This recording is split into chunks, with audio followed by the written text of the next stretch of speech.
you know that we are the American Indigenous.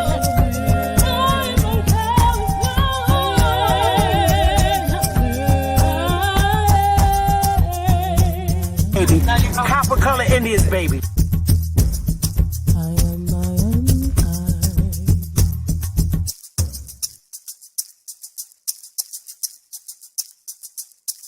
A real Indian, American Indian is me, not from Africa. Remember that. African Americans here, but they recently moved here from places like Kenya, Ethiopia, Zambia, Zimbabwe, and Zaire. But now the brother whose family's lived in this country for generations, occupying space in all the locations, New York, Miami, LA, Detroit, Chicago, even if he's wearing a dashiki and sporting an afro. And if you go to Africa in search of your race, you'll find out quick, you're not an African American. You're just a black American in Africa taking up space. Trying to attach yourself to a continent where even if you got you win, most people that wouldn't even claim you as one of them. And we are not Africans. We are not Africans. You an African, baby? I'm not no African. Nigga, you a lying motherfucker. Nigga. ISO. Dama. Woo! Hey, there's so many lies, so many lies. Hey, there's so many lies, so many lies. Yo, there's so many, hey, there's so many, yo. So many, yo, it's too many lies. Look in my eyes, they know I'm the truth.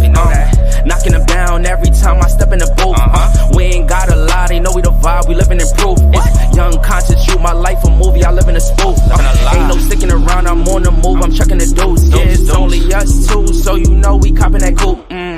We on the roof, smoking dope, look at the view. Yeah, we used to chill on the stoop, now we out here breaking the news. It ain't what you really could do, cause we ain't got nothing to lose. We ain't switch side with no cruise, we just stayed out of the loop. Now we out here letting it loose, every shot we took it was swoosh. Gotta get it, ain't no excuse, ain't left to prove. Hey, yeah, hey, there's so many lies, so many lies.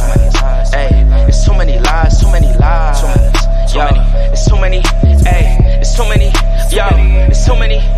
Yeah, ask them a real question, yeah, I bet it's all lies. Hey, they won't cross that line for a fact that's offsides. Hey, too much penalties when they run this back, yeah, it's fines. Hey, could've been here with us, but we do not know no vibes. Hey, she gon' ride the whip and let me park it in the driveway. They just want the praise like they Yahweh. Getting so much bread, get a ride way. We done already won, yeah, that's worth the ride way. But they still lying right through their teeth, and they still hiding behind many troops. They was D9, watch my every move, tell them keep time. Leave that shit on scene, I ain't replying. Less I know you, that don't mean I'm Hollywood. That just mean I'm Hollywood. All y'all, I probably stood on the falls, all cause. More times I probably should. I don't know nobody like us. You see how much time it took?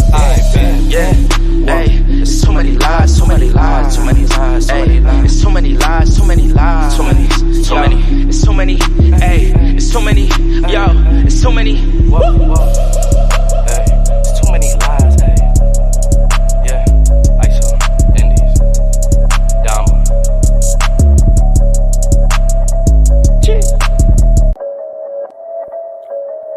ISO, Dama. Hey, there's so many lies, so many lies. Hey, there's so many lies, so many lies. Yo, there's so many, hey, there's so many, yo, there's so many, yo, there's so many. Yeah, conscious.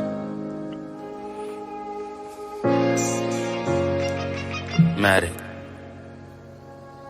Alright, so far where I come from. I sit and wonder about the times that it made sense, but nowadays I don't worry about what's past tense. My younger days I used to hang around with mad friends. If we just fell out, I don't really know what happened. A lot of people come around and keep you stagnant, distraction. So yeah, don't show them no compassion. We was really out here grinding, really rapping, stacking them Franklins, them Grants, and them Jacksons. Imagine if we would've never chased our passion.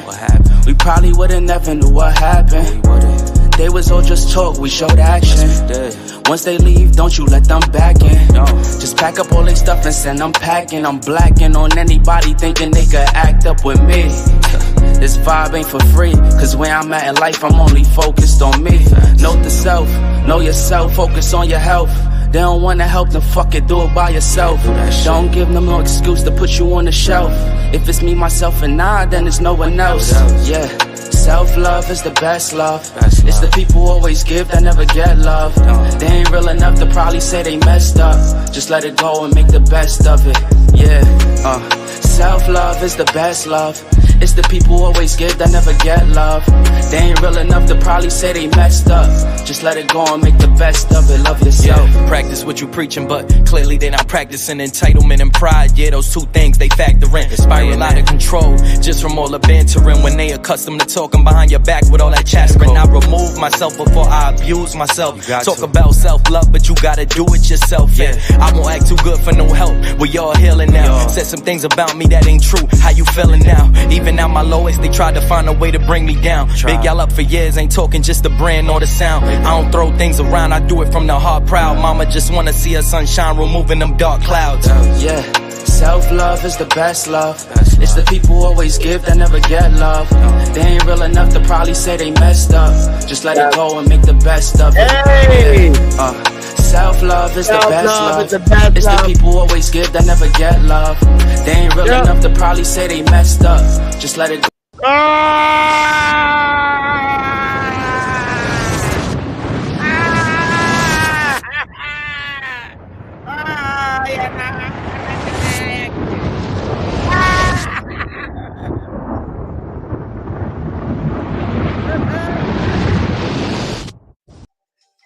Hey, y'all. Hey, now. Hey, smash that like button, y'all. Yes, I'm off the clock. Hey, what's good? Oh, we gonna get into it. Up the slave ship. Y'all ain't lying. I ain't lying this time. The slave ship arrived. It arrived. It's here. I know it's here. It's here, y'all. I'm telling y'all. I got the list and everything. They hand me the list. It arrived. So, since it arrived, I got to tell y'all, if y'all don't take them damn masks off and get your shit right, your Nana is on this damn slip, on this ship. I ain't lying. We got the ship, we got the checklist, and the whole goddamn nine, we got a goddamn checklist. They got checklists. So, YK, yep, your little two-faced butt, YK, and you better tell them that I ain't give you no information to be winning no debates.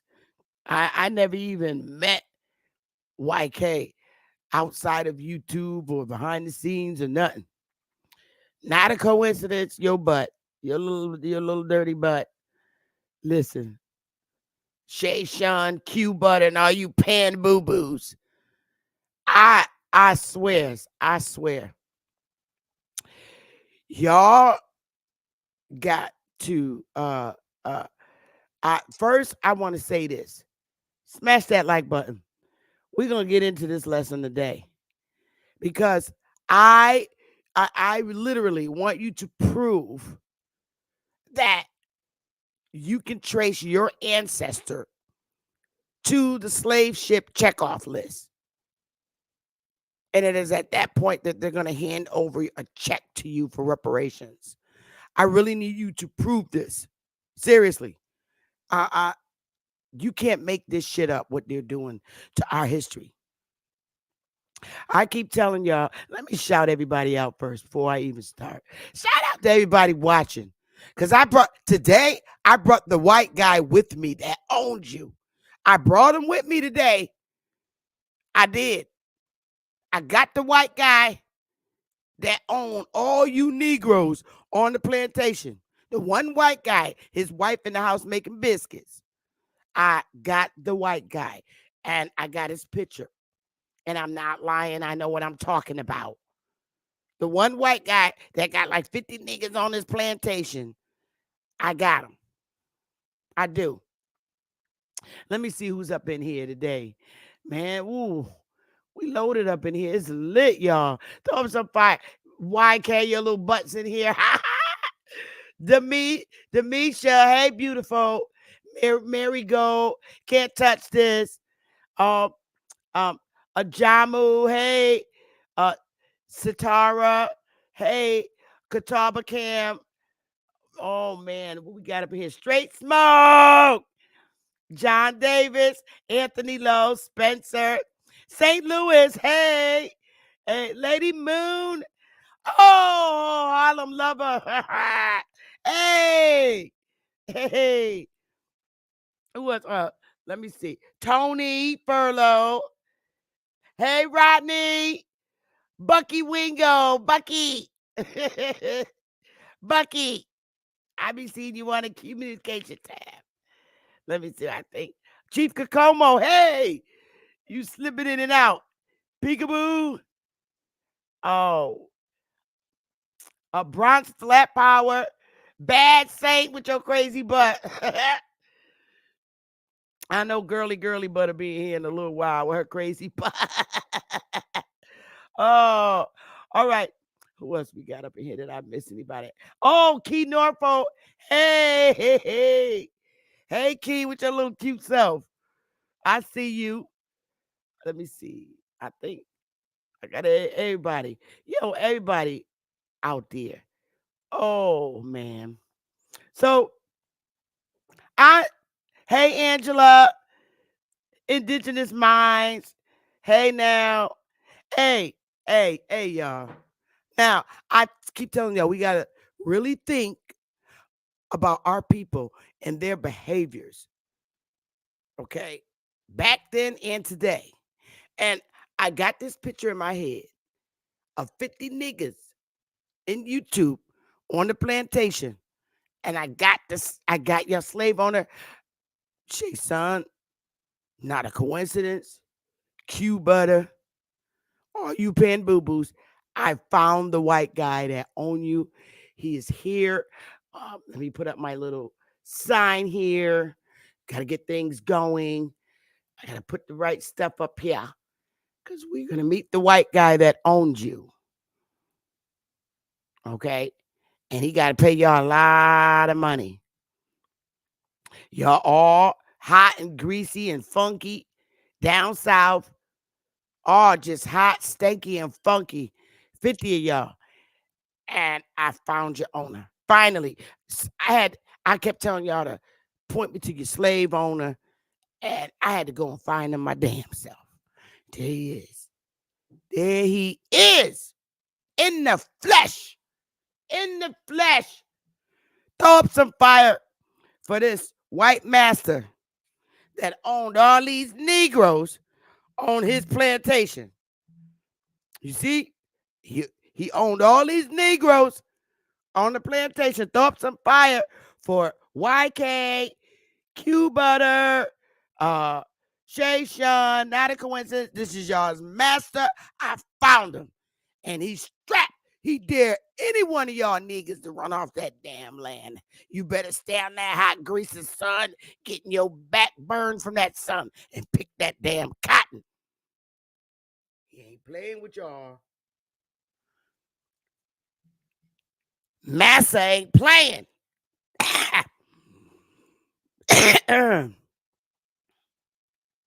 Massa ain't playing. Y'all know Massa ain't playing.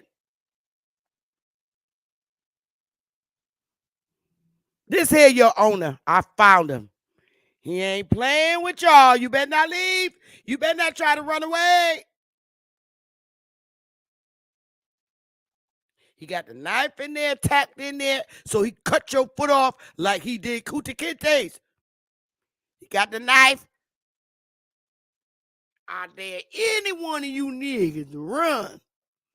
Run, nigga, run. He's sitting there in a chair on the porch. And I'm telling you, he's packed. He got the knife for when you try to run. He gonna cut your foot off. First, he gonna start with your toes. Eeny, meeny, miny, mo, catch a nigga by the toe. If he holler, let him go. Eeny, meeny, miny, mo, catch a nigga by the toe. If he holler, let him go. Massa. He ain't playing. I dare any one of you try to run away from here, boy. Boy. Every last one of you.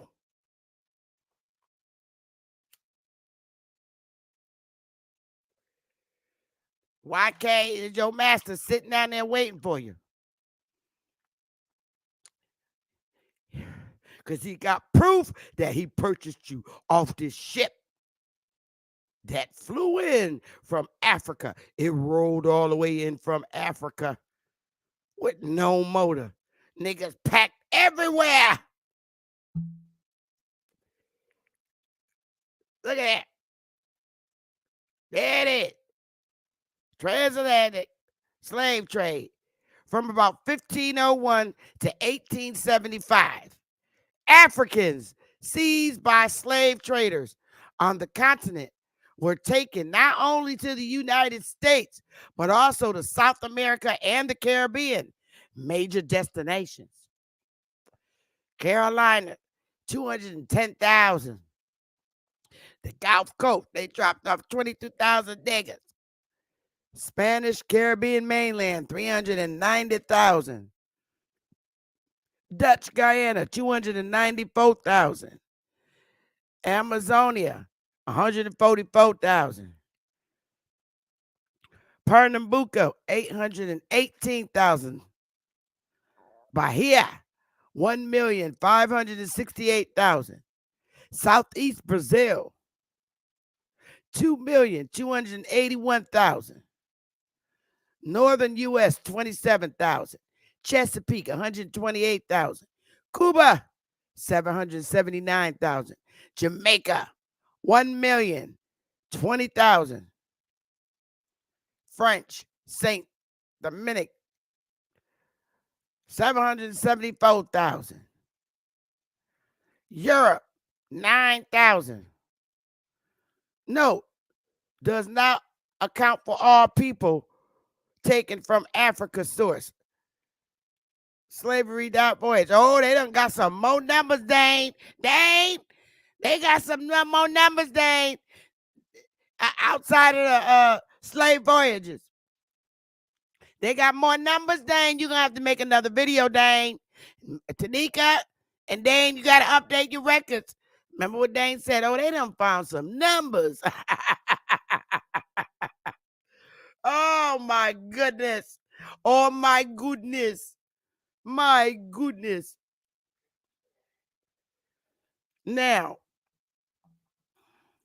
y'all slave master, he grabbed all y'all niggas up. And he didn't want y'all over there by the tobacco because y'all be smoking weed all damn day. So he knew not to put y'all niggas out there in the tobacco field. Because you know y'all niggas be rolling up all day. Smash that like button, y'all. He's not playing with y'all Negroes. I help you get away. I's Harriet Tubman. Wait. I tell you, I'm going to come on the land. I's Harriet Tubman. I's Harriet Tubman. I's Harriet Tubman. And I want you to listen to the code so you know where to go. So use escapes massa. Way in the water. Way in the water. Way in the water. Way in the water. Way in the water. Way in the water.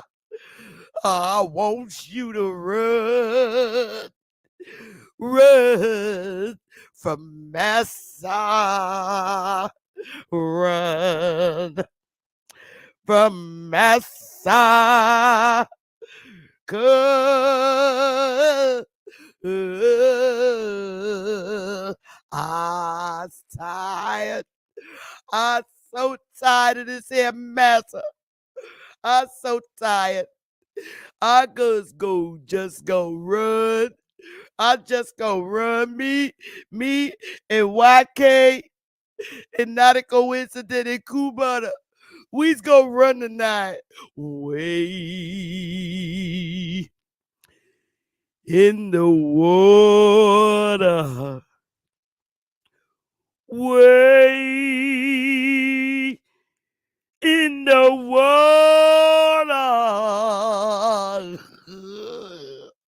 Way, way.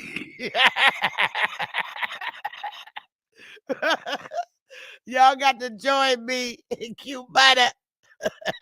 We knows the way to the north. We go in the north. We's got to flee. We's going to the north.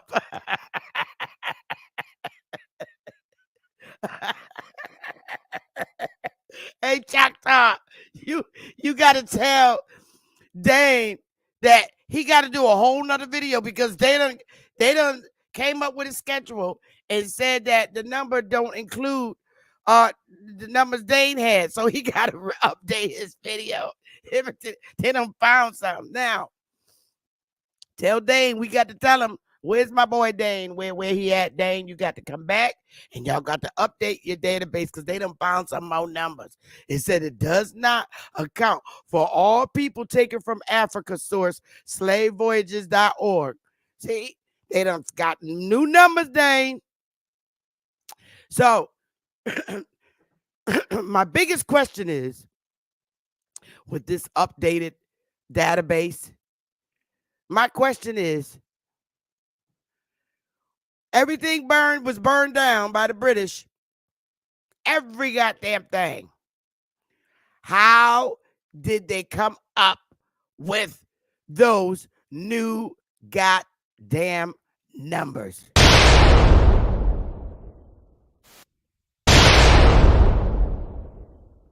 Yo, they're fucking playing with our history, y'all.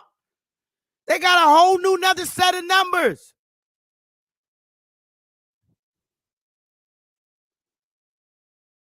Outside of slave voyages. All these numbers, and they got them down to a T on how they dispersed them recently.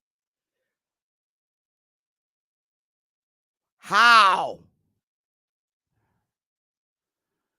they come up? They came up with brand new numbers. Yo, more slaves than they came up. Look, y'all, you can't make this shit up. Look at this.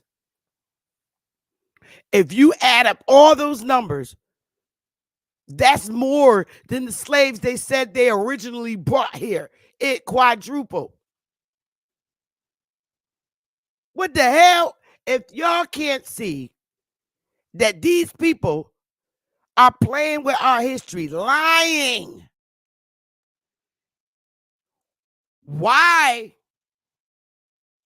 would they kidnap slaves in chains and bring them on the mainland for 13 little fucking colonies to rule? What do you think would happen to those so-called white guys? Ben Franklin didn't even record that shit. Something's wrong. Somebody's lying in my dang Callaway voice. Somebody's lying. I told y'all. They with the bullshit.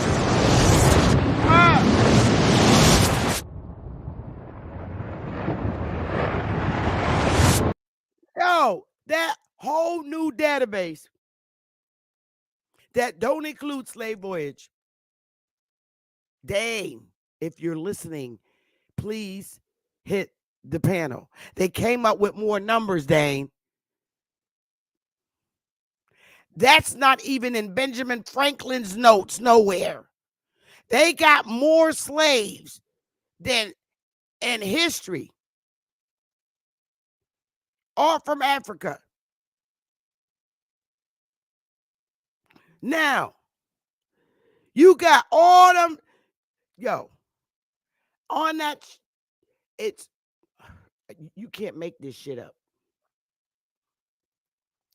This is new. They have slaves recorded here more than the people that came over the borders. Account for all the people in North American continent, period. Right now. Somebody's lying. These people crazy as hell. If y'all can't see to play with your history, they got these scholars that are writing this shit. They need to have their fucking degrees, masters, and their doctorates swiped right now. Y'all see this shit. And now we gonna learn. Now, not a coincidence. YK, QUEBUDDA, and SHA, and all you PANBOOs, PANDOODOos, they have a list of names where you could finally go and grab your grandpa and grandma off the damn shit. Here we go. You can't make this shit up. Oh my goodness. Let me stop this. I can't. I can't with these people. Let's go through it, y'all. So we didn't need to take that down. But we do need to take this down. We need to stop this because I got the fair use up. And I'm gonna make this a little bit bigger. If I can. But what I'm gonna do, you guys, I'm gonna read something for you guys. All right. I'm gonna make this little, and I'm gonna read why this is up. Why this is up for y'all. All right. I'm gonna read it because this not but I swear I'm gonna email it to him so he can have it. So I'm gonna read what exactly, because I have the database to this, and this is a hot mess. I couldn't put it all on here, but it says plantation records tracing the names and histories of enslaved people. For S.I. Martin, the plantation record held at the Card Library's Michael Graham Stewart collection. So Michael Stewart, whoever the fuck he is, came up with this. Okay?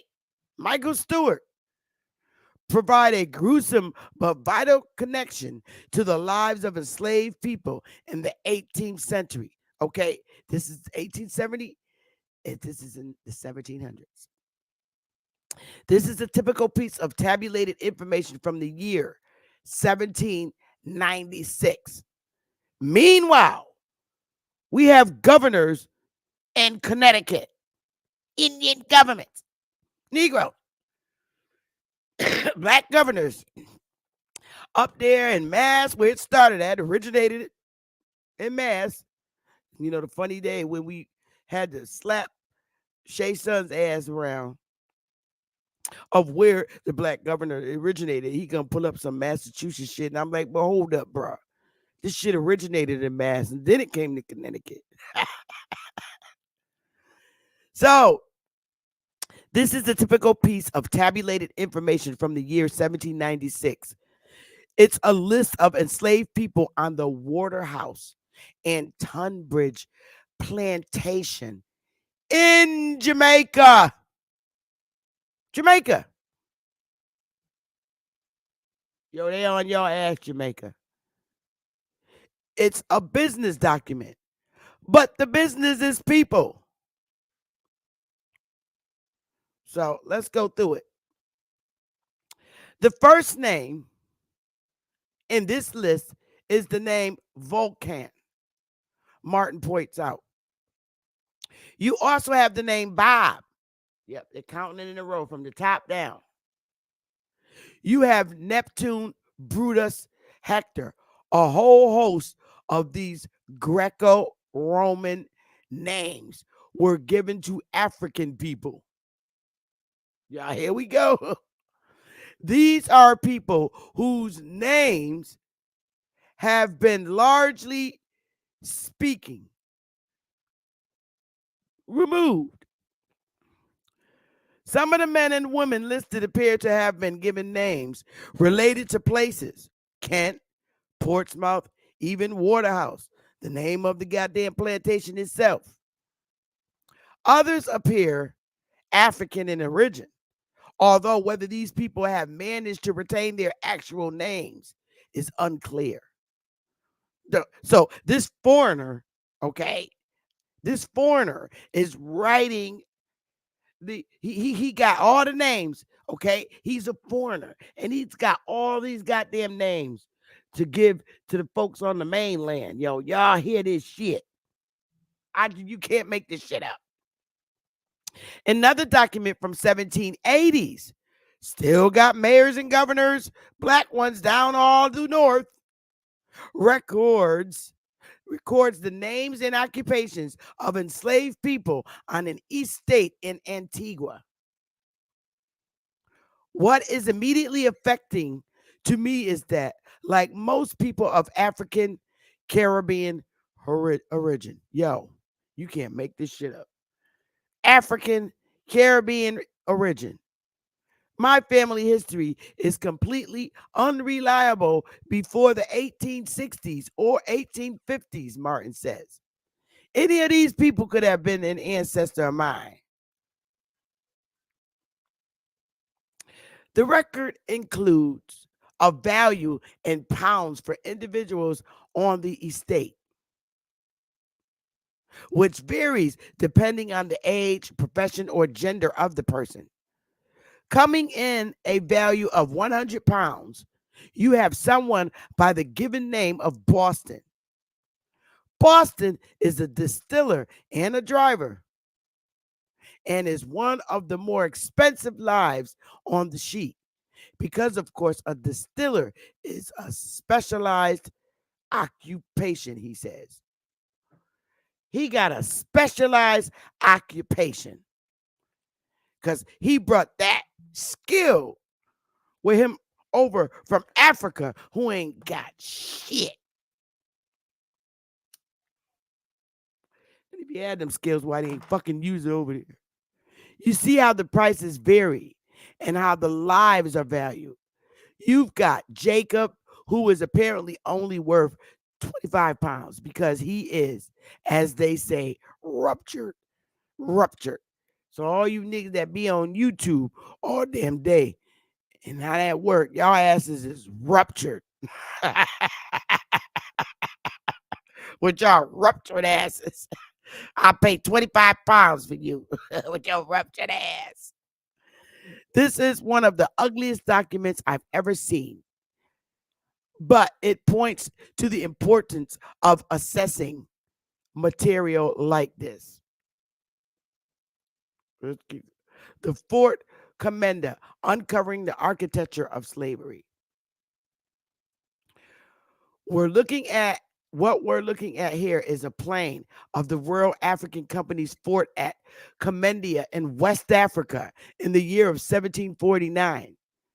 This is a plan of a set of fortifications which was designed to consolidate and extend British power over various parts of West Africa, okay, through which human lives were being increasingly funneled. Remember, that is the year of 1749. We're heading to the point around the 1780s where Britain is the largest trader in human lives. The plan illustrates the various elements and fortifications of the building, designed, as Martin says, for getting people out as well as occasionally goods and trading items in. As ever, it's important to remember that the trade in human lives was exactly that. It was a business. It was a banal, depraved and ugly as that, but it was a business with military and state backing. Okay, so let's see if we could find I gotta read these names. So I'm gonna go and somewhere else to get this document so we can read these damn names. This shit is hilarious, man. Hang on, y'all. I'm gonna get the document.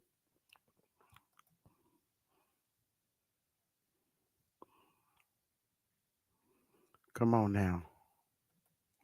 I'm making it a little smaller because I want to get the document. All right. Because I can read the names from here. Is it right here? Let me see if I can make it a little bigger on my end. I think I can. Let's see. Yeah, I can. All right. So on my end, it reads Vulcan. All right. A list of slaves on Waterhouse estates taken in 1797. The men, Vulcan, Bob, Tony, Tommy, Francisco, Mickey, Neptune, Buddhas, Milanas, Bishop George, Anthony, Root, Peter, Sam, Kent, James, Tom, Beckford, Cuffy, Charles, Jack, Stephanie. I mean, and it goes on and on. Dick. All right. These are names they gave Africans, okay? And then the woman, Nanny, Sally, Fanny, Ludo, Queen. Let me know. Let me know. Not a coincidence. Hey, Doodoo Butt. And YK and QUEBUDDA. Let me know when I land on your granny's name. I see your little butt, your little two-faced butt, YK. I'm calling out the names. Let me know which one is your grandma in 1797. Nanny, Sally, Fanny, Ludo, Queen, Fanny, Minnie, Logan, Dainty, Love, Polly, Mala, Wanier, Venus, Leah, Lucky, Lucky Gooseman, Lucky, Present, Joanna, Chloe, Black Beef, Rosie, Belinda, Charlotte, Daphne, Grace, Lucy, Henny, Nancy, Olivia, Aramanda, Abby, Peggy, Clary, Amora, Bridget, York, Titus, these are other women, Joe, Sharp, Tolly, Isaac, girls, Catalina, Hoopy, Cynthia, Margaret, Abigail, Bella, Bellick, Lamson, Long Lamb, Pomfrey, Jacob, females, Rebecca, Tennis, Cenas, Marianne, Amy. Did I find him? Did I name one of y'all's nanas? This shit, you can't make this shit up, y'all. Then you got the little kids, male children, Pamphlet, Alexander, Young Cain, Morris, Nicholas, William, Andrew, Apollo. All these from Africa. William, a quadroon. William, a quadroon. Lamson, Guy, female children. Rosanna, Barbara, Tobia, Tedette, Phyllis, Lettuce, Nancy,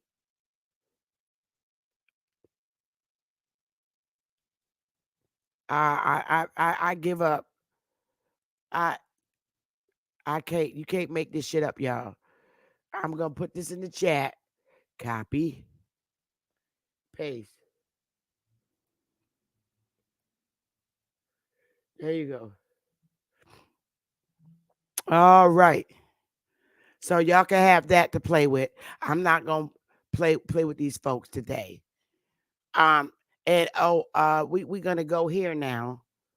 Let's see. Let me take this down because we actually had a sale, and I'm just wondering if not a coincidence. And QUEBUDDA, yeah. Let me know if this is the sale of your parent in South Carolina, SHUN. I'm wondering, is this the sale receipt for your parent? State of South Carolina. Now know all men by these presents that I, Andrew Wallace, for and in consideration of the sum of $2,240 to me in hand paid at and before the scaling and delivery of these presents by Thomas P. Allen, the receipt whereof I do hereby acknowledge, have bargained and sold, and by these presents do bargain, sell, and deliver to the said Thomas P. Allen 7 slaves. On Monday, this wife, Beck, and 2 daughters, Carolina, Becky, Johnny, Cato, and Hard Turns, to have and to hold the said slaves Monday. Beck, Caroline, Becky, Johnny, Catu, and Hard Times. One of his slaves' name is Hard Times.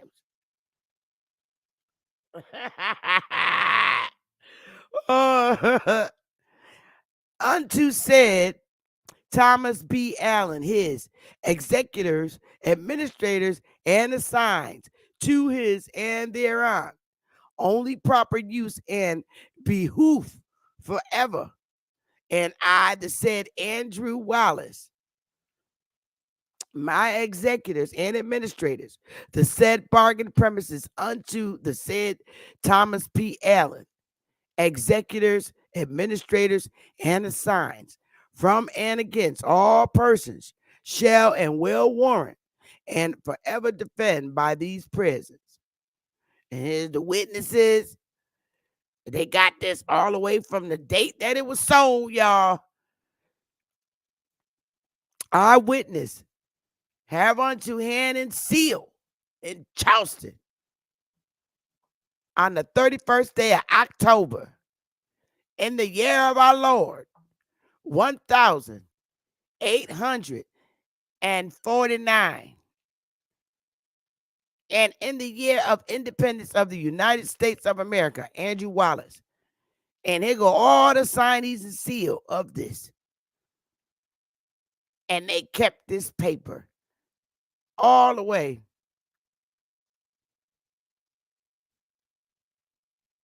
all these years. 1849. 1849, y'all. And they had to be slaves. Y'all, you can't make this shit up, y'all. 849. 1849, y'all. 1849. 59. So they get to have slaves until from 1849, that slave, until 1865, where they's be free. Where they's be free in 1865, some years later. Oh, you're welcome, YK the Truth, because you definitely needed it. Y'all is a hot mess. Here, y'all, I'm going to keep putting these in here so y'all can have it. I can't with these people. These PANBOOs is sad. This is at the Royal, and I want to share this so y'all can see. Let me see. This is all at the damn Royal Museums in Greenwich. All right. In Britain, some damn where. Look at all this shit. Y'all, it's a hot mess. A hot mess. So we don't need that. What else? We got here. You can have copy. I guess this is probably QUEBUDDA's sale when they bought his parents. There you go. You can have that. What else do we have here? I don't need to pull that up no more. They got new number. Okay. Now, this shit. This is what we're now gonna go. I could delete all this. I don't need all this up here. Close all these damn windows. I don't need this. Oh, okay, yeah.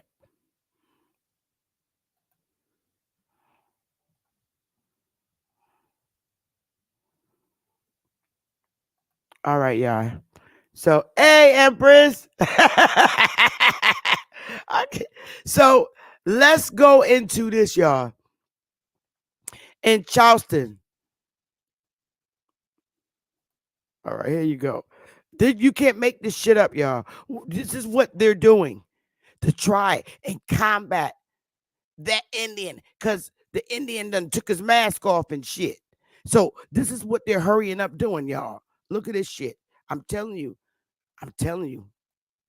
This was written on Friday, October 2nd, 2020, by nice Nick Butler. And he got a PhD. His dumbass would have been better off dating this shit back to 1700 or 1600. He wrote this in 2020. And see, people like, unfortunately and sadly, SHUN and YK the Truth and QUEBUDDA and the PANBOOs, you know, and, they'll come and read this and believe it. Oh, look what it says.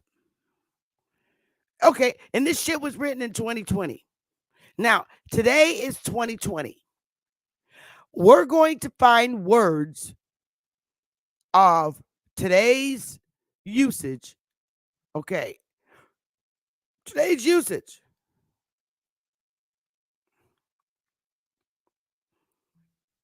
The enslaved people of South Carolina, recall their names. Listen, y'all, the personal identity of enslaved South Carolinians. The personal identity. Because they know, today in 2020, they knew this in 2020. They found out this in 2020, y'all. Okay. All the goddamn slaves the British owned, they done burnt up all the records. Down in D.C., they burnt all the shit up. But they came up with the personal identity of enslaved South Carolinians. The enslaved people of early South Carolina bore a variety of names, many of which were not of their own choosing. Combing through documents from the 18th and 19th centuries, okay, that's the 1700s and the 1800s, we find a robust record of the personal names applied to many generations of people held in legal bondage. Oh, they're held in legal bondage, y'all. I gotta light up. I can't do it. Some are familiar and still in use, while others now seem strange and repugnant. By sampling this body of names, we can discern trends of traditions that help us understand the personal identities of men and women who once formed the state's enslaved majority. Do you understand that? In nearly every day of my professional life over the past 2 decades, that's 20 years, I've encountered the names of enslaved people while reading through various historical documents from South Carolina's past. Because the practice of slavery commenced with the founding of the Carolina colony, and because enslaved people formed a majority of the population here by 1708. Oh, yeah, yo, by 1708. References to named enslaved people can be found in virtually every collection of records created in South Carolina before the arrival of general emancipation in 1865. You'll find them mentioned in surviving collections of newspapers, legislative journals, court records, property conveyances. Oh, yeah. mortgages, probate records, banking records, military records, maritime records, municipal records, business records, church records, and of course, personal papers like letters and diaries. Regardless of the topic, one might be researching the presence of enslaved people and woven throughout the documentary fabric of South Carolina history. As an obsessive reader of primary source materials, I'm frequently distracted by the names of the enslaved people that I encounter in my work. Some names are plain and familiar, like Mary and Jack, while others, like Quaqua, Qua, and Zimbo, are more exotic. Some names, like Dumpy, evoke a feeling of pity. Hey, Chief Beer Eagle, welcome and love. And let me see. I've never attempted to compile. Oh, wait a minute. Some names, like Dummy, evoke a feeling of pity for a long lost personality, while names like Cupid and Hero inspire wonder. I've never attempted to compile a systematic, authoritative list of such names because they are just so many. Literally, hundreds of thousands of individuals held in legal bondage in South Carolina over a period of nearly 195 years. I have, however, noticed that the names recorded in various documents reveal patterns and trends that merit our attention. Whether you're writing a novel or a play about life in early South Carolina, or researching a particular aspect of the 18th or 19th century culture, or tracing your family tree in the Palmetto State, I think it's helpful to have a broader knowledge of naming practices and conventions in use during the era of legal slavery.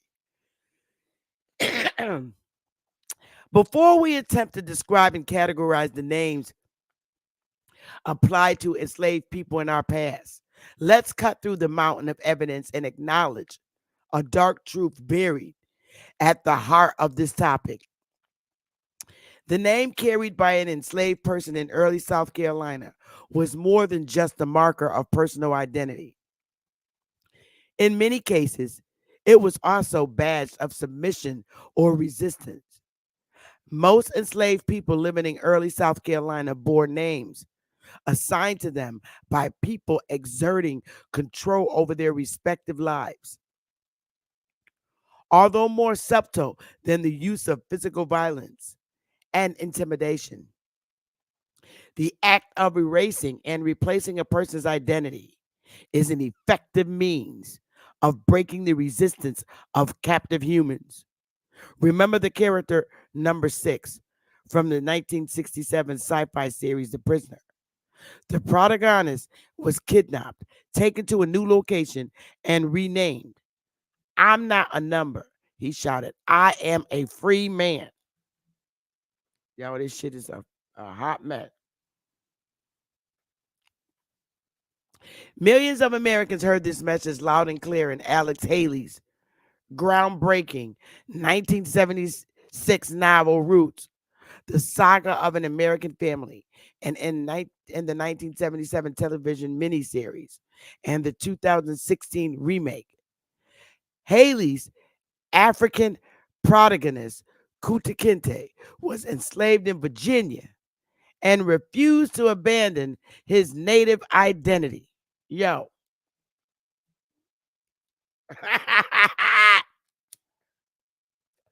Virginia. The man who claimed to own his body told Kuta that his new name was Toby, but the African man ignored him. After being chained to a post and whipped merciless, Kuta still refused to simply say his new name out loud. He could not physically escape, but he would not let his identity be erased. Yo. Yo. I'm going to see if there's going to be a part in here where he mentions that the fucking book was a lie and he stole it. But let's go. Not every African captive who came to South Carolina and the other New World colonies resisted as strenuously as the fictional Kunta Kinte, of course, fictional. But the point can be applied generally.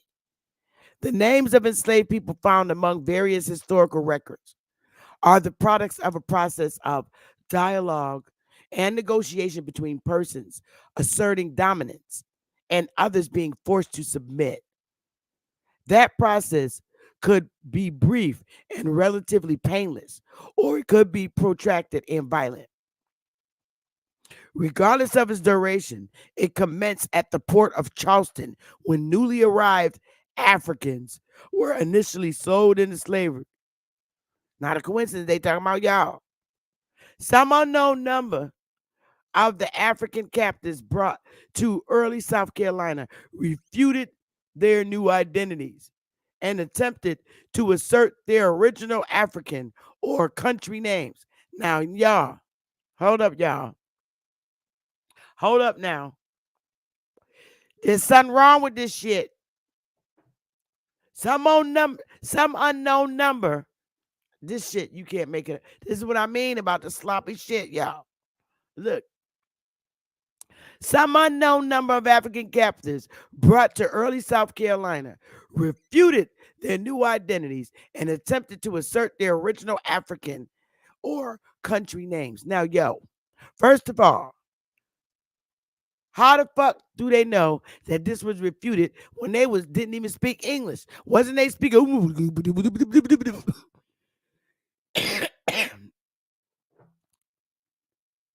How they gonna refute? They were saying it in African language. Wait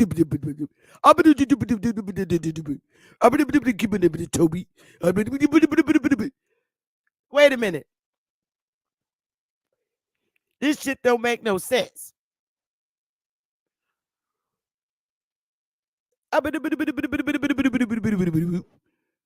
How they arguing? And they speak in English, right? You can't make this shit up. This is what I say. These damn scholars, these are our enemies. I don't know why you laughing, Empress. I know you understand them. They sit down there on the end of the boat saying, "You ain't calling me, Toby." They saying all this in English. How the hell do we know this? For the most part, we know of such resistance only through a handful of documents, such as a newspaper advertisement for runaways. In 1748, for example, Dan Bourget of Charleston advertised in South Carolina Gazette for the return of 2 Angola Negro men. Yo, one named Moses, but his country name Monvigo. The other name Samson, his country name Gomo. Such runaway notices provide a clue to unrecorded negotiations that went poorly for the African captives, like the fictional Kunta Kinte. Monvigo and Gomo asserted their desire to remain free and to return to their African identities. QUEBUDDA, not a coincidence, and YK. I want to know if y'all are, since you have American names, are you going to go back to your African identity like Jabari did? Because his name is Corwin, and he went back to his African name. He didn't like the name his mama gave him. No, he no longer identifies by that. Why not a coincidence? I think it's only right that you go back to your African name. You gotta stand on it and show them how much of a Mendika warrior you are. Stand down for your country. Unbelievable, not a coincidence. Hundreds of similar examples of African resistance can be found in South Carolina's early newspapers, but I'll mention just a few more to illustrate the point. In 1753, Henry Lawrence advertised for a runaway. Now, remind you, these are black slave owners runaway new Negro man of the Mendinga country, Lawrence had assigned the name John to the African man, but he acknowledged that John will more readily answer to the name of Futobia,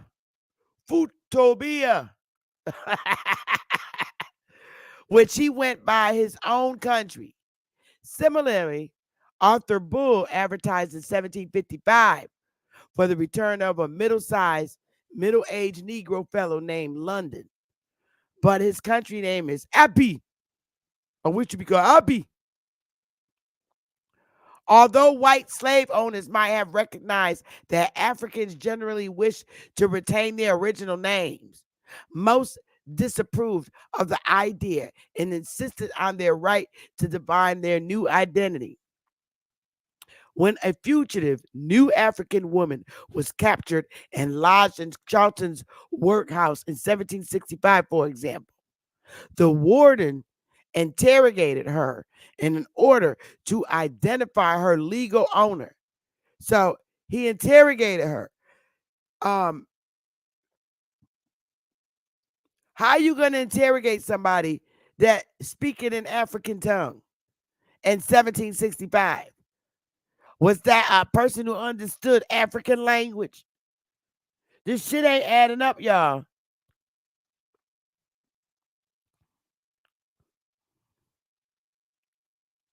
She didn't know the name of the man who had purchased her at auction or much English at all. Okay. Now, okay. Here's the shit that don't make no sense. An African woman who was captured and lodged in Charleston's workhouse in 1765. Her ass was captured. How the fuck she knew where she was going? Hold up, y'all. She was captured in Charleston, right? How the fuck did she know where she was going?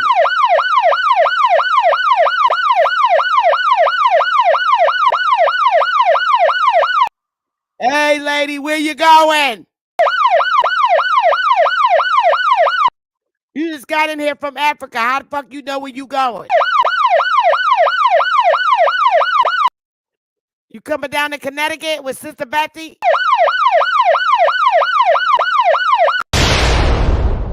I can't make this shit up. I keep telling y'all. So this African woman that was captured, she knew where the fuck she was going. Way over here. She was running somewhere. Where the fuck was she running to? I don't know. I guess the same place Kunta Kinte was running. Or she was looking for way in the water. Way down in the water. Harriet Tubman bought her little ass over there with a little turban on. Talking about she a Moor. Talking about I'm a Moor. I want y'all to meet me way in the water. Way in the water. Way in the water. Way in the water. That's where her ass was going.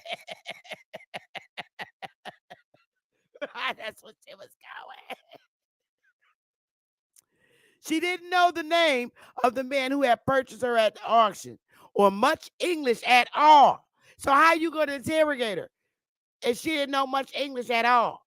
And she didn't know where the fuck she was going. How she knew where she was going? Because she was goddamn Indian.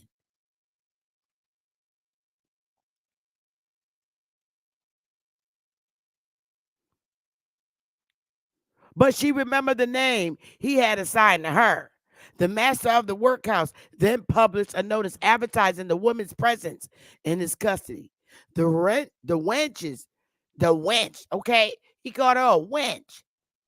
The wench's country name is Camba, but her proper name is Tyra. Her name is Tyra. Tyra, get your ass back here.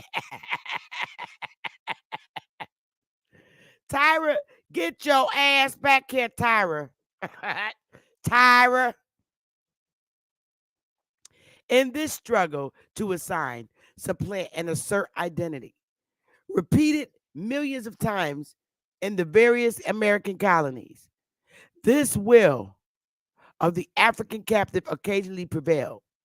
West African names such as Binah, Cujo, Quash, and many others appear in relatively small numbers among the surviving records in 18th century South Carolina as the accepted and acknowledged names of enslaved people. This fact suggests that at least some slave owners were apparently content to allow their imported chattel servants to retain their African names, or perhaps conceded defeat in their efforts to force the adoption of a replacement name. The struggle for asserting and defining personal identity continued long after the acculturation of those who arrived directly from Africa. Consider this difficult question. How much choice did an enslaved mother have regarding the names of her own children? Probably that much, because Jabari's name was Corvin, so I guess they was a little fair. If she named her newborn child Kwame, for example, but her white owner scoffed at the African name and called the boy Henry, which name would be recorded among the written records of the master's household? Or when he chose to sell the boy, he called Henry. The white authorities recording the details of such transaction would most likely ignore mother's voice and write the name Henry in the paperwork we see today. Questions and negotiations of this sort must have reverberated within Charleston townhouses. Oh, Charleston had townhouses back then, and rural plantations from the earlier colonial period down through the subsequent generations to the spring of 1865. The frequency of African names in South Carolina records declined in the decades after the American Revolution, however. The Palmetto State briefly reopened the transatlantic slave trade between the summer of 1783 and the spring of 1787. Yo, that's when they did the goddamn Constitution. After which time, the number of native-born Africans. Oh, native-born Africans. Why not African Americans? Native-born Africans. And the state gradually diminished. The brief and final reopening of the transatlantic slave trade between January 1804 and December 1807 brought another influx. Let me take a sip of water. Of Africans to Charleston.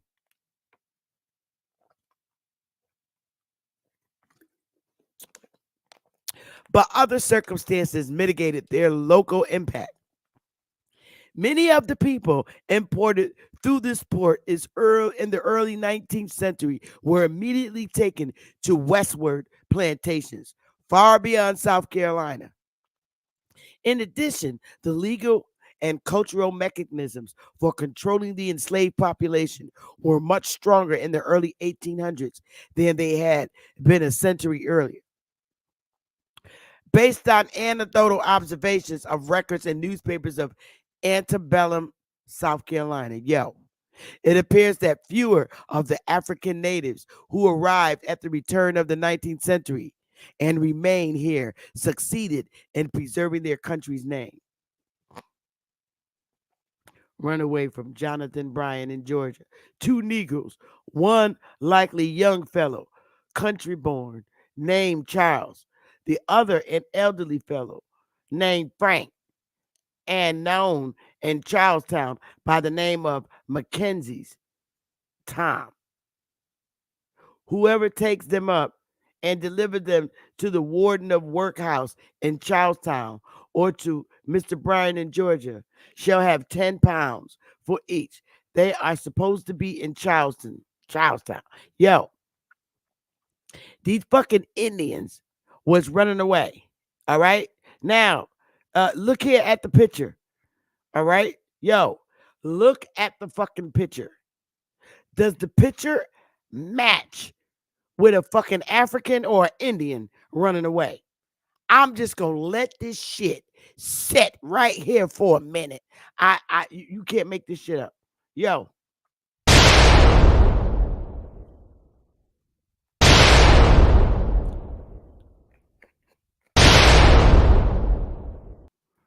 Why the fuck do they have a picture of an Indian and he's carrying a fucking bow or arrow in the picture? Okay. You wouldn't it be an African in there? Why is there a dude dressed up like an Indian, as a picture? Okay. He got a fucking headrest, he got a bow and arrow. Come on. Yo, why is it running around in Charleston? All right. I'm not saying that that's the exact person, but why did they depict it a picture of an Indian? I'm telling y'all, I'm not playing with these people.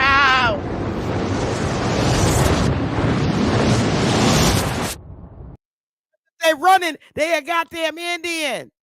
That's why. And they know where the fuck they going. Because your ass can't find them. They know where to go.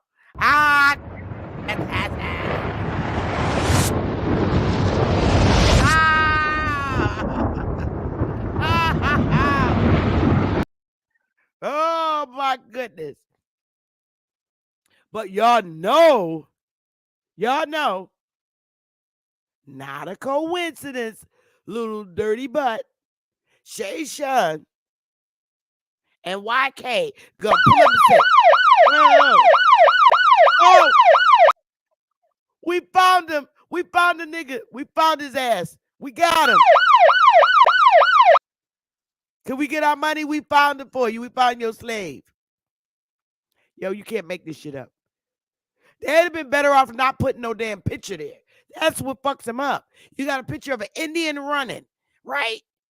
A damn Indian that's running away. Yet,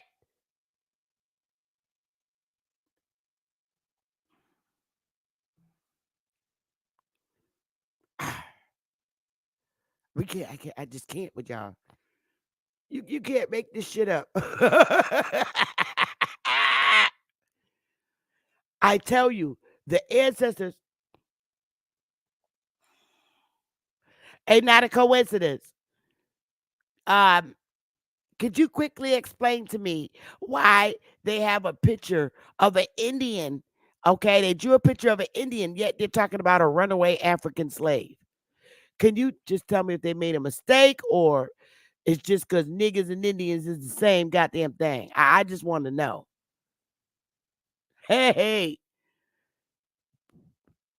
I'll wait on your answer. In light of such circumstances, therefore, a list of the names of enslaved people who lived in early South Carolina represents more than just a list of names. It's also a sort of unquantifiable record of submission and resistance. Without more detail, that's not a picture of an Indian, it's an African. You're projecting that it's an Indian. Okay, well, that's because that's how the Indians dressed over here. And I just based on the movie Roots, they didn't allow Africans to dress like this.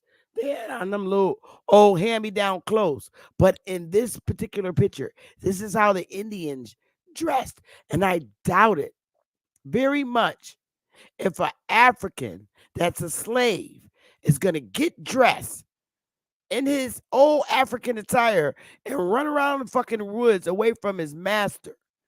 Rather, the artist is just going to draw a picture of who exactly it is. Not the actual person, but because this is how they see all niggas, period, over here.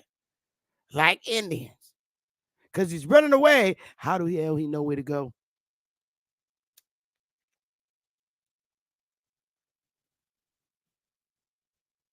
Yeah, but that ain't how they dressed over here, boo boo. The Indians dress like that over here.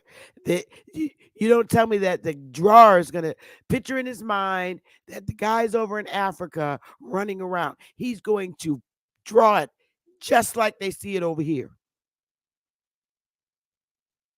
Because remember, we're in the days of kind of Satago when they dressed their ass off. The Iroquois Confederacy guy who came back with his chains and shit, dressed like the Romans, like I showed you. And he told them dudes, yo, you got land claims, but your land claims is beyond the seas. They came back the next day dressed sharp like a motherfucker. And Romans wear loose skirts. And they was decked out. Boy, don't start with me today. Okay. Without more detailed evidence, we have to conclude that some people adopted their new names with relatively little resistance, while others apparently succeeded in preserving their African names. Every individual case was unique, of course, and was shaped by the personalities in question. We'll never know how many people live with multiple names. Oh, really?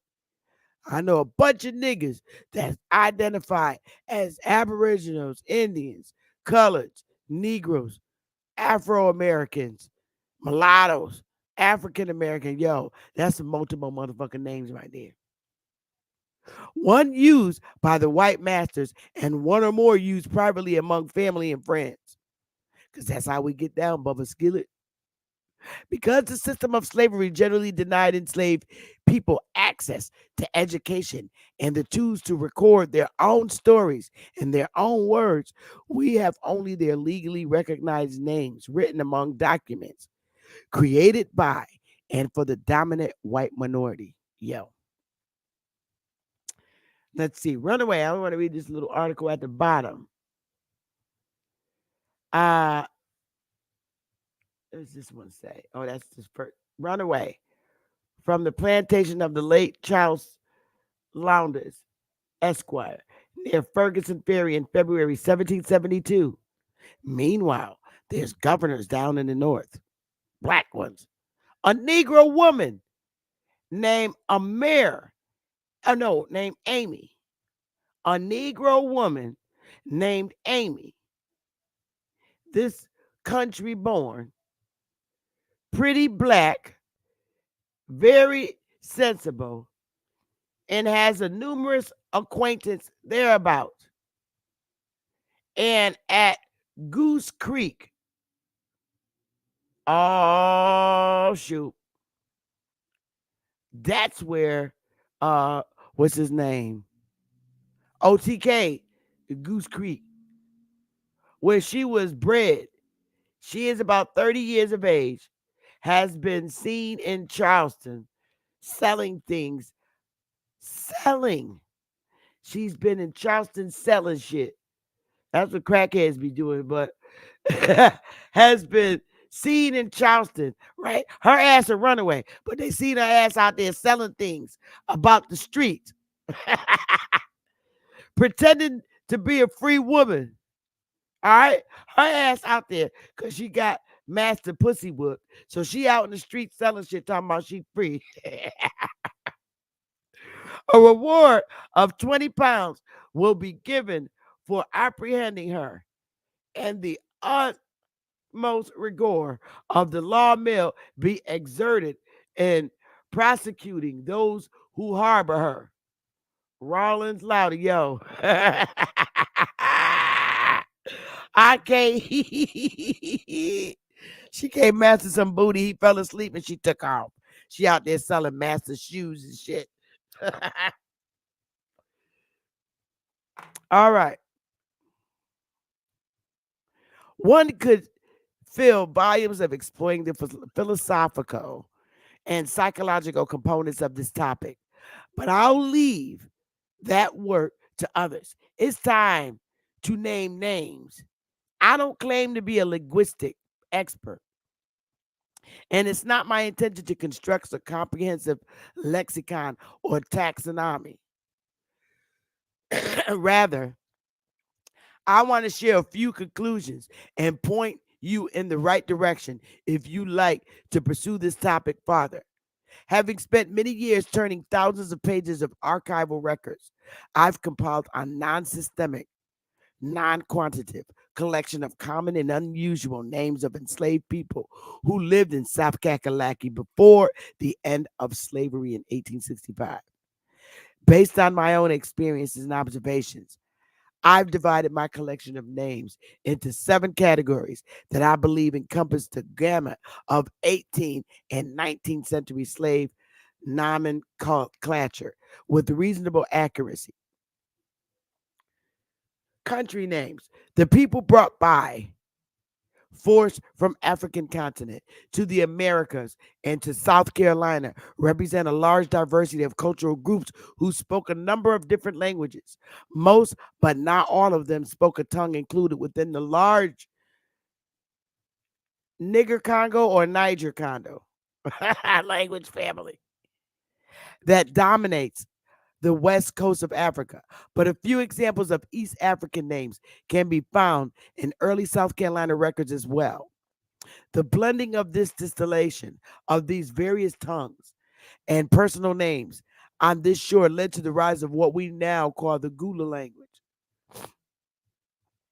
Pursuing the records of early South Carolina, we find distinctly African names such as Ara, sometimes rendered as Arrow, Dumbi, Gola, Gambi, Gana, Mimba, Mimbo, Minta, Minti, Noko, Renti, Rena, Sambo, Sonon, a Malagasy name for Madagascar, Tena, Wali, Yama, Zombie, Zimba, Zimbo, Zinga, and many others in great variety of spellings.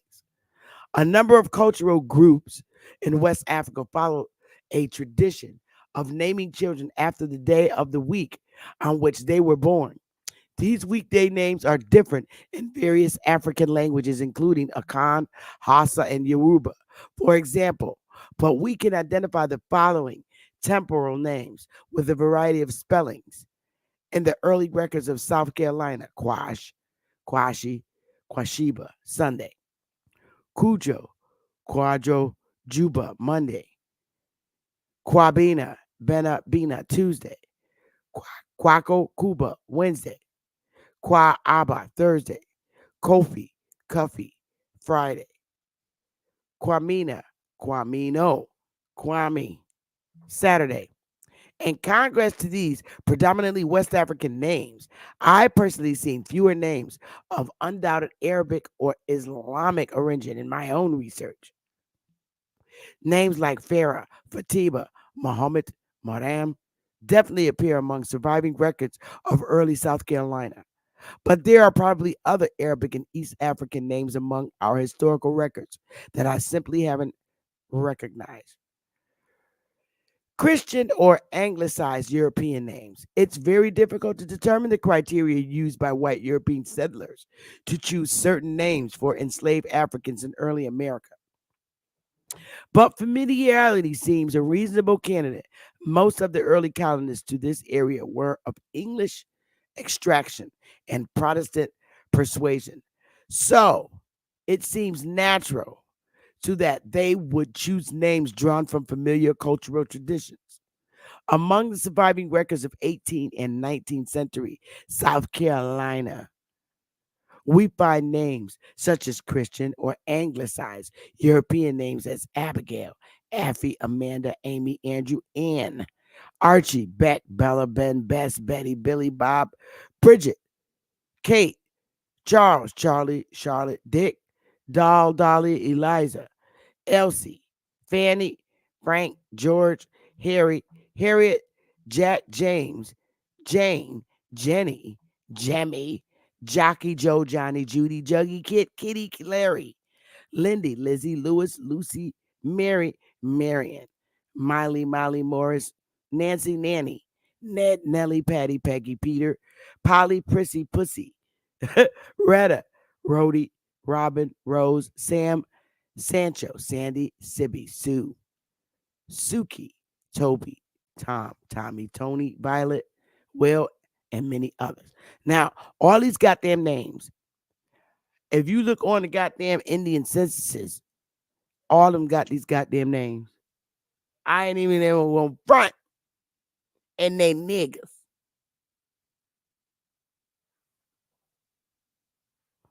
I ain't even gonna front. Geographical. This is geographical names. And I don't want to read up temporal names, biblical names.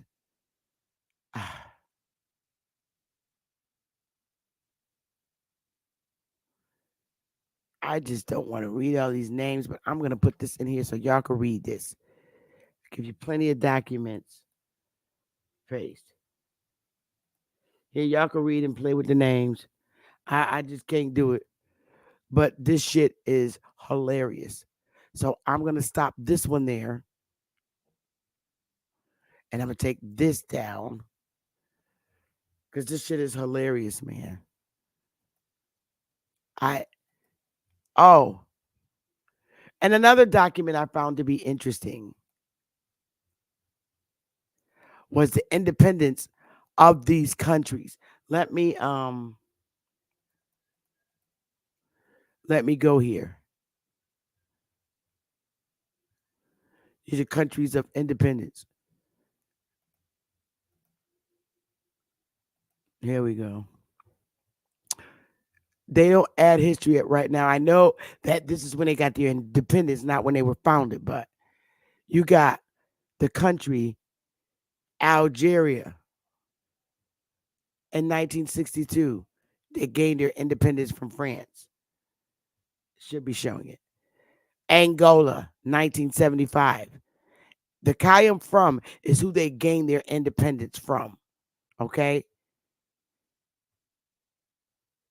They were first depending on these countries because they colonized, but this is when they got their independence. Benin, 1960 from France. Botswana, 1966 from Great Britain. Burkina Faso, 1960 from France. Burundi, these are all countries in Africa that got their independence. Okay? All countries in Africa only. Cameroon, 1960, 1961 from Great Britain. Cape Verde, 1975 from Portugal. Central African Republic. I grew up with some real fine ass Cape Verdeans in Connecticut. France, Central African Republic, France in 1960. Chad in France, from France, 1960. Comoros, 1975 from France. Congo Dominican Republic from Belgium in 1960. Congo Republic, 1960 from France. Cote d'Ivoire from France in 1960. Djibouti, I don't know these African names, y'all, from France in 77. Egypt, they received their independence February 28th, 1922 from Great Britain. Wow. I didn't know that. Equatorial Guyana, Spain in 1968. They got their independence from Spain. Eritrea from Italy, Ethiopia in 1941 and 1933 from Ethiopia. Ethiopia, never a European colony. Gabon from France in 1960. Gambia from Great Britain 1965. Ghana from Great Britain in 1957. Guyana from France in 1958. Guyana-Bissau in 73 from Portugal. Kenya in 1963 from Great Britain. Lesotho, 1968 from Great Britain. Liberia, never a European colony. Libya in 1947 from Portugal. In 1951 from the UK. French mandate. Madagascar, 1960 from France. Malawi, 1964 from Great Britain. Mali, 1960 from France. Mauritania, 1960 from France. Mauritania's 1968 from Great Britain. Morocco, March 2nd, 1956 from France. And April 7th, 1956 from Spain. Yo, that's where the Moors at. Mozambique, 1975 from Portugal. Namibia from South Africa, 1990. Niger, 1960 from France. Nigeria, 1960 from Great Britain. Rwanda, 1962 from Belgium. Sao Tome Principe, I don't know what that is, from Portugal. Senegal from France in 1960. Seychelles, 1976 from Great Britain. Sierra Leone, 1961, Great Britain. Damn, Great Britain gave up a lot of shit. Somalia, 1960 from Great Britain. And Italy.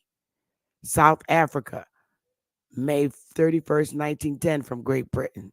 Sudan, 1956 from Great Britain and Egypt. Swaziland, 1968 from Great Britain. Tanzania, Tanganyika, and Zanzibar from Great Britain from 61, 63, and 64. Togo, 1960 from France. Tunisia, 1956 from France. Western Sahara, 1975 from Spain. Uganda, 1962 from Great Britain. Zambia, 1964 from Great Britain. Zimbabwe, November 11th, 1965 and April 18th, 1980, declared recognized by UK. Yo. Wow. Africa independence dates. I got it all. Interesting. So I put that in the chat too. Y'all need to be keeping this stuff and be reading it. Ain't got shit to do with us.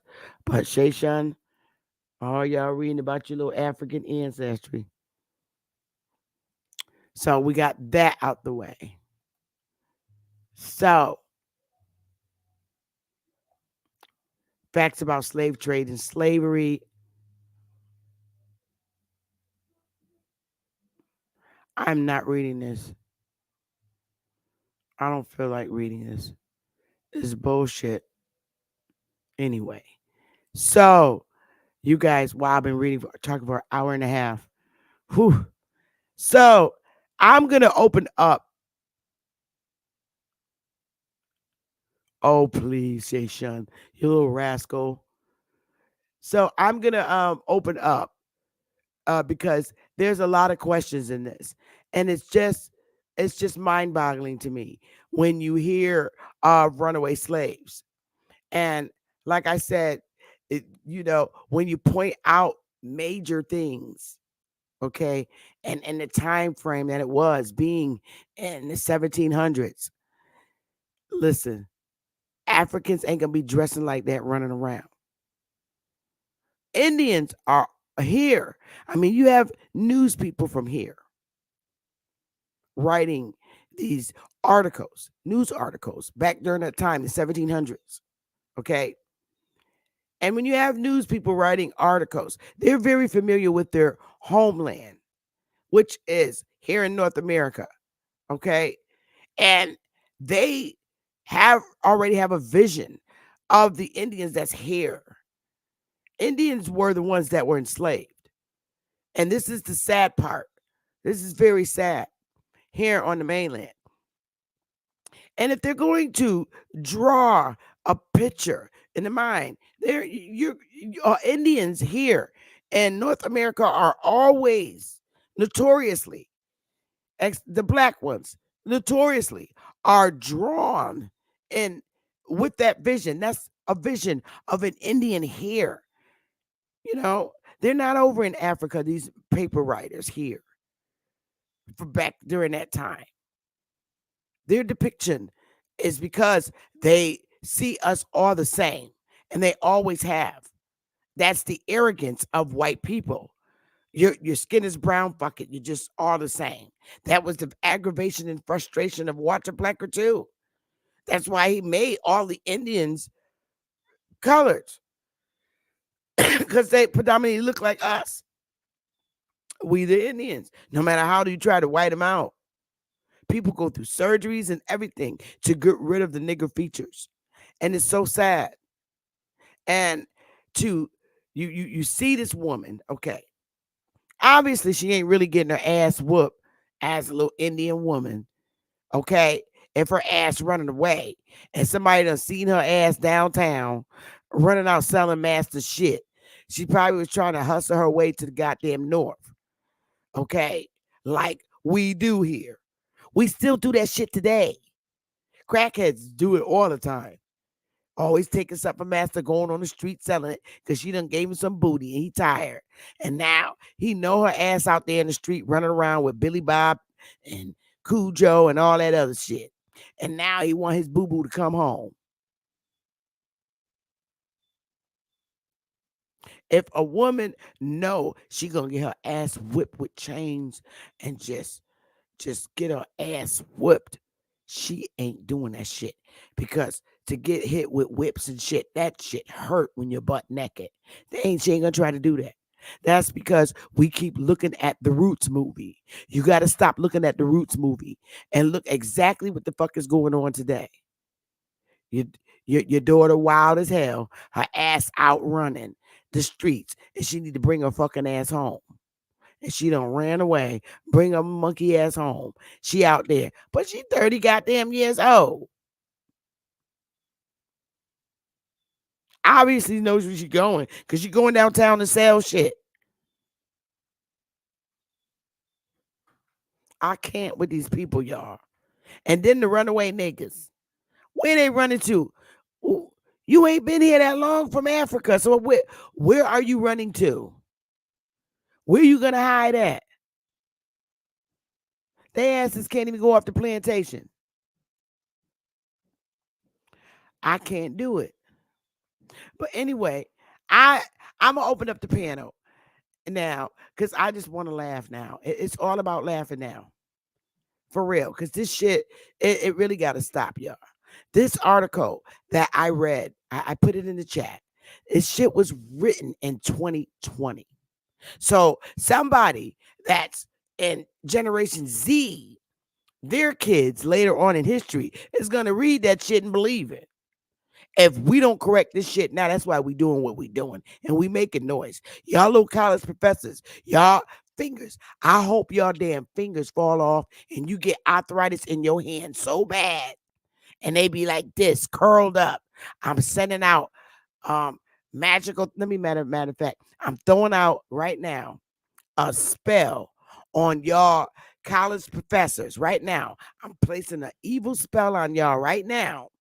So that when y'all write articles or type, your fingers gonna be like this, and you ain't gonna be able to grab your little pee-pee when you go to the bathroom, because your fingers gonna be like this. They're gonna be crunched up and curled up for writing bad stories. So I'm about to set up this this magical spell. Yep, this time I'm saying it, Top Cats. I'm saying it for real this time. And now let me throw out and cast out the evil spell on these college professors.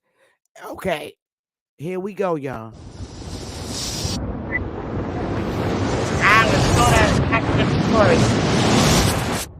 Your fingers are gonna crawl all up for writing all these damn lines. Your fingers are gonna crawl up. Okay, so I cast a spell. So y'all, I'll be right back. I'm gonna put the link in the chat. All right, I'm gonna go and take my little lady break. And I'm going to put the link in the chat. Y'all can come up and rap with me for a little while. I'll be right back, y'all. The link is in the chat.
y'all.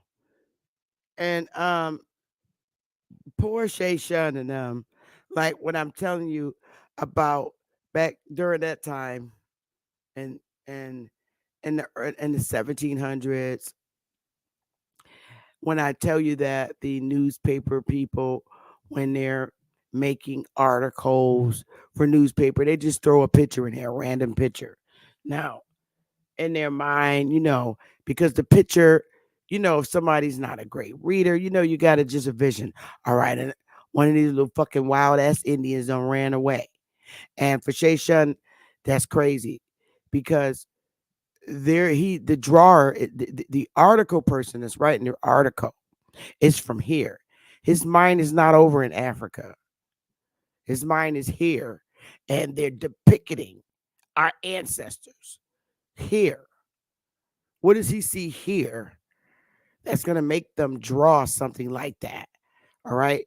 Because I'm just going to keep it a buck. And you talking about they dress like this is in Haiti. This is in the Americas. Okay. This is in the Americas. This is supposed to be King Philip with his big nose ass, mulatto ass. Okay. And then over here fighting in the war. These are depictions of fights over here with like Mohawk Indians. And this is the fuck is in the newspaper article man's head. So y'all, could y'all please throw up some fire? Because I just needed to prove, we got over here, you can see the Mohawks. All right.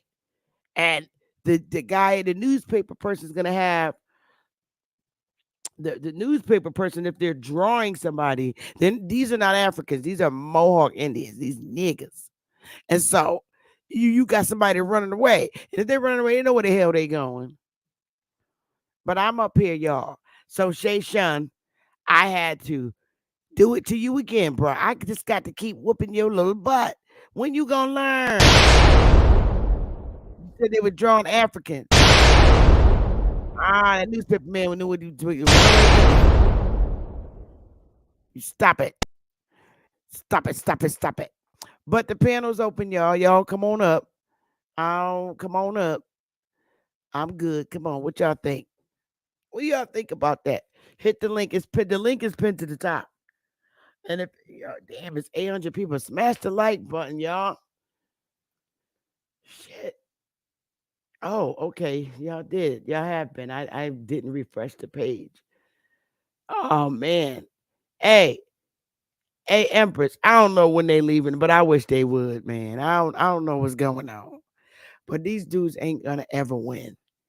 They depicted our ancestors in the newspaper. I'm serious. If they really wanted to find that girl, if they see her ass downtown, knowing she pretending like she free, that she out there selling shit. Come on. That we still do that shit today. We do.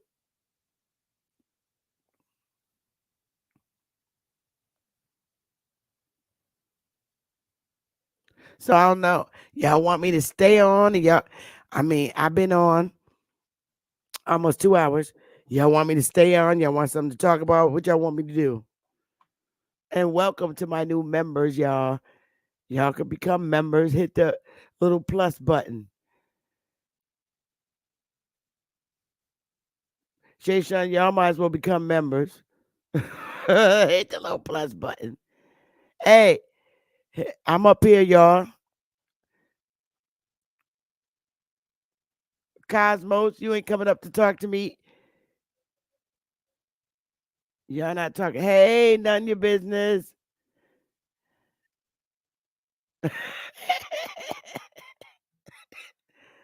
Oh. Let's see what y'all talking about in this audience. Why y'all not? I know why they not hitting the link. Cosmos, Indians fought with the YT man first. With the white man first. Debating who? Uh-oh. I hope this is Cosmo.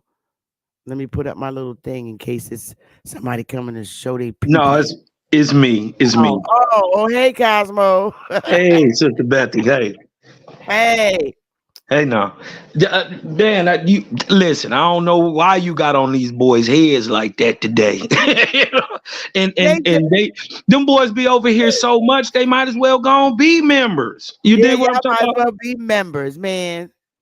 And the thing Like, is, I, hey, Sister Betty, the question that I would ask is, if, for instance, the Aboriginal community just stop entertaining them, just stop letting them come around, would they even have channels in 6 months? I don't know. I'm just saying. I I don't mean, think so. I don't mind. I don't mind them coming to my channel. You know why? Because I actually like the um pressure, because it makes us study more, and it makes us dig for more information. So I really don't mind them coming over here. Long, we're not, and to the one that they're not dirty name callers and stuff. So I Right, don't right, mind right. them. I take it as going to find something that they give me a reason to debunk everything they say. My thing is, the question I asked Sister Bestie, and why SHA is replying to me. I asked you a question. I said, when has the African ever fought on his own against his oppressor? And I said, we don't see to these quote unquote so-called Africans come over here to the Americas, get around some Aboriginals, and then get some heart to fight, even in Haiti. So Shasun said they was fighting. I said, where, when? And then, so not a coincidence, said he brought up Fort Cormentine, which is now called Fort Amsterdam, over there in Ghana. But the whole time that there was a slave trade, there was an active slave trade in that Fort Amsterdam in Ghana, and didn't stop, or supposedly closed down in 1868. The war is already over in America. So I was wondering, when did they fight? When was the time that, you know what I mean, there was a overwhelming amount of Africans that was just like, we're not taking it anymore, and they went to war. We got Tamukwa wars over here.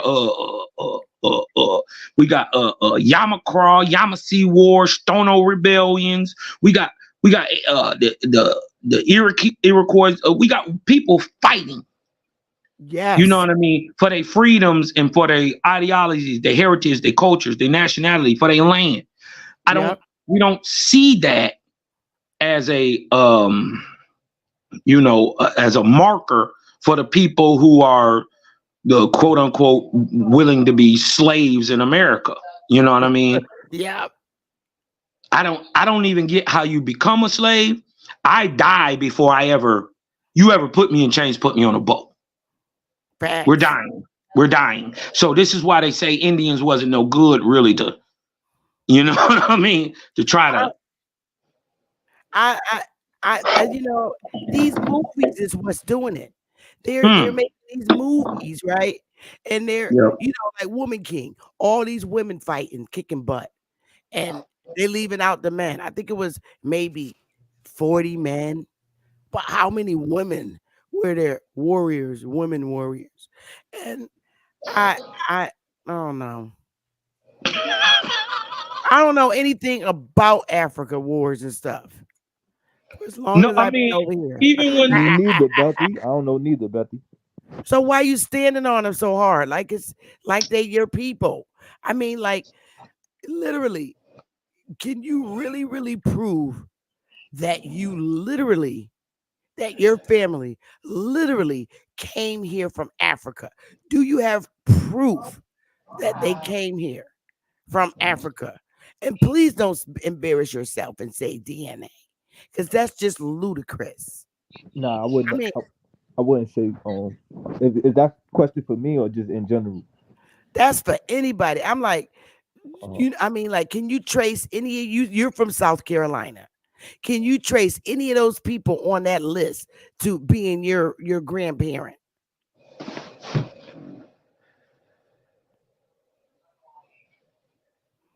Shay Son, you're from you South was asking me, Carolina. Betty. Okay, so Yeah. yeah, so again, like my family, I can only speak for this particular family that I'm speaking about. They're directly from Charleston, South Carolina, and I don't know if any of you guys ever met people from South Carolina or that part, or the Goose Creek area, but a lot of those people, that the black people that said to have inhabited that area, came by way of slavery. So when you factor in that, and then you factor in a lot of the people in Berkeley County, or in St. Stephen's, amongst Corner, a lot of those black people never claimed to be Indian. They never claimed to be or have any Indian lineage. A lot of them will say they're Geechee or Gullah, but won't actually claim they're Gullah. You know what I'm saying? If you ever spoke to somebody from St. Helena Island, those people won't say they actually Gullah, but they'll say they speak Geechee. But my point is, if they're not claiming to be Indian, and if you ever seen those people, most of them black as hell, if you ever seen them or heard them talk, that Goose Creek language, the way Darvish sounds, because I heard you highlighting the way he sounds, it's worse with the elders. If you ever heard them speak, they sound like they from an island. They sound like they're from somewhere else. Well, hold on, let me land. What I'm saying is if these people in this area never claim to be, if these people in this area never claim to be Indian, and we know based on the state documents, the state of South Carolina is saying a lot of these black people came by way of the slave trade. That's federal documents. Why wouldn't I think that my ancestors that's from that area was a part of that? Especially if they're not claiming to be Indian. Well, and it's not just I happen to know people from the islands out there who are Geechee, and I dated a girl who was Geechee, and they never, ever, ever, ever mentioned nothing about Africa, and they only told us that, and they from South Carolina, and then hold on 1 second, hold on, and they speak the Geechee. They talk about being from the Ogeechee River, having ties to that. They called them they was in a group. It's slipping my mind. Stunner, and they was all down in that Goose Creek area. You did what I'm talking about. I've never ever heard except one person call herself Queen Quet say that they was Africans. I've never heard anybody else say that. Honestly, and I lived in Virginia, so you know what I mean. So I used to go to the Outer Banks all the time. You know what I mean? Well, I've never actually seen that. And even like when you go to Jekyll Island and all that stuff, and you actually go look at the little plaques where they say all that was Indian land. It don't say nothing about African. Okay, and then hold on, and then let I'm gonna land my plane on this one. When you go to books to hidden calls of the American Civil War, you did what I'm talking about. They have a firsthand account of a white man who came from up north. You did what I'm talking about, and seeing the actual people who was getting these quote unquote Negroes and Africans getting sold in the slave markets in Charleston. He was surprised that the majority of the people actually being sold on the slave stocks were white, pale-skinned people. These were the Africans, and that's what blew his mind. So when you see stuff like missing Negro in the newspaper, and they're asking for a reward for a missing Negro, and they describe him, and he's got blonde hair, blue eyes, lily white skin, and is trying to pass himself off as a white man, it comes hard.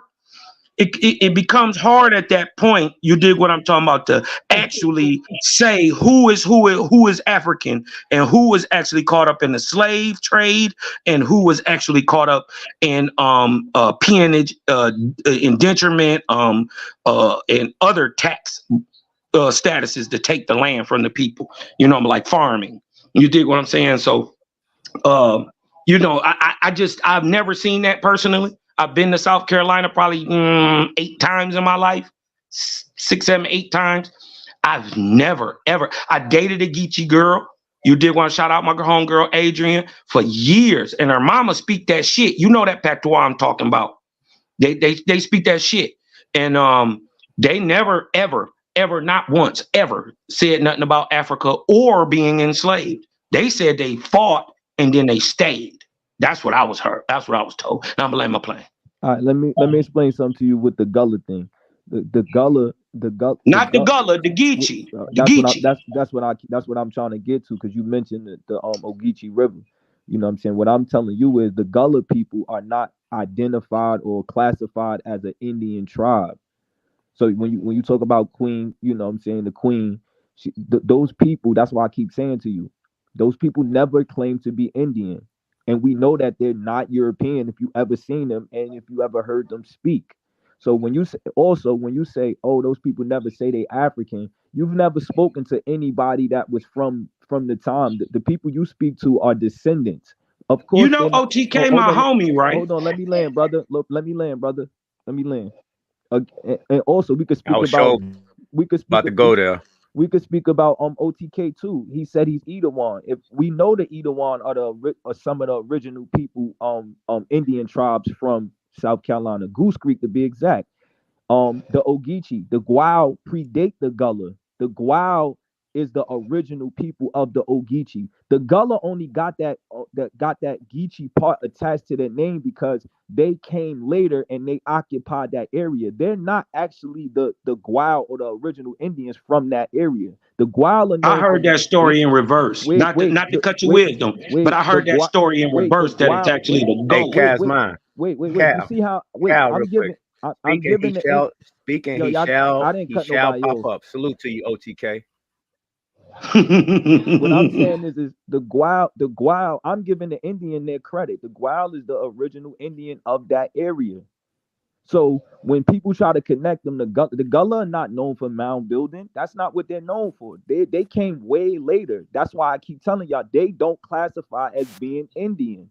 But the Edawans do, and yes, the Edawans is part of the them Geechee people. But hold on, Cosmo. You see, I'm not negating that they don't exist, right?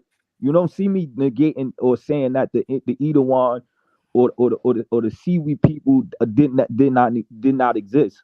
They were there, but also African slaves came there. This is all documented. I don't gotta negate one group for the other. No. We're not denying that African slaves came there. We're saying, brother, look into the possibility that these African slaves are white folks. No, why would I? Again, I'm gonna say it for the third time.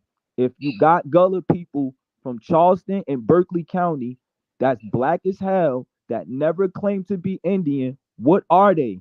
They're not. They are Indians. No, they're not slaves, bro. How you calling them Indian if they never called themselves that? If they never we never spoke to a Gullah, brother. The conversation should be about your bloodline, not about everybody else's bloodline there. What about your bloodline? I just told you. I spoke about my that particular family. You late or you deaf? Because I literally told you my family is directly from Charleston, bro. I told you my family from Charleston. Calm down, Shah Son. Calm down, Shah Son. It ain't that serious, bro. I ain't cut nobody off. I let you talk, Cosmo. Yeah, but I know, but I'm saying you ain't gotta go hard at your sister like that. You don't gotta be rude either. Right, you ain't gotta be rude. Yeah, calm that all the way down. I'm just saying, I'm gonna let y'all talk.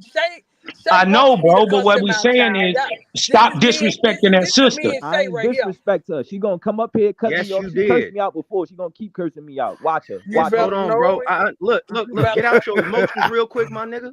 Get out your emotions. Yeah. I'm saying, you see, Miss Holbert is trying to say something. You did not have to go hard body like that. Talking about smoke. Okay, or something like that. You ain't gotta do that. Hey, hold up, y'all.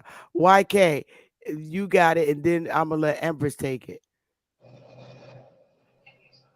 YK, peace.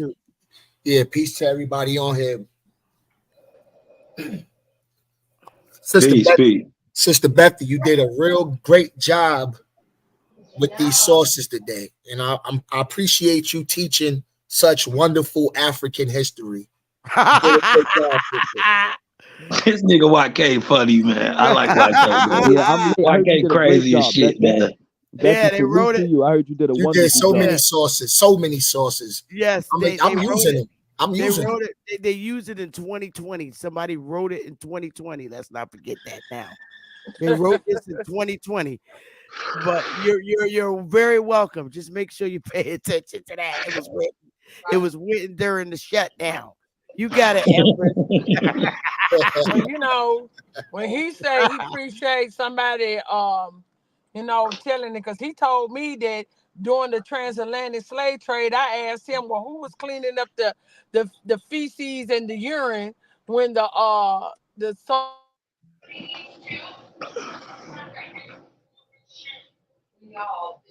Oh, she went out.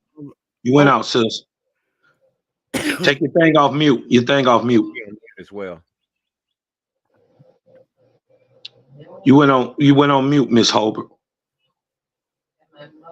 Your mic is muted, Empress.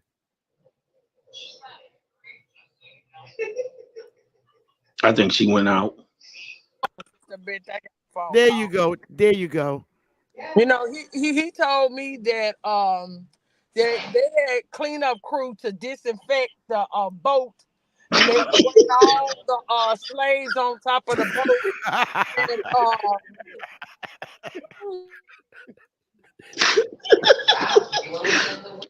they had the cleanup crew. Oh man, y'all ain't gonna be talking bad about my dog OTK, man. The cleanup crew. I'm part of the cleanup crew, man. I'm trying to figure out how you have a cleanup crew and you don't even you never believed in bath or disinfecting your own ass. You know? Where you get some bleach from? Exactly. Right. With all these people piled in this little small space, you know, they always talk about the slave boats.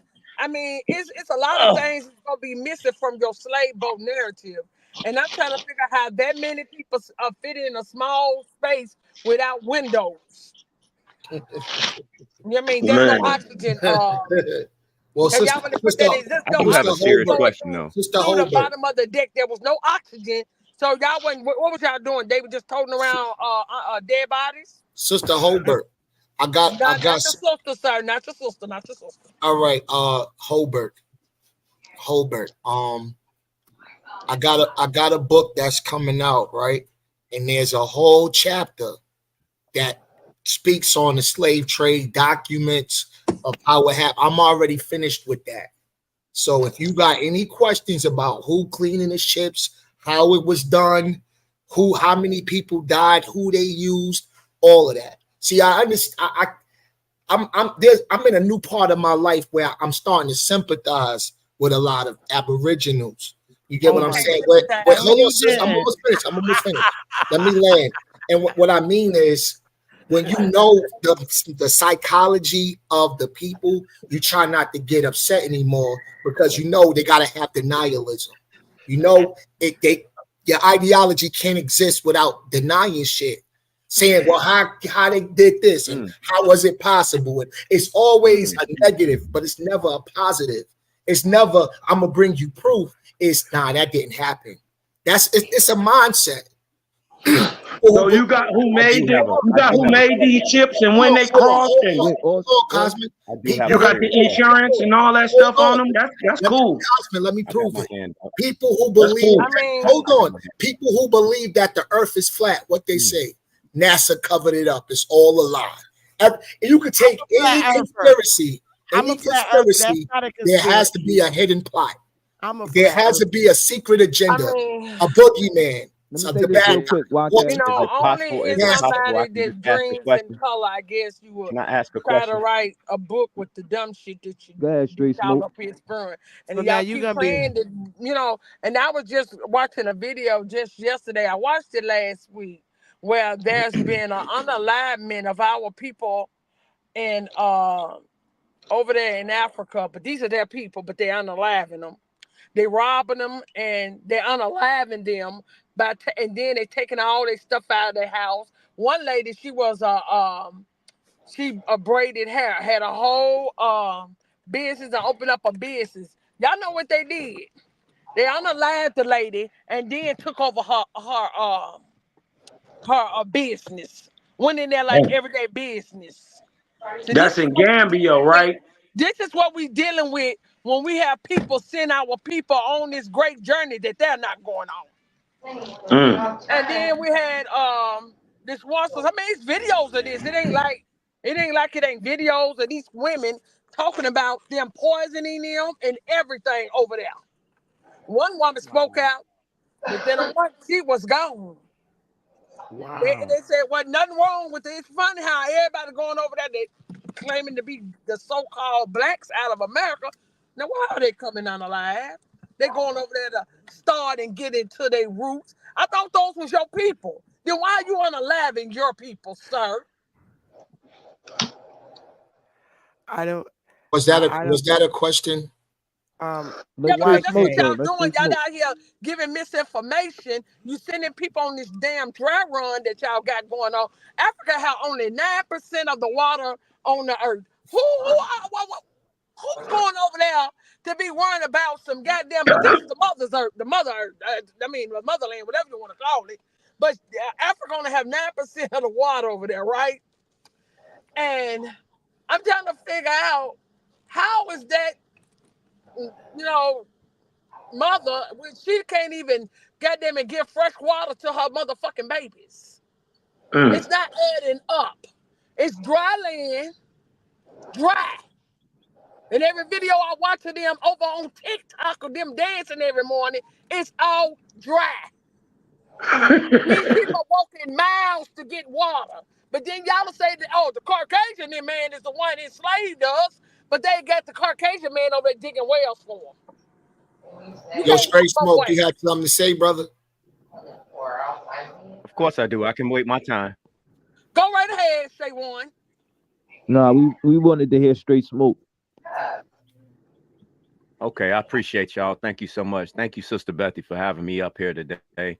I do have some serious questions because I'm sorry, ma'am. Oh, no. Go ahead, hon. Okay, because this is my whole thing. Just let's go ahead and nip this in the bud. Are there any stories, any indications that any of these things happen? Because in my purview or in my perspective, in my common way and rationality way of thinking, wouldn't there be some kind of historical book or writings from the people that are currently residing there saying, don't go over here, they're stealing us? Sister Betty, I will send you the videos of the women because they got them all compiled because they over there doing the research on it. I will send you the video of it and the women speaking out on it. They on the video speaking out on it and everything. One woman is screaming and hollering, talking about when she don't give a fuck. She's leaving all her shit. She just wants to get the hell up out of there because they had broken her house more than fucking one time. Yeah, that's in Gambia. That happened in Gambia where the 6 women got unalived out there. That's in Gambia. But go ahead, Straight Smoke. Because we have to keep it all rational. If there's no literature from back then stating what people are saying now or what currently happened or whatever this atrocity occurred, why is there no literature in that land to support it? That's my only question.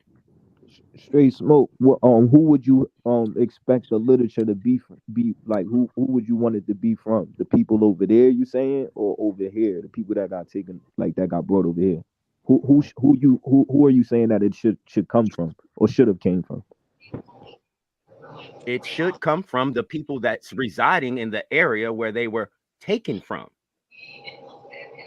It should be literature over there to support what you're saying right now. If there's no literature in Africa, then that's a made-up story. That's how I'm viewing it. That is no made-up story. I mean, why would they want to deter you dumbass niggas from coming when y'all don't want to hold on. Let me respond to Straight Smoke because that was a question, right? So my answer to that would be because we're gonna go and find those stories that's written, right? But even if let's say that's the case, that doesn't take away the fact that we do have documents here and in Europe and all over the world. So just because you asking for documents that it happened in Africa, it don't take away the hundreds and thousands of documents that say it did happen, brother. Okay. So you still gotta hold that. Go ahead. Go ahead. I'm sorry for cutting you off. My fault. Yeah. YK. So you still gotta. You can't deny the proof because you didn't find none in Africa. Did you look for any? Or how about the sister who wrote about it? How her great grandfather was a slave trader and things like that. And what about the dungeons when you go over there? The point of no returns. If I can get my point across, you'll understand where I'm coming from. But I wanted you to continue. Because let me say something real quick. Go ahead, brother. YK. Let me say something real quick, YK. Also, hold on. Straight Smoke was about to say something, bro. Don't cut him off. Okay.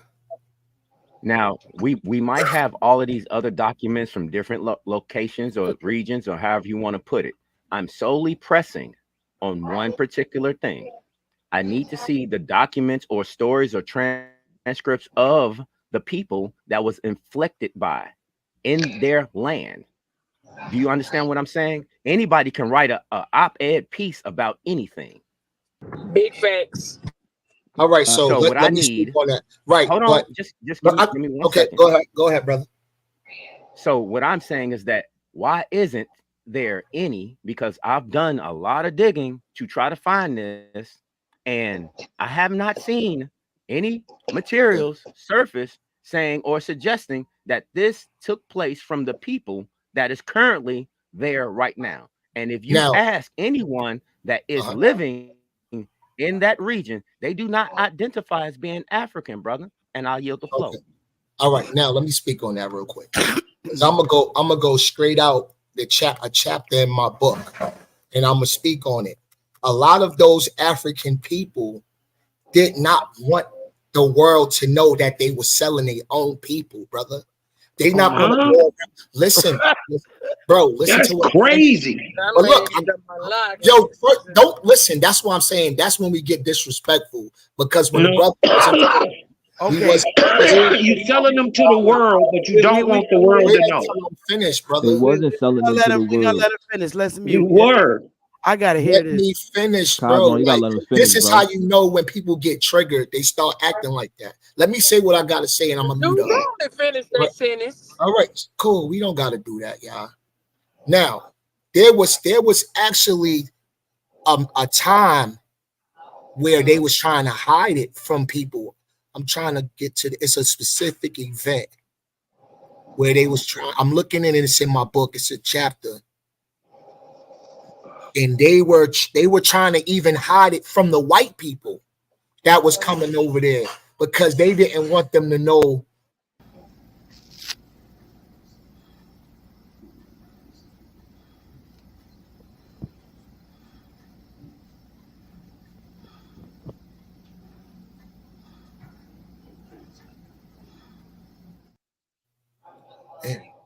Oh, yeah. Somebody could speak until I get to it, because I'm right. You don't got it. I wanted to say this real quick. Go ahead, child. I got it right here. Yeah, Go. Oh, he got it. No, I ain't got. Just go ahead. I'm looking for it. Yeah, let me say this real quick. So you said why didn't they have like the stories of the narratives? Like, so to my knowledge, like places like, I'm just giving you an example, a place like Nigeria was colonized. So the same rules apply here. You know, when like YK said, y'all say, oh, all this information is coming from the white man's perspective. Or, you know, all of this is, they control the narrative. So Nigeria was colonized too, if y'all don't know that.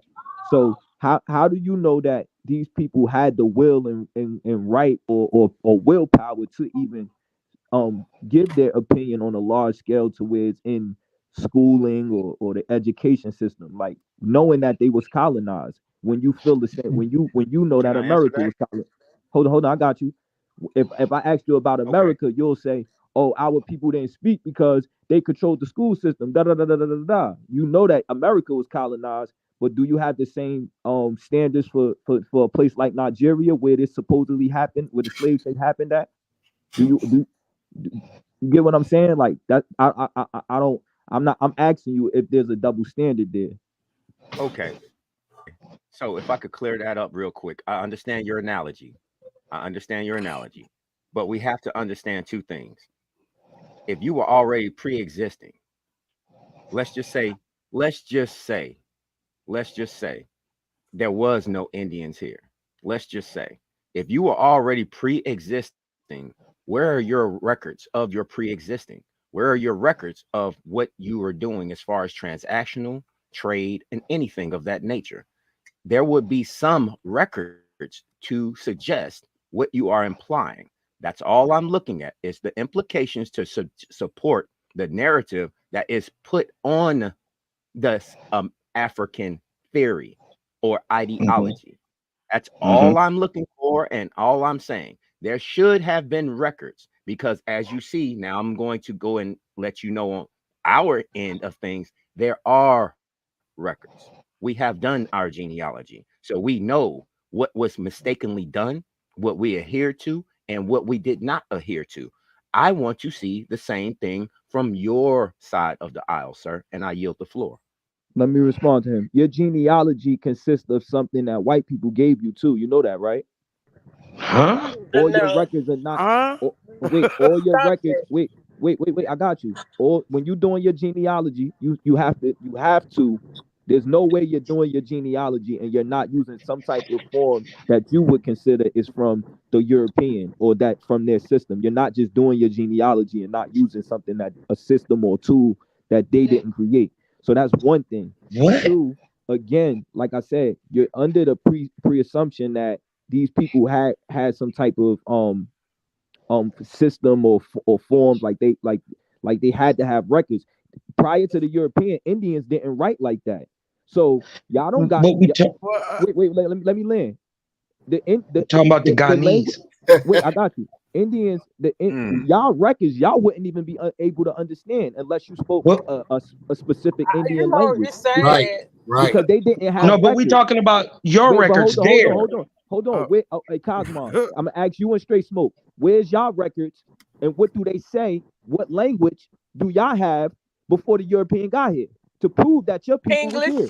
We are speaking our language, and number two, we have marriage records. We have marriage records. You have marriage. You have marriage records after Europeans came. We here, have not marriage. Before. We have marriage records. Yes, after Europeans came here, not before. I mean, if my records go all the way back damn nearly to the 1400s. So what language was they in? What language was they in? We back to the 1700s. Mr. Becky, when you finish, can I get our language? Y'all finish. Yo, can I ask a question? The Africans doing their genealogy? Because see, this is how we can cut from the bullshit and cut through the what you call it. If the Africans do their tree and we can match trees, how about that, y'all? Hold on. So we can see who's missing on whose tree. Wait, I'm with you. Hold on. Let's cut through the bullshit. I would never let them tell me who I was. Let's cut through the bullshit. Now, like you said. I'm just because see, this is the game that they're playing. So if they're playing that game, we got to beat them at that game. So in order to beat them at that game, they need to show us who's missing off that fucking tree since they claiming to be us. You can't claim to be somebody if you ain't got no ties to them.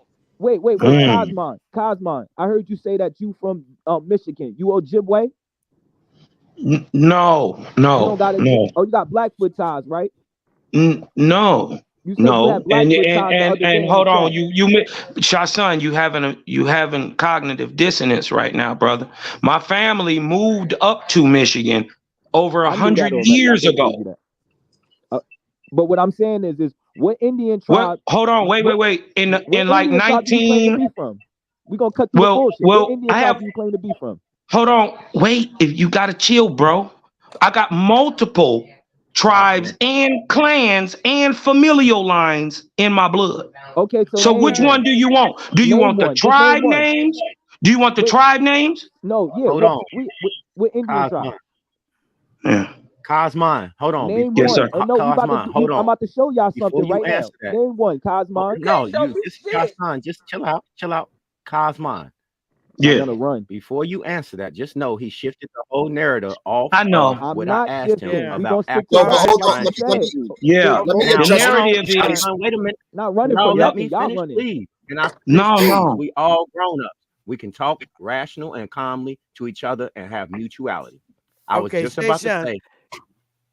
Please, YK, go ahead. I'm asking Cosmon to name any. All right, Indian. mute your mic because you're changing the subject. We'll come back to you. No, I'm not. I'm sticking to records. No. So why aren't you showing us records in Africa of this supposed? Listen, hold on. We're asking for records in Africa of this supposed slave trade. They're not there. I know what they're doing, brother. Okay. Now, if you want to get back on me, if you want to be personal, I don't have no problem telling you where I come from because I know where I come from. No, I said name an Indian tribe that you claim you come from. Biloxi. Biloxi. Do you have records in their language? No. Yes, it's English. No, it's not. There you go lying. Yeah, it's English. Straight smoke. Straight smoke. Just prove my point. He don't have language. They didn't speak English originally. Yes, we did. Changed it, sir. All right. Yo, son, yo, son, that was a checkmate, brother. I just bodied him. I just bodied him. No, that's crazy. Listen. Hold on. Listen. Now the crazy part is, hold on. I'ma invent. My next invention is gonna be an automatic goalpost mover because listen, hold on, because this started with finding records in the slave coast in Southern Africa, supporting a slave trade narrative. Sister Becky, right now, since the brother couldn't just be straight up and admit like, yo, smoke ain't none, bro. He couldn't just be real. Hold on, he couldn't just be real, and that he couldn't just say that the records that he has comes from his enemy. Listen, he's saying that the records that he has doesn't come from his enemy. But I'm saying, hold on. Mute up, bro. I'm saying I have an ancestor proven, born here in America before the 1619 slave trade even happened. Hold on 1 second. Proven genealogically. 1 second. Hold on 1 second. Can I ask a question right quick? Hold on. Who just said that they from the Biloxi tribe? Hold on, sister. Hold on.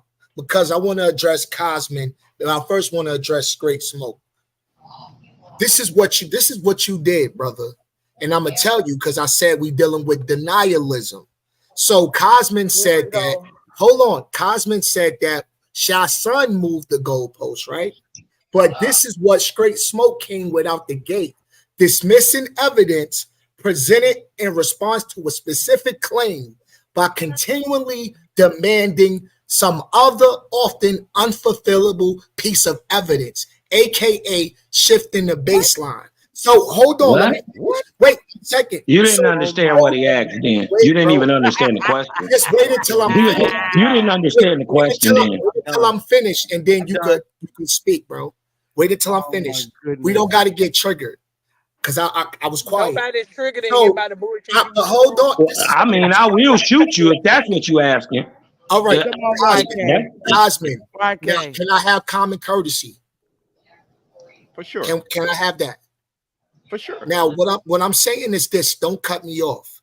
When I said to the brother Straight Smoke, I said, brother, so are you dismissing all of the evidence that proves those documents? You said, yeah, all of that means nothing because I need African records. So that's AKA shifting the baseline, asking for more evidence, moving the goalposts. Don't let me finish. He was asking for African evidence.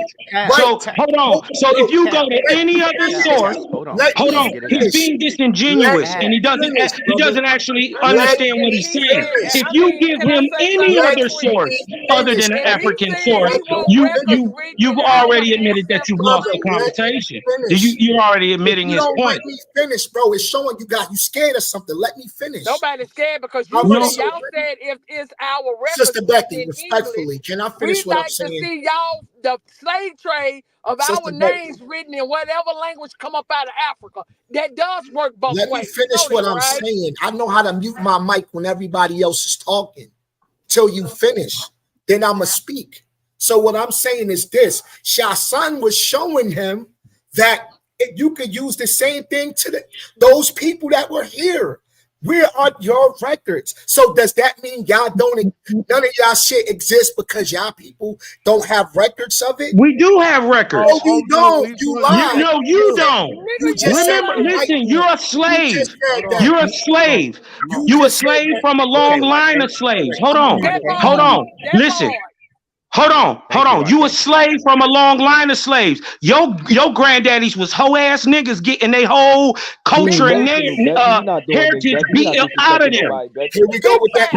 No, but what I'm saying is he keep disrespecting my ancestors like they wasn't smart enough to write this shit down. No, what I'm saying, if you a slave, that's what you come from. You don't have a history.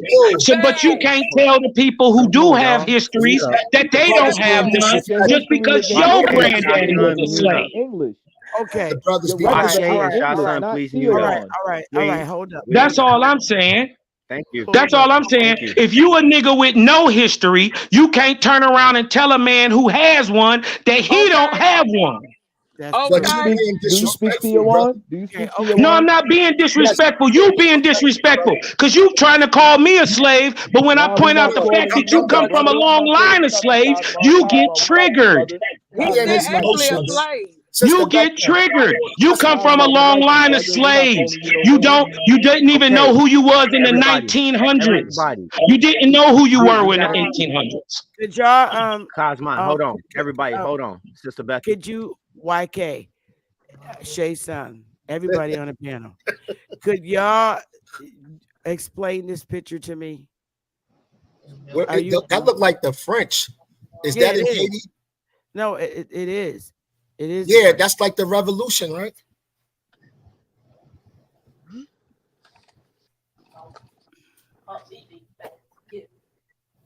Is it, sister? Sweetheart, this is in the Carolinas. What's the source of this? For the Carolinas, it's at the bottom. Okay. Is it? Are those Europeans? Are those? What are we looking at? I can't hear Betty. I'm trying to hear what Betty's saying. I can't even hear her because we got a kid on the platform. Okay. I just found this, and I'm just asking if you have any familiarity with it. No, I'm trying to figure out what it is, sister, and I want to do my due diligence on it. Yeah, maybe you might want to look it up. It says the transatlantic slave trade in the middle, but over here it says revenge taken by the Black Army for the Carolinas. Called them on them by the French. Yeah, let me see that source, please. Yeah, you know the name of the source? You know what? We could probably type this in. Let me see if I got this over here because this is where I got it from, and I just thought it was interesting. And I just yo, y'all gotta leave that coke alone, man. YK, bro. YK was like, yeah, that's the French in Haiti. He was geeked up. That's the French in Haiti. Yeah, we know about that. No, you don't. Sister Becky, what's the hey, type this in. Revenge taken by the Black Army for the Carolinas. And this word right here. Purchase. You want me to grab it? Purchased on them by the French. Oh, cruelties practiced by the French. Oh, is that what it's saying? Yeah, I don't see. Oh yeah, I was right. For the cruelty. This right Hold here. on, what it say? It says revenge taken by the Black Army for the cruelty. No, for the that says for the cruelties practiced. For the cruelties. Yeah, so that's the revolution. That's the revolution on them by the French. Yeah, that's the Revolutionary War. Okay, but it's saying trans. Yeah, because it says Bonaparte. And no, it actually says cruelties. French Revolution. Yeah, it says French Revolution. Okay. Where? Yeah, at the bottom. I'm looking at the citation. It's by J. Barlow. Okay. Yeah, it's the French Revolution. I couldn't figure it all out. All right. Now you good, Sister Becky. Can I ask Cosmo one question? No, you gotta wait your turn. There's people up here who have not spoken yet. Please, Shay-son. Correct. Empress, did you want to get something out before I give it up to Choctaw? I'm just waiting on them to pull up those damn slave boys records with their grandparents on it, because like he said that it's not in our grandparents, but my people going back up into the 13. That's before any goddamn slave trade that was taking place here. And matter of fact, Sister Beth, you've seen my records. Yes, My people ma'am. own slaves. Indian all day. And they was niggas. Yes, ma'am. Out there in Tennessee. Yes, Mhm. ma'am. So I'm waiting on y'all to show us all this shit that y'all got from this, because y'all dealing with Stockholm syndrome, like the man said, if your people were slaves, that means y'all still slaves right to this day. You don't just want people, y'all all a slave. I don't have no slave record in my bloodline, but we waiting for y'all slaves to show us y'all shit. Shit, y'all the slaves. Shit, own up to this bullshit. Tell us about y'all life and how y'all family went through this shit. I have no record. Hey, Choctaw, what's good? Yeah. Your mic is muted.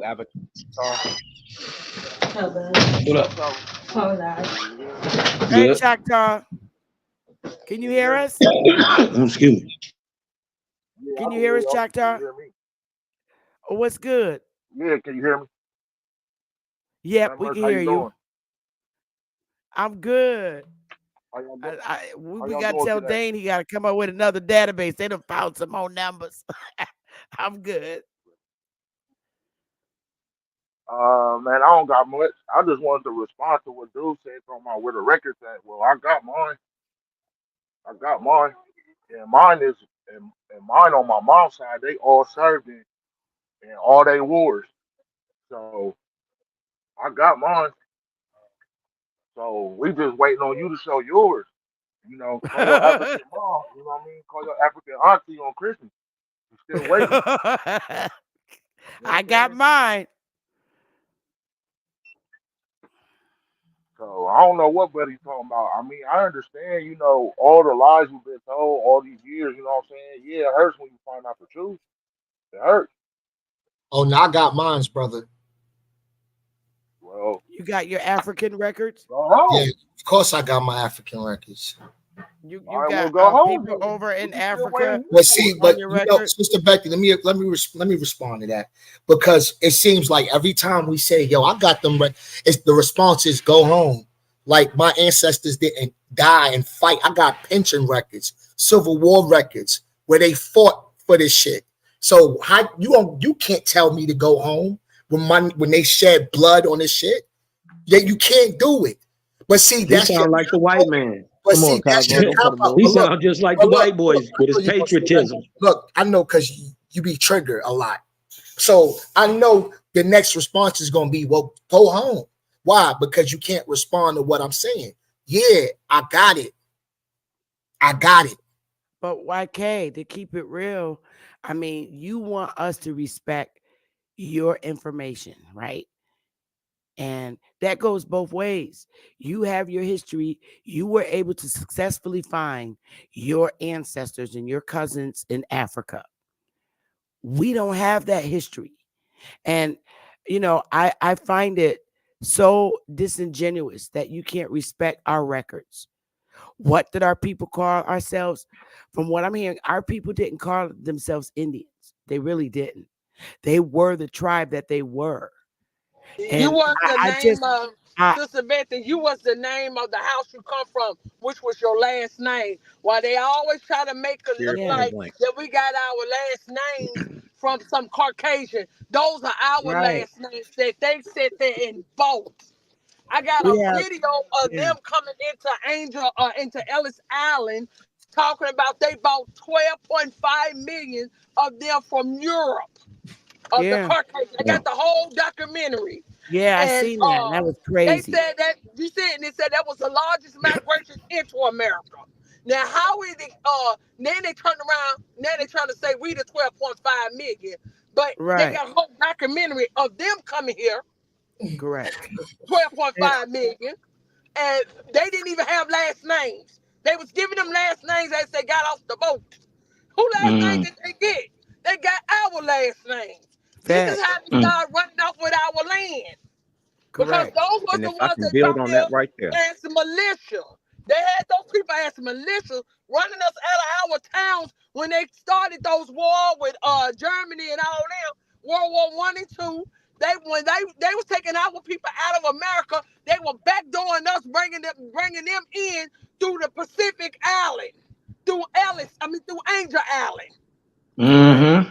That's a fact. And I mean, it's okay for you, YK and SHA to fight for your lineage history and stand on it. But you can't make everybody that looks like you over here on this landmass your story. This is the biggest problem that we suffer now. We have people who came in through Ellis Island and colleges up to this date trying to write our history. And it's wrong. And they're not even people. They're not even people. But I'm just saying, no, man. Well, don't cut it then. No, this is very serious. If I have to respect your African ancestry, you have to respect our Aboriginal ancestry here. Our parents know what happened. And we have a history here. And we have a horrible history here. Our parents know the history of our people being killed and hung if they said who they were. And YK, this is a very serious thing of us being classified as Black people on the census so that we could be enumerated. And it's a very serious thing when you hear of all the Indians that remained in their homes and didn't go to Oklahoma. But when it came around the time for them to enumerate us in 1870, they put us down as Black people so that they could enumerate us. And you've got to understand, we had so many racial classifications imposed on us. We're the only ones in the world with 9 racial identities for us to as a people. Don't you think that's odd? And then for you to come in and throw your research on us is wrong. It's wrong. My grandmother and my mom and my dad, they know who they are. They know who their grandparents are. My grandmother was born in 1931. Her mother was born in 1908. Her mother was born in 1878. And they lived to see what went on in the South to our people. And for you to come and tell us that, Sister Betty, can I ask you a question? It's just so wrong for you not to respect us. Sister Betty. I can respect your research on your history and your family, but I can respect everything that you research about Sister Betty, I can respect that. What I can't respect is you imposing what you find on my people. Right. So let me respond to that, because I'm showing my records. Now, I would go a long time ago. I wouldn't even be over here. I won't pull up to no Aboriginals channel, but I haven't seen nothing. No genealogy. All I hear is what I don't have. That's every time I pull up is we was lied to, or we was misclassified. But at the end of the day, we the victims. When we start saying we come from slaves. But when y'all do it, we got misclassified. They came over here, took our land. Or it's just excuses, but it's nobody showing me the genealogy. It's nobody showing me the key, the records. It's nobody showing me DNA. It's nobody showing me. Let me finish. Because I'm going to finish. We're dialoguing. So it's nobody saying, YK, shut the fuck up here. Get the fuck out of here. I mean, why do we hold on, let me finish. Please. Let me finish, please. I'm gonna mute my mic and let y'all go in on me, because I can take it. What I'm saying is this. Once somebody busts me upside the fucking head with the evidence that you are who you say you are, I'm going to apologize to you. I'm going to say, I'm sorry, my fault, but I haven't seen it yet. I haven't seen it all my life. Nobody has shown it. I've seen niggas do 12-hour bills and then show one record that they was an Indian, and I relinquish. Okay, so Can I'm gonna say this. Yeah, yep. I'm gonna say this. I've done my genealogy. I've showed my evidence on YouTube. In my state, Connecticut, being a colonial state, a constitutional state, you can't change shit unless you have proof. I uploaded and showed where I correct my race as American Indian. So I do have proof, and I have my ancestry, and my mother's still alive. I have all my information. So if I know my next brother and sister is too. I figured out professionally how to get our people to prove that they are Indian, not taxed. And I've been very successful at it to show that you did not come from Africa. I've showed evidence last week how we are definitely the Indians that remained in our home states instead of going to Oklahoma. And that's a fact. There were nobody else in this continent back during the time of 1830 and the war during the 1830. You only had black people and white people in my state and Carolina and the southern states, period. So if all the Indians remained, the 98% of them that didn't go to Oklahoma, who is the Indians that remained? It's obvious. It's not white people. We know where they came from.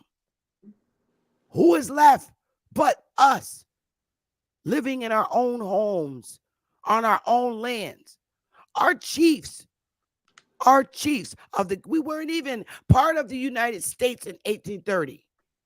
We were under our tribal chiefs, and they sold our land with us on it. And that's why we were forced off of it, because our chiefs sold our lands. And when the sale was taken, supposedly, they made us get out of our homes and told us that they would burn us out because they purchased the land. Not chiefs sold our lands. They sold up with our lands with us on them in our homes. And then next thing you know, all these signs and articles went up across the states, giving our people 24 hours to get out their homes. Who do you think they did that to? 24 hours for us to leave our homes, to get out. And you stand here and tell me that they did this to Africans? This is the disrespect that I'm talking about. So I salute you for finding your African ancestry. But we had chiefs in 1830. We weren't part of the United States. And they did this to us, and we have the proof. That's why my family's in Connecticut since 1929. They put my family's house on fire in South Carolina, and they had to get out. They lit the house on fire and told them they had to get out. And that's how we've been in Connecticut since 1929. We weren't Africans. They've been in that house for thousands of years. And this is what I'm talking about, the disrespect. You're a young man. I'm not saying that you're stupid. I'm not saying you're stupid and you don't know. But it's kind of disrespectful when you come to someone like me. And then I got my mom that's still alive that can attest to these stories. It hurts us when you do this to us.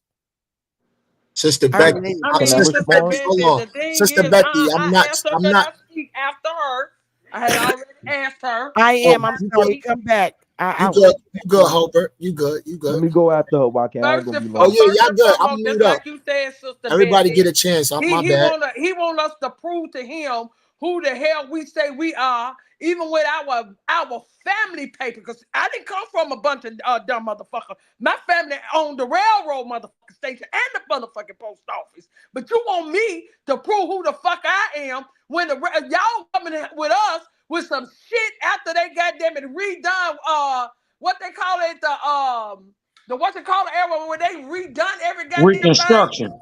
The Reconstruction era. Y'all coming to us after they done reconstructed the fucking history, but yet I still got proof because my family kept proof. But you gonna come to me telling me about a slave stuff, but you ain't asking them to show you the boats. They can't even give you one boat, but you gonna come and tell me about some fucking slave narrative. This is why I'm disrespectful towards y'all. See, I got records of my bloodline. Show us the records of them putting you on the motherfucking boat in a motherfucking writing over there. Because we would like it in the writing. And I can also show you the fucking African Royal African Company with the fucking Indians as the goddamn emblem. So let's talk about that. And I'm gonna pull it up for y'all.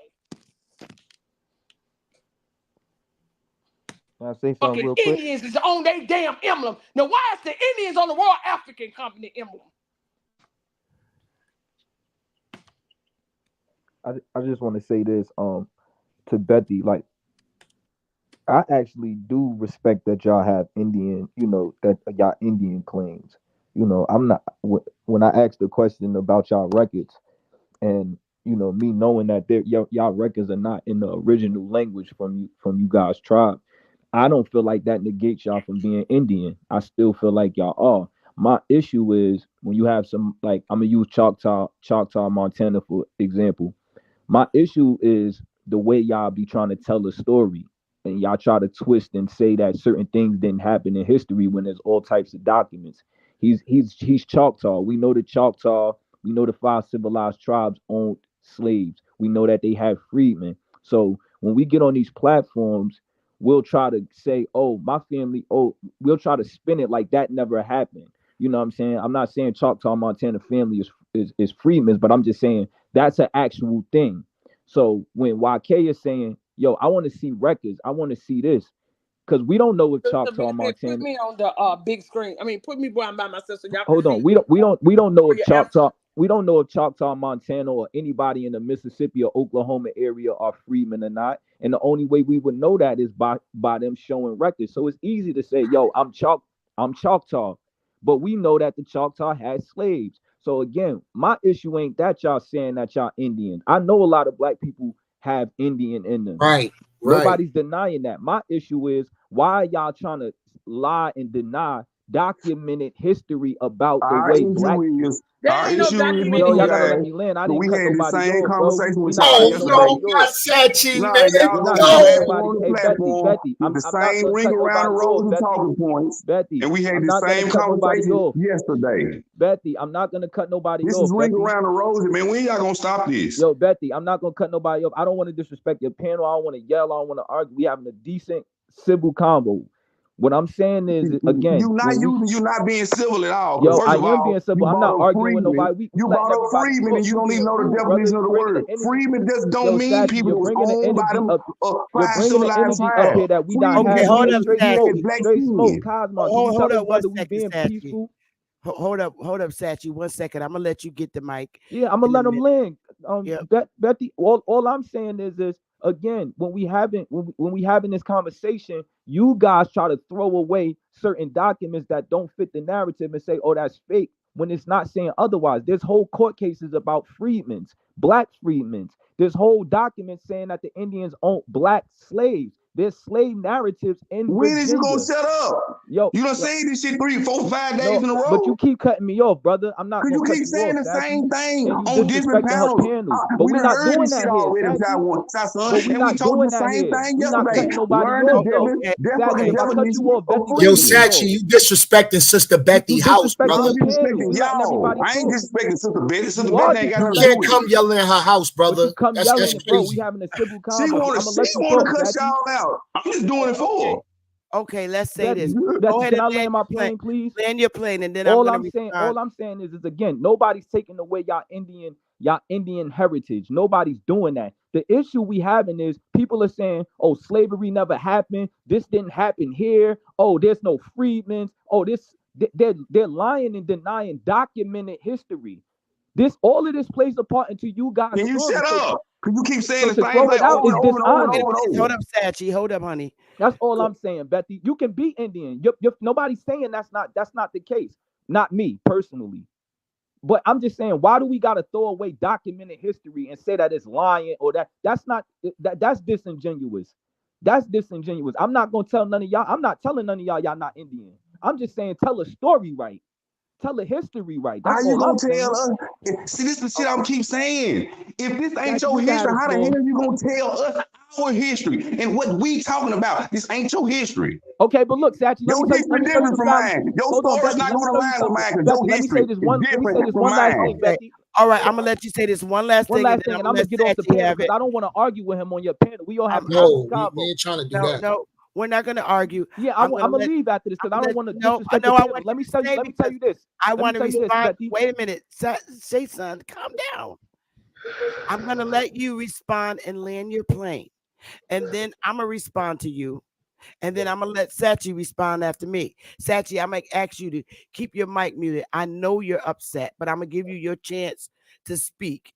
And they're not gonna unmute their mics, okay, hon? So even though it makes you upset, just hold tight for us, okay?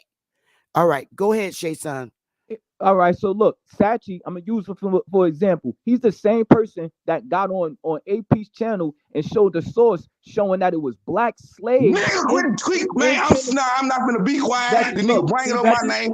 I'm not gonna keep on listening to the same shit. You tell the truth about them. Okay. Sachi is upset. I just put him in the back so he could calm down. Yeah, let me land my plane, Betty. But Sachi gets triggered. Yeah, so go ahead and respond, and then I'm gonna let him up. Yeah, so what I'm saying is not gonna stop. You know, Sachi. What I'm saying is this, Betty. If me and YK say, yo, black people were slaves in Tennessee, him or somebody else would be like, majority would be like, oh, my family wasn't slaves in Tennessee. It wasn't no slaves there. But this man got on AP channel and showed the whole source full of black slaves in Tennessee. It had court cases, records, and all of that. But why? But so my thing is, why is there so much denial when they find the records? Now what he did was he showed the record and tried to manipulate it. He's gonna tell y'all that these black people was Indians, which the source does not say. But again, that's all I'm saying. If we're gonna tell a story, let's just have some integrity and tell it right. Why are we throwing away documented history and records because we feel like we ain't African or my family wasn't slaves? That shit is disingenuous, Betty. That's disingenuous. All right. No, history. But go ahead, I'm gonna drop down, Betty. I don't want to stay on the panel. Appreciate that, brother. That's I want to respond. I want to respond. Weak ass niggas. I ain't never seen a bunch of weak ass niggas. Look, man, that's real, man. I want to respond to you, Shay-san.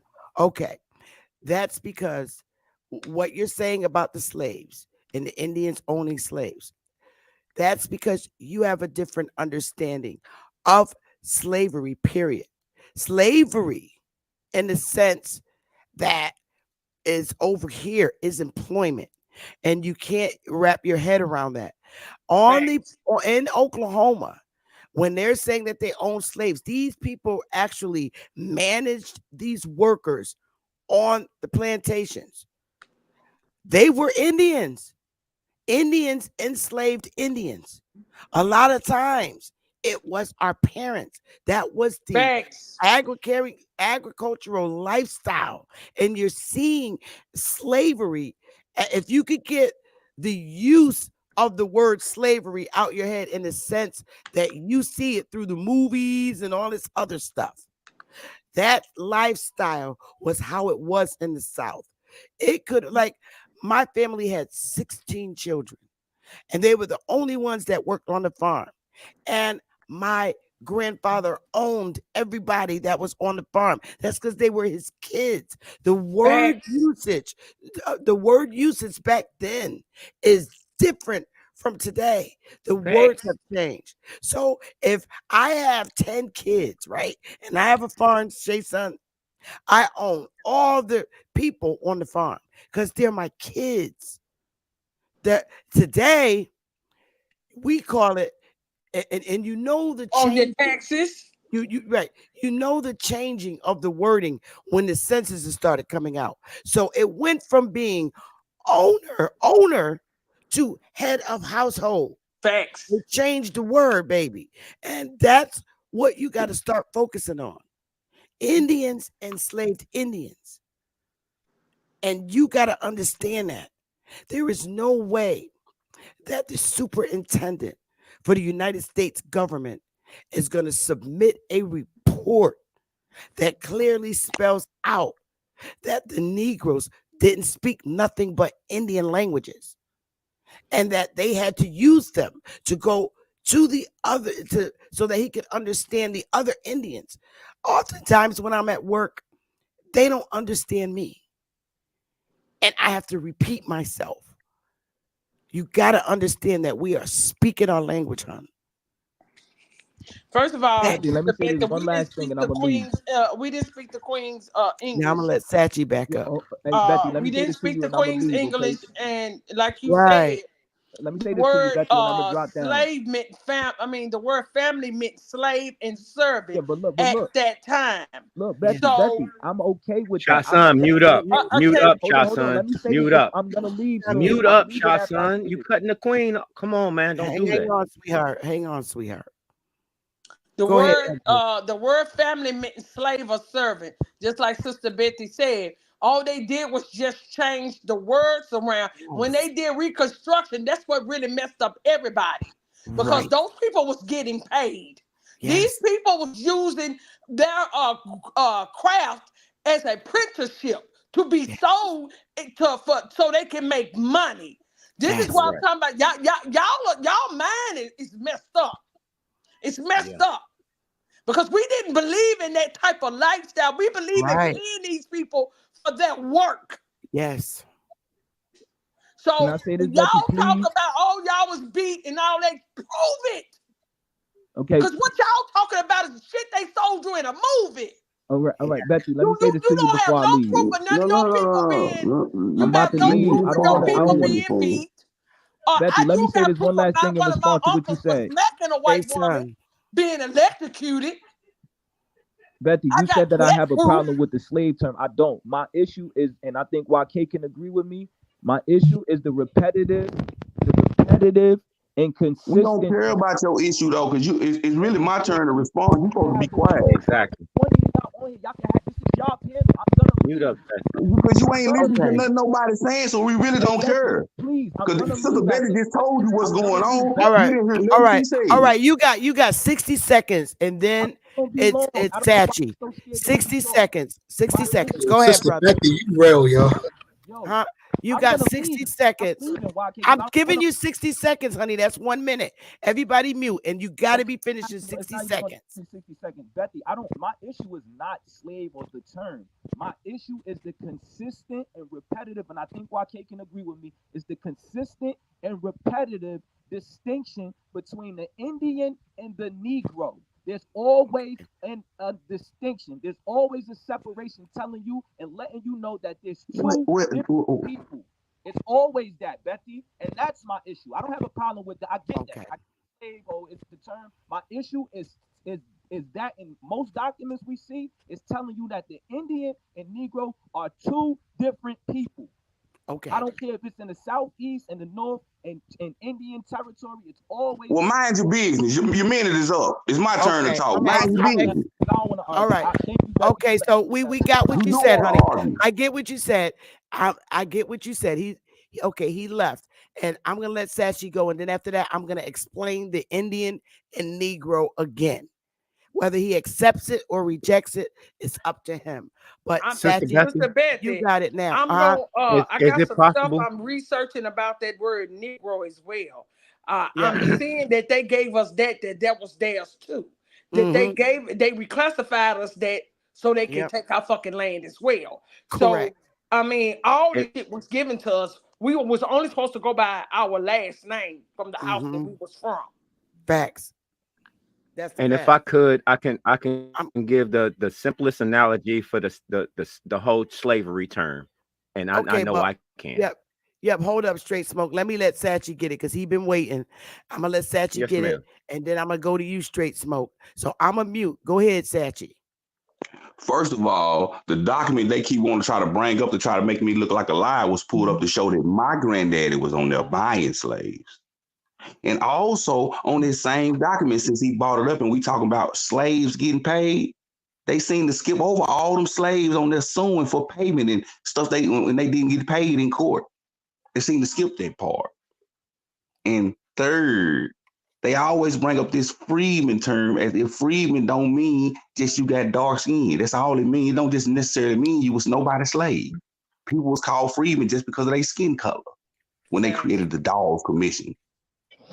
Shit, I got a whole line in my family called freeman. Shit, they wasn't no slave. Not damn one of them was a slave, and they're a bunch of Indians. That's because that was a last name. Yep. That was already their name. They was already Not a Indian. title, but a last name. A surname. Yep. And they Shata, proven. Yep. And it's on the Choctaw's list. And they always bring up these Indians, so-called slave owners, but they don't never want to talk about Carter G. Woodson book, Free Negro Slave Owners of the South, 1830.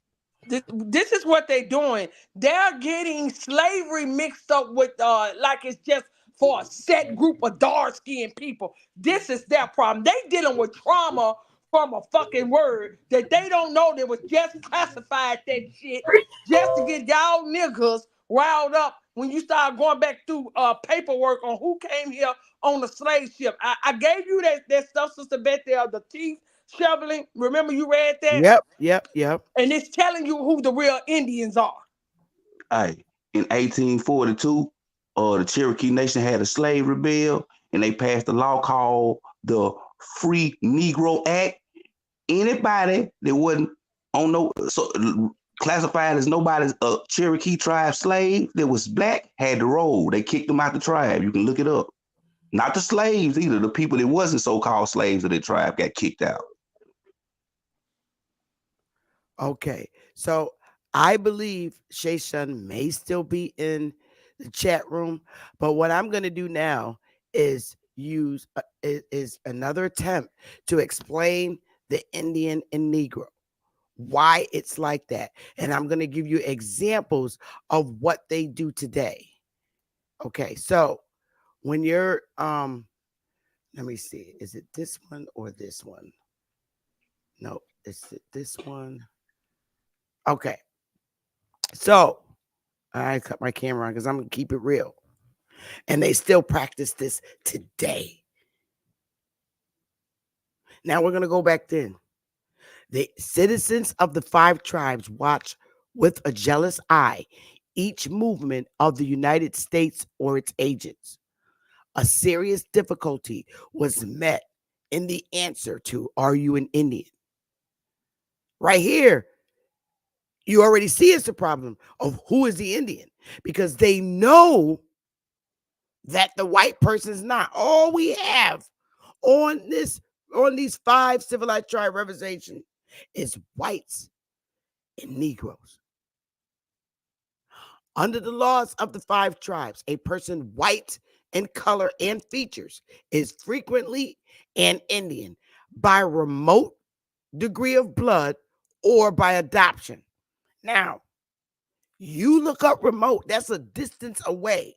Right there, it's telling you that they have taken on the identity of being the Indian just by a remote degree of blood or being adopted.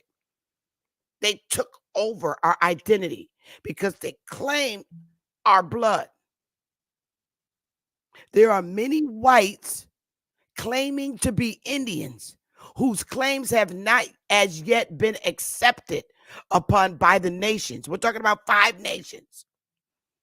Negroes are frequently met who speak nothing but Indian languages and are Indians by tribal law and custom. Now, you got 2 people on this damn plantation. One who became an Indian by a remote degree of blood, or their asses was adopted into one of them tribes. But on the other hand, you got the Negro who's frequently met. So when you come up on them reservations, you're going to see a bunch of niggas. That's what frequently met mean. And they don't speak nothing but Indian languages. They went in detail about these Negroes. They did not go in grave detail about the person with white features because they didn't speak all the Indian languages. That's why. And there are others who call themselves Indians who have not yet been so acknowledged by the tribes. So now you got these Negroes who don't speak no other language in Oklahoma but Indian languages and are Indians. The Negroes are Indians by tribal law and custom. It's the law that niggas is Indians. And how did these white people get this remote degree of blood? It came from the nigger. There's nobody else there to get it from. Sister Betty. And I ain't finished. I'm not finished. In today's times, the white people, they only want to deal with, business-wise, with the people that look like them. So you could be a nigga. They always did this even when I was coming up in the 80s, working in the business office. That black person that you could see their white features. They have known white features. The office managers, the executives, and everybody only wanted to deal with the lighter skinned black person because that's who they could tolerate. They didn't want to deal with me. If me and Empress worked in a business office together in corporate, they know she got her Negro features, but she's very light. That's who the CEOs and directors is going to want to deal with. They're more comfortable dealing with the person with the lighter skin that kind of looks like them, that got their skin color. And it's still that way today in corporate office. You got these boomers that are in corporate office that are white, and they like dealing with the much lighter black person, even though the nigga got all the credentials. That's how they operate. But they all going to hell. I say, fuck them all. That is how they made a fucking Indian. They lied. How is your family from Europe, England, Russia, Germany, all the European countries, and you bring your fucking ass over here and you're an Indian because you had sex and got one drop of blood remotely and you became a fucking Indian and you're now controlling the tribes because you have white features. And that's the same fucking way they operate today. This is why in my state, they didn't see no fucking difference between the Indian and nigger because they know that Indian got some nigger blood in them. They know it. So therefore, you cannot in history fucking count it with the whites. On my state, this is how it went all the way around. Okay, yeah, you got your white features. You got your white features. Okay, you the Indian. And the darker one is the fucking Negroes. So what do they do in my state in 1782? They put the Indians and niggas together because as far as the white man's concerned, you're all a bunch of fucking niggas and you will always be a fucking nigger when you got nigger blood in you. And what is nigger blood? Indian blood. Always be Why can't This is why they're counted together. When okay, we know you're light skinned. We know you got our feature. We know it, but you got a piece of nigga blood in you, and therefore you are to be counted with the fucking Negroes. Sister Betty, this take too much work to do. Then who are the niggas? Are you looking at the end of this census? And this is facts. This is primary source from my state. I pulled it from my state, and it's still there. They counted the Indians and niggas together. This how you know there's something really wrong with these people. If you can't see this, brother, then you know what?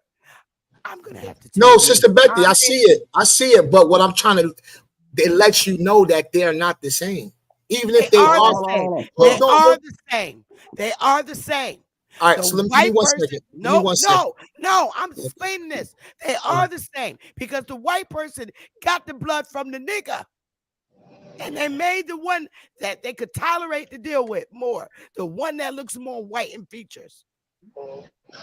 They want to deal with the Negro. Pocahontas clause in the racial integrity. All right, so what I'm saying, the racial integrity was only in Virginia.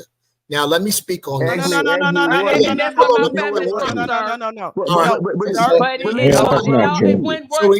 not gonna have no more order then. It went across America. It went across America. And I can prove it. I'm gonna drop and come back from my computer. Sister Betty, and I can prove that they went in and changed my people's record to fucking Negro. Yeah, that's why it says end. It says Indians end. Yes, it went out in Virginia, but remember he's a register, and he convinced all the other state registers to do the like. That's why in every state, just about, you see Negroes on people's birth certificates. He even sent around a list of people that wanted to claim to be white that he knew had nigger blood in them. And if you live, whether you live in down south, the Midwest, or here up north, if you was considered a Negro. They made all the Negroes. It went to a category called Negroes and other slaves in 1682 in Virginia. Becky, can I please get 60 seconds part 2. You can go ahead, but this is the last time that I'm going to explain Indians and niggas is one and the same. They put the white person up on top over the niggas to oversee Sister the 5 civilized tribes. They put the lighter one with white features who have the more white features over the full blood. Sister Becky, who is it, Marmar? Hold on. One mic. Sister Becky, we can gladly have a debate about this. Are Negroes and Indians the same? I got a whole. Okay, so hold on. Ain't no debate. All right, so hold on. I get it. All right, so you said. All right, so you said no. That's cool. Let me tell you something. Listen, I'm not up for debate. Say one thing, Sister Becky. When I pull up, YK, I'm going to say this. When I pull up primary information from my state, and I work for the government, okay? Sister Betty, I got a whole chapter in my book on this. I don't care what you got a whole chapter about this. Your book, listen, your book doesn't stand in no court, not federal. I got 4,000. I got 4,000. I don't care. Give me one second, Sister Betty. Book is already out. Don't nobody care about your book. If I go to my Betty, I'm about to leave. Just give me a few seconds to say what I gotta say. Please. I'm sorry. I know this. I know. I understand what you're saying. I don't want you to get triggered because we've been doing good. I'm just saying this is the part where I say that you need to respect my Indian heritage and I respect your African heritage. Right, of course. Now, can I just get 60 seconds, sis, please? You got 60 seconds. All right. What I'm saying is this. I have went to all the documents, all the books from the 1600s, all the laws, everything. It is a known fact that Indians and Negroes are not the same. Okay. Now, hold on. What's 60 seconds? Okay, so what I'm saying is this. If anybody, hold on, give me a second. No, If anybody feels that what I'm saying is wrong, I challenge you to put up or shut up. Not you, Sister Becky. Anybody else? Because you said you good. You don't debate. I don't debate losers. I know you do. I know. I will rinse you up. I will wash you up and rinse you out. You don't even know when I will wash you up and rinse you out. Y'all have a good night. In 1819, South Carolina court dated when they defined Negro as African, sir. Okay, do you know that? All right, YK left. So I'm going to say this. I know my work, and I know as a paralegal specialist what stands. And I just proved that they're one and the same in the eyes of the government. I proved what they did with their own fucking work. He's right. There is a difference. There is a difference between Indians and Negroes because one of them is full blood. One of them got the blood from the other person to be on that shit. One of them is Indians by fucking adoption and remote degree of blood. There are no full blood white Indians. If they are, they are fucking lying. You don't come from Europe and come to the United States and be an Indian. It was the takeover of our ancestors' identity. And that document from my state is a primary source from my state government. And it's a fact. We know what they did to the Negro. They still do the same shit in business office, corporate office to the nigger. No matter where you are in these 50 states, when your skin is like mine, you are second in their fucking eyes. If you actually give me my fucking check and I don't have to deal with them. I'm serious. But you don't like my skin color, but you will fucking respect me. Because see, you're gonna fucking die for being evil. Because see, my ancestors protect me, and you will get inflicted with some fucking sickness. So that when I see news articles or anything come out when something happened to your fucking ass, I send up praises. Everybody that fucked with me in my state is not breathing. I relinquish. And if I could, Sister Betty, go ahead, Satch. Go ahead. No, I'm just saying, it just do the fakeness for me. Like these dudes come around with the same argument, this same stuff that they came up here on your panel and said we talked about 2 days ago. And we gave them all the information 2 days ago. He just did it again. And they still gonna run around and say the same thing. Their agents, he can write all the books he wants. His books don't mean nothing in this government. And that's what he doesn't understand. And those that keep trying to hold our people back away from who the fuck they are, they're going to perish. This shit is very real. People are fucking dropping dead. Thanks. Like flies. And they happen to be evil fucking people, man. That have been holding the people in bondage. These people are starting to come out with the truth. White people are coming out with the truth because they know this shit is wrong. And they knew it's been wrong for years. And they're tired too. Hey, Sister Betty, what they gonna do? You're not sharing it, Empress. Hey, Sister Betty, what they gonna do when they figure out that the African is a white man? Not back here. Did you select it? Yeah, I put share. I did. And did salute to you, Kataba Cam. Let me do it again. Oh, and Kataba Cam, go ahead. You've been up there a minute. Yes, ma'am. So y'all can hear me? Yes. Hey, respect to you, Sister Betty, and the panel. Peace to the panel. Peace to everybody. I don't see it yet. So I'm gonna do it again. Just to tell you a little about me, Sister Betty. I'm from South Carolina. So this is what I don't understand, right? I'm from Clemson, South Carolina. I'm a Catawba Indian. Well, you know, Catawba is an umbrella. But this is what I don't understand. Like, they always want to say, like, so one thing we stress is like the people are the primary source, right? So they always want to hop on the panel and say, whatever y'all saying is a lie. Your grandma, she's probably lying. It's like, my family has been in this area for as long as, you know, they can remember. They've never said anything about being no African. There's nothing around this area that tells you anything about any Africans. Like, everything around here is Indian. All the street names, the areas, they're all named after Indian tribes. Like, everything around here is Indian. So I don't understand how you can take every other source besides the people. And then when the people tell you who they are, our genealogy matches up with who the fuck we say we are. So it's just really disingenuous. And then people talk about, like, they always get on the South Carolina tip, like South Carolina this, South Carolina that. But it's like a lot of these people haven't even stepped foot in the state to even know, you know what I'm saying, what's going on here. Like, I'm about to be 33 years old. I've been here my entire life, pretty much. Mm-hmm. You can't sit here and tell me South Carolina this, South Carolina that, when you ain't never stepped foot in the state. You get what I'm saying? Or at least know people from the state. Like, there's a lot of Indian, there's so much Indian history in this state. It's not even funny.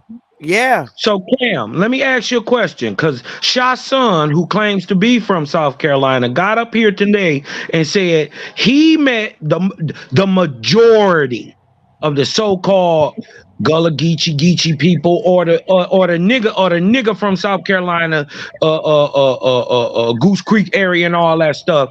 He said that they claim out their mouth that they Africans. Have you ever heard that before? That's bullshit. It is That's bullshit. It is. Because I got a girl on my line where I work. She's Geechee. Like, you can barely even understand half the words that come out her mouth. You know what I'm saying? Because it's so rich. And I was talking to her, you know what I'm saying, like, just in passing about, like, you know what I'm saying, like, what do y'all, you know what I'm saying, like, because she's from Charleston. She's from Charleston. And so I was like, so what do y'all, like, what is y'all story down there? Y'all ever heard anything about Africa? She was like, no. She's like, nobody in my family ain't never talked about that. She was like, Africa don't even come up. We don't even, she was like, this, she said it exactly. She's like, we don't even talk about shit like that. The only thing they know is she's from Charleston. Her family's been in Charleston forever. That's all she knows. So it's like, this whole Gullah Geechee thing, I know Geechee people. None of them people say they come from Africa. I ain't never heard it, bro. I've never heard it. I've never heard it either. He went to the extent and said that no one says that they're Indian in South Carolina. Man, that's complete. That's complete. You know, at this point, bullshit. At this point, we have to believe that people like him and other people who are doing this to us, they're looking for more information to combat. I say stop feeding them and bust their ass in court, because nothing they have can overpower what we have. We have the government's information on us, and you can't deny your own state's information on the family. And that's the sad thing. I don't tell them everything, and I know what their job is. And it's very, very sad. And this SHUN guy is only in his damn early 30s. And it's disgusting. It's disgusting. But huh? I don't even know why it's not. Well, you know, I've been having problems with my. Yeah, it's not sharing. It's very bad. And I almost want to say that I hope nothing happens to them two gentlemen, because the rate that they're going in these communities with this information, I'm almost scared for them. Because at the level I'm very scared for them two guys, and I don't want nothing to afflict on their health or anything. But this is serious today, and there's a lot of white people, like you was about to ask me earlier, that are beginning to come out and tell the truth about who their grandmother is, because a lot of them got nigger grandmothers and grandfathers, and they're sitting in these high offices, and they're tired of hiding. It's killing them, and they're starting to come out in Congress and everything, and it's terrible. I'm at this point with a lot. Once we get where we need to be, a lot of these people need to be brought up on treason, because what they're doing, they're committing treason against the indigenous people of the land, which that's us, not the people, not Native Americans. That is us, and they continue to commit treason. I will go a step further. They're bringing shit on themselves. Defamation lawsuit. That's a defamation. Terrible. It's terrible what they're doing. It is. It's bad because you won't continue to discredit somebody's lineage.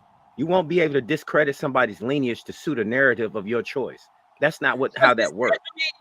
What they're pushing is Rothschild's fucking school bullshit that was taught to in the 80s, most of the late 80s to now. Yeah, and they're taking it out of the schools now because they know they don't have a leg to stand on with that fucking history. And the sad part is, you know, these people speak of their grandparents and shit as if they're stupid. That's what really bothers me. My great-grandmama was a school teacher. My grandmother on my mother's side, she was a school teacher. There's a lot of Negro teachers in the South. Yeah, correct. I mean, lots. What the fuck is wrong with these? Can I say something too? Oh, sure. It's like I wish you would walk up to my grandma and tell her that she's not an Indian. Oh man. Like but see, she is completely aware of who she is. So like for you to say she's not an Indian, you might as well call her out her name. Facts. Because like that's how mad she'll get. Like I'm not she like when I brought it up to her, you know what I'm saying? Like, you ever heard anything about Africa? She was like, bro, she was like, I don't know nothing about no goddamn Africa. She was like, we don't talk about nothing about Africa. And she was like, I'm glad you brought it up because now we finna talk about who you really are. It took me looking and being like, hold on, something ain't adding up for her to know that I was gonna reach, you know what I'm saying? That I was gonna reach that point to reach out to her, to talk to her. She knew it was coming. So because the frequency of the planet is changing, we are going into who we are as a people. If you can only keep us hush for so long, the Racial Integrity Act did that to us. Yes. I mean, they want to act like these things didn't happen to our people, and it did.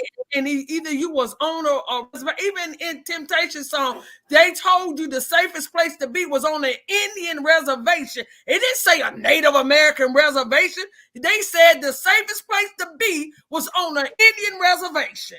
And if you didn't go there, you was to be reclassified as a Negro. Yep. That's that. That's it. That's all. Them people on the reservations know who we are. Yeah, exactly. No connection to no soul music, blues music, or none of that, because it's all in there. If you listen to soul music, blues music, and any of that, they telling you they Indians all through them songs. Yep.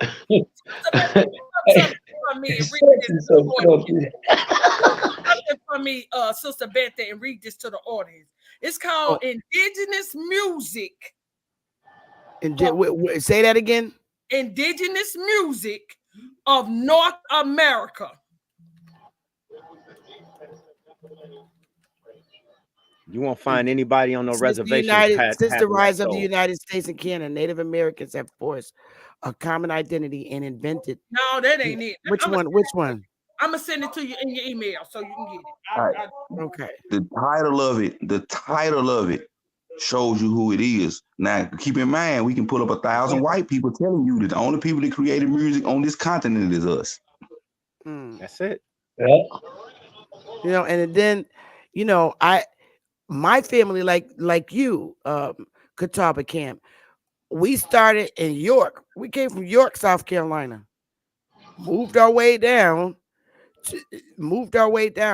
to Beaufort, Abbeville, and from Abbeville, that's when we got burned out and was told that we had to get out. 1929. And see, we've been here. Thing. We've been here in Canada. What's up in York? What tribe is up in York? I mean, there's several, but Catawba, yeah, Catawba, and then I know we started up there, and we moved down to Beaufort, Abbeville, and from Abbeville we got burnt out. We had to get out. Yeah, and see, I kind of got into it with SHA SHUN one night on over on Top Panel one night because he was just he was just saying he was like what was it? He was talking about the Indian Removal Act. Oh my goodness. Yeah, he was talking about that. First of all, he didn't even know what it was. And then two, we were trying to explain to him like, so the Indian Removal Act, if you look at the act and then you look at the migration of how people migrated from the area, and they were all niggas, that should tell you who the act was directed towards. That should tell you who was moved out of the area, and everybody didn't leave.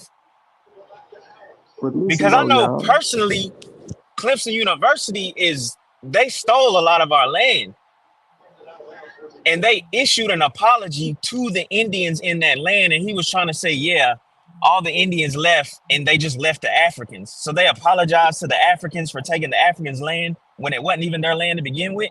It makes no sense. It's sad. This with a response like that, you know, these dudes are going to be accounted for this. And it's sad. You're a 33-year-old dude sitting up trying to tell people who have access to their 80 and 90-year-old elders.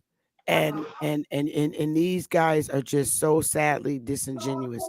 I mean, fine. My thing is, look, respect the Indian in me, and I respect the African in you. Leave it like that. But you're not gonna run around in the community and just coming to tell people that they're fucking Africans. I'm serious. Just because we have brown skin, that doesn't mean that we're Africans. Get the fuck out of here. That's arrogant. That is how the white man thinks, especially if their ass came from Europe. Like, who the fuck are you? You come over here, and I'm here when you get here. Oh, you're African. No, you don't. Curse be your ass. I've been around. And if I could, Sister Beth, if it wasn't for the Indian Removal Act, wouldn't be no Black Wall Street. One of the men that's credited for being the founder of Black Wall Street name is Owata Gurley. Owata is a tribe. Correct. Why would the man be named Owata? That's his first name. And those are the Indians that went. Yeah, they don't know why. They don't know why Iwata, because Iwata is the great prophet of America. At the same time, Brahma and Abram and Poe in China and all them boys was doing their thing. In America, we had a prophet too. His name is Iwata. The man is credited Owata Gurley. That's his name. He credited for being the founder of Black Wall Street. If I could clear up the slavery thing real quick, okay? So we have to understand that it was not slavery. This was employment. Modern day employment right now today is slavery. You're still doing the same thing. You just get paid a little bit more. That's all it is. If you understood what Sister Bethy said earlier and what Empress Holbert said earlier, the whole thing is this. When you're the head of household of your land and you have 100 and 200 acres of farm, you are responsible for the land and thereof the people that is working on it, which is inevitably the people of your family. That is called head of household. So yes, that does make you an owner of people. That's employment.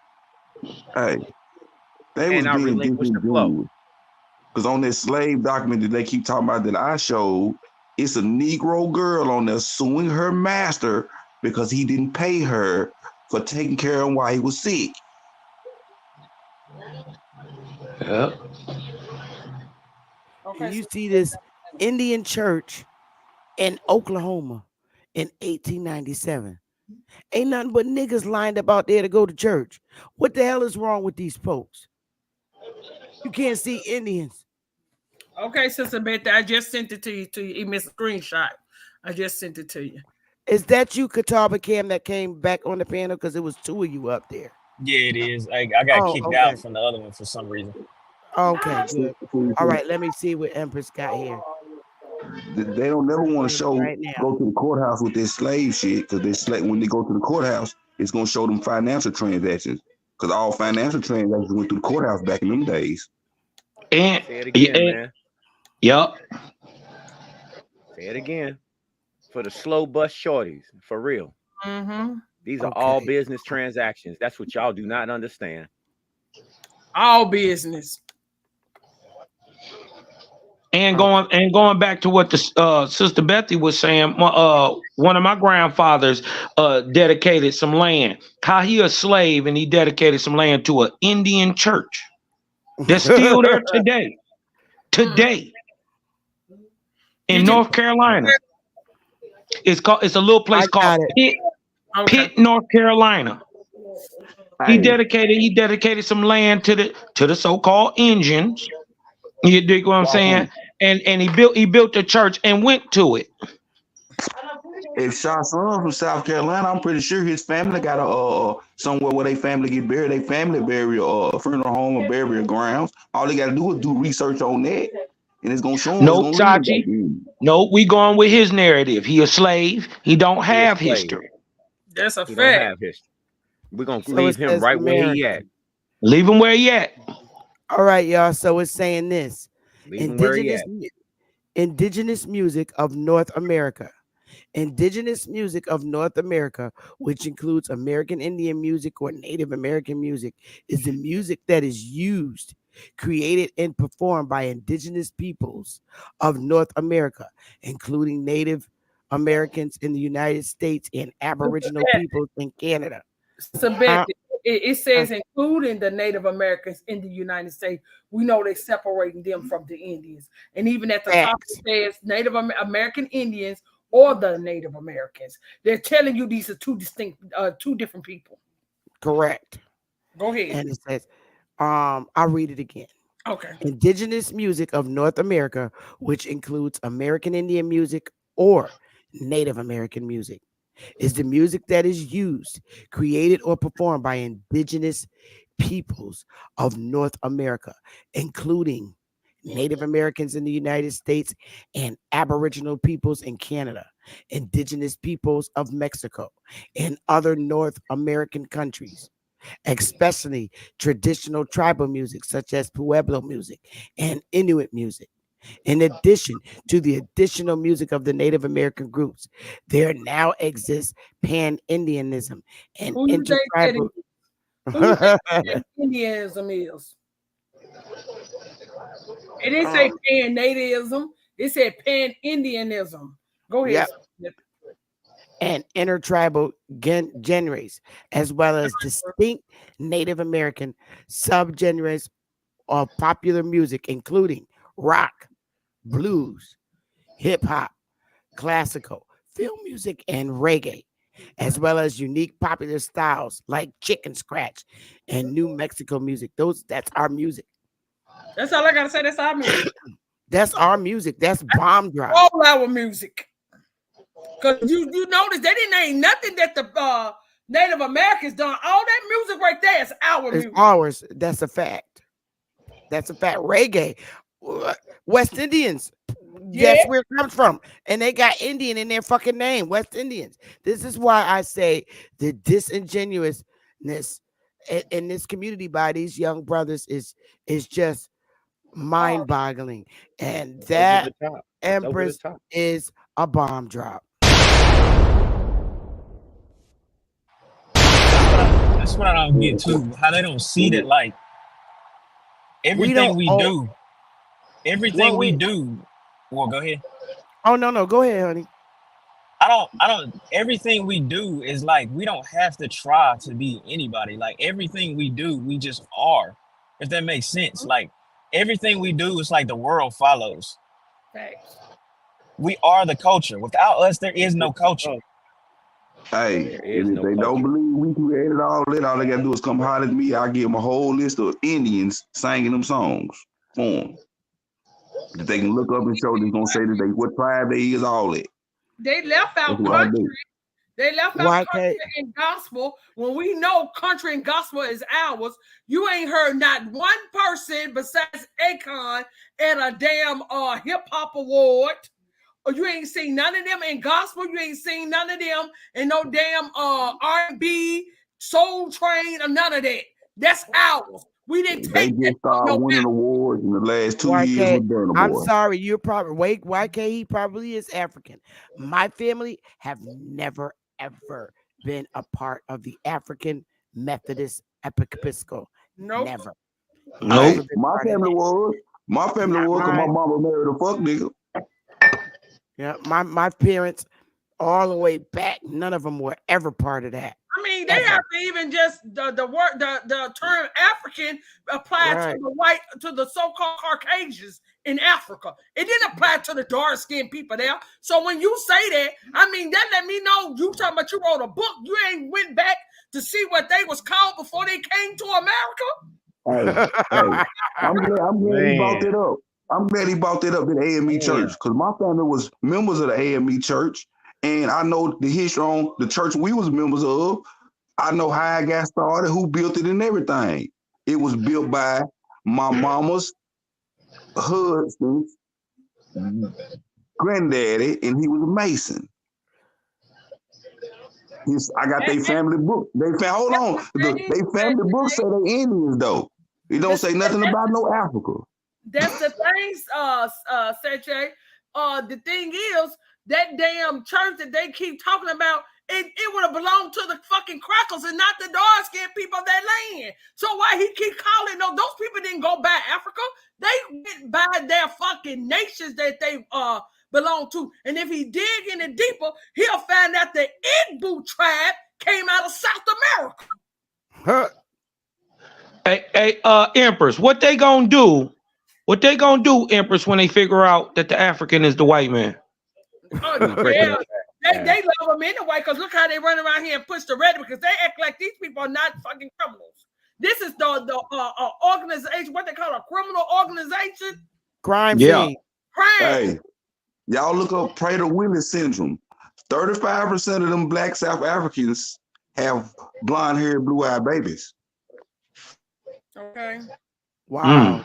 I mean, they getting all that information. Could take it a step further. We're wrong for the records that got our ancestors' name on it, but we're still dealing with an organized crime system here. They didn't even have to keep those records. They didn't have to keep those records. Got us here all the way back into the 1300s. But you don't even got one record of y'all. The disembarkation out of Africa with your people name on it, even coming here setting up at the dock here in America. The first thing that they said was that they stole them. Now is they sold them. They can't even keep their story right, but yet y'all believe them. I can give y'all a prime example of what y'all do today that they act like they's not even in their face. Thanksgiving, which we call Harvest Fest. Thanksgiving, they told y'all that the food that we eat it's because the master gave it to us because they was giving us scraps from that. Yep. Right? That's what they taught. We ate the master's crumbs. During Thanksgiving, what do y'all eat during Thanksgiving? Y'all eat all fucking soul food. You ain't eating Native American food. You eat all soul food, and they make sure they keep your freezer, those stores stocked with turkey, chicken, turnip greens, macaroni and cheese, sweet potato. Native American food. Mama, just all the stuff we cook on a regular day. If this belonged to the Native Americans, why? And this supposed to be Native American land, and they said that they had the Thanksgiving dealing with the Pilgrims. They said it was soul food and fucking seafood. And down in Biloxi, my grandma, my auntie and them, they still fix seafood and soul food on Thanksgiving. All down there, down there. That's what they eat. But up here in Tennessee, every now and then somebody want to fix something different, but mostly we fixing turkey, corn dressing, cornbread dressing, sweet potatoes, turnip greens, sweet potato. Oh, that's the food that y'all said that the master gave us.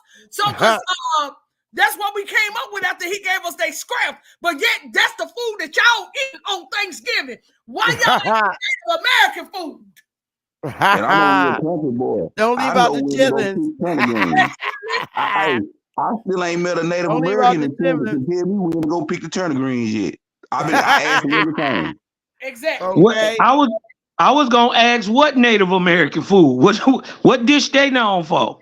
They got fried bread. They got fried bread. How Sister you from the Bethany, you land brought and up you the don't know chitlins when to go too. pick them? That's right. We get You the brought up, hot sauce with the hot sauce. yeah, you brought up the chip. That just shows it. That just shows you if we eat chitlins right, that just shows you we weren't wasteful at all. We're gonna eat every part of the animal that we can. Yes. That's right. Give me the hot sauce. And don't My y'all family eat raised that? dog.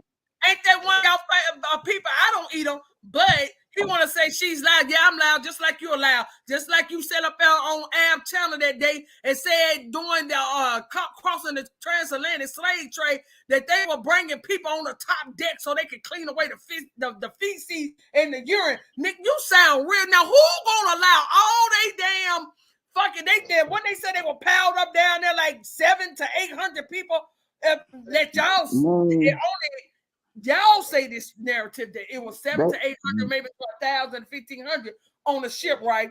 Now, how was y'all moving those people around on top of that water to get rid of the feces? The urine and the feces alone will kill you. I work in the medical field.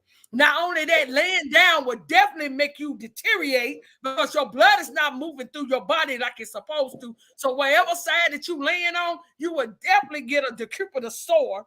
And that would itself would start to deteriorate and you would start getting infection and holes and stuff will start where your tissue is dying.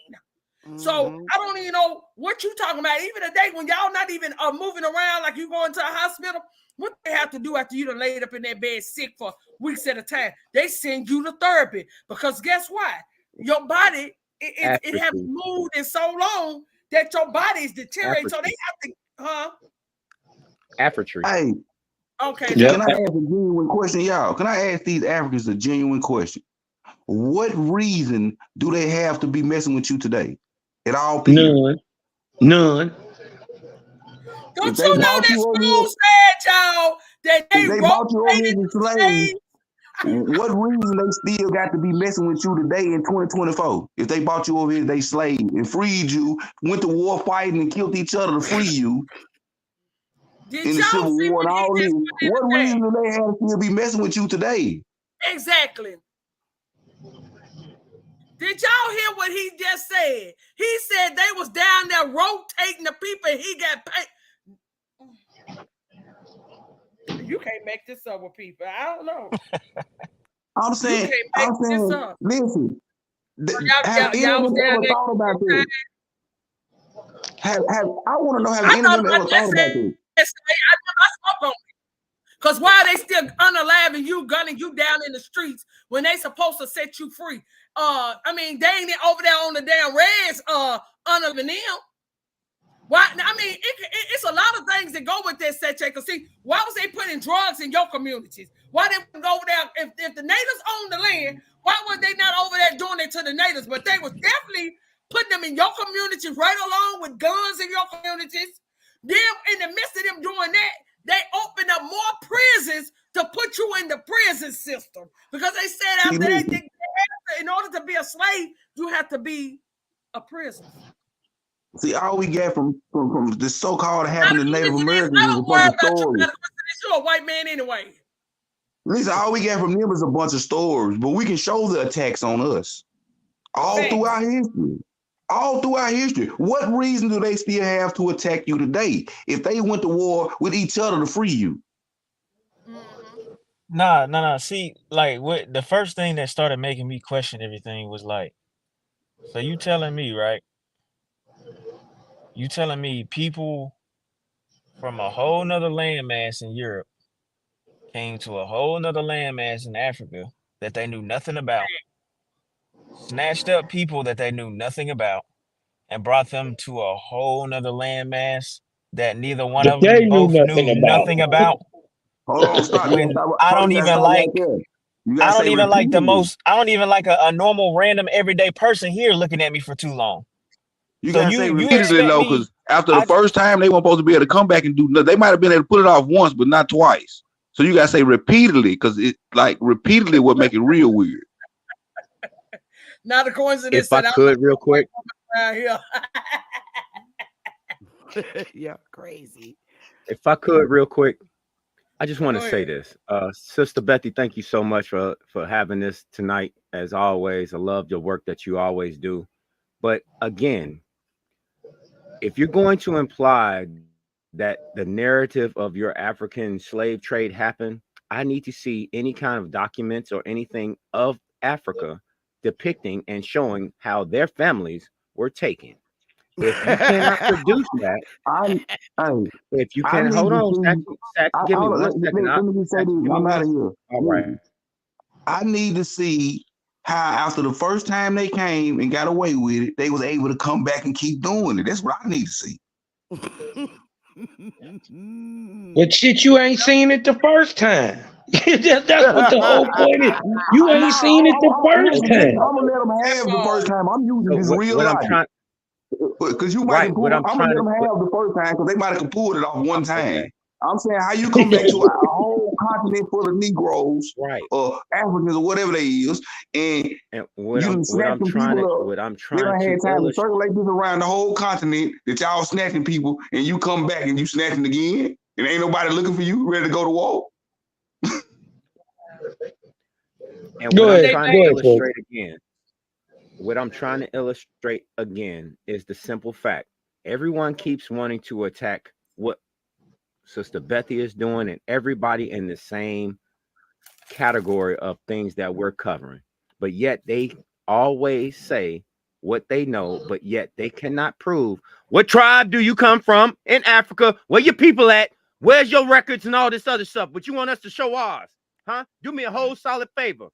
Go walk off a cliff. Enjoy the rest of your Hey, Choctaw, you said something. You wanted to say something that they always do. Okay, so what I wanted to say was, every time they tell these stories, they always hype up their people. Like 300, they made it seem like those dudes with 300 was unstoppable. Stop. And then they make it seem like, oh yeah, we did this, that, and the third to you. But they can't do nothing. All right, I'm gonna give an example. Police officers. What's the first thing they touch as soon as they approach us? They gun. Hey man, so how the hell can they do anything back then and they scared of us now? Right. He put Igbo. Man, that don't make sense. Why can't you put Igbo? I work with the Igbo people at my job, right? They the one told me about them being out of South America. Why can't the truth? A friend of mine's from TikTok read it out of a book. I said, wow, so it is true. The Igbo tribe is out of South America. Why can't you a South American? You was hating on your own people the whole time. Didn't even know the whole time. Damn. And the crazy part is ain't done no research. I literally sat in my job and talked to these people. When I go and pick up my check on payday Fridays, I'm always asking questions. The dude said no transatlantic slave trade happened, that they was kicked out of America for their cannibalism shit. He said the only ones they sent over to Africa, they were sent up into Europe. Wow. That would be the Cain and Abel story, guys. That would be the Cain and Abel story. Yeah, I'm delusional, but this is coming from people that just came to America. Over here working. I'm delusional, but you're gonna tell them about them. Now that's some crazy. It's just very stupid. These people that just came from Africa. And I'm crazy for telling their story. Ain't you crazy? Because you ain't never even been to Africa. You claiming a land that none of y'all niggas might not never go to without us getting y'all fuck up out of here for treason. And they mama, the crazy part is they mamas, they grandmamas, they aunties, nobody has ever told them nothing about Africa. They learned about Africa in school. Yep. No, and then That's a And whole look, and fact.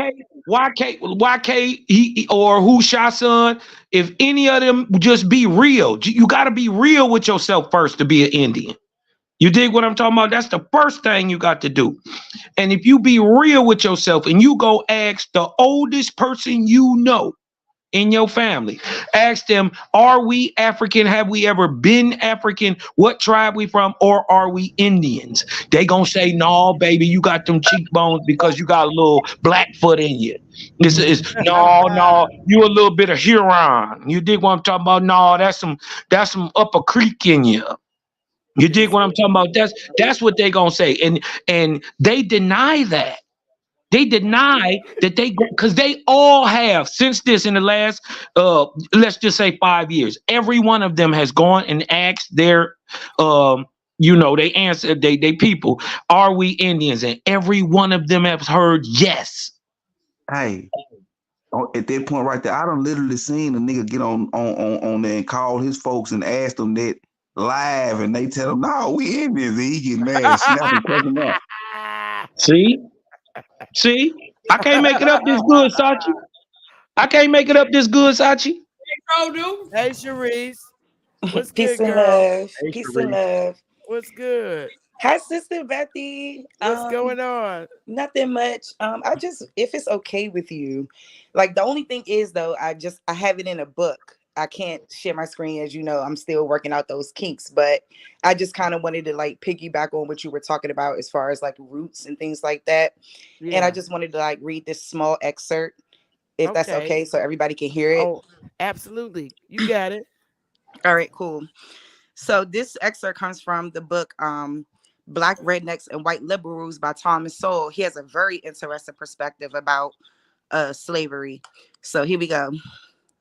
Despite the impression created by roots, during the era of the massive slave trade from West Africa, a white man was more likely to catch malaria in Africa than to catch slaves himself.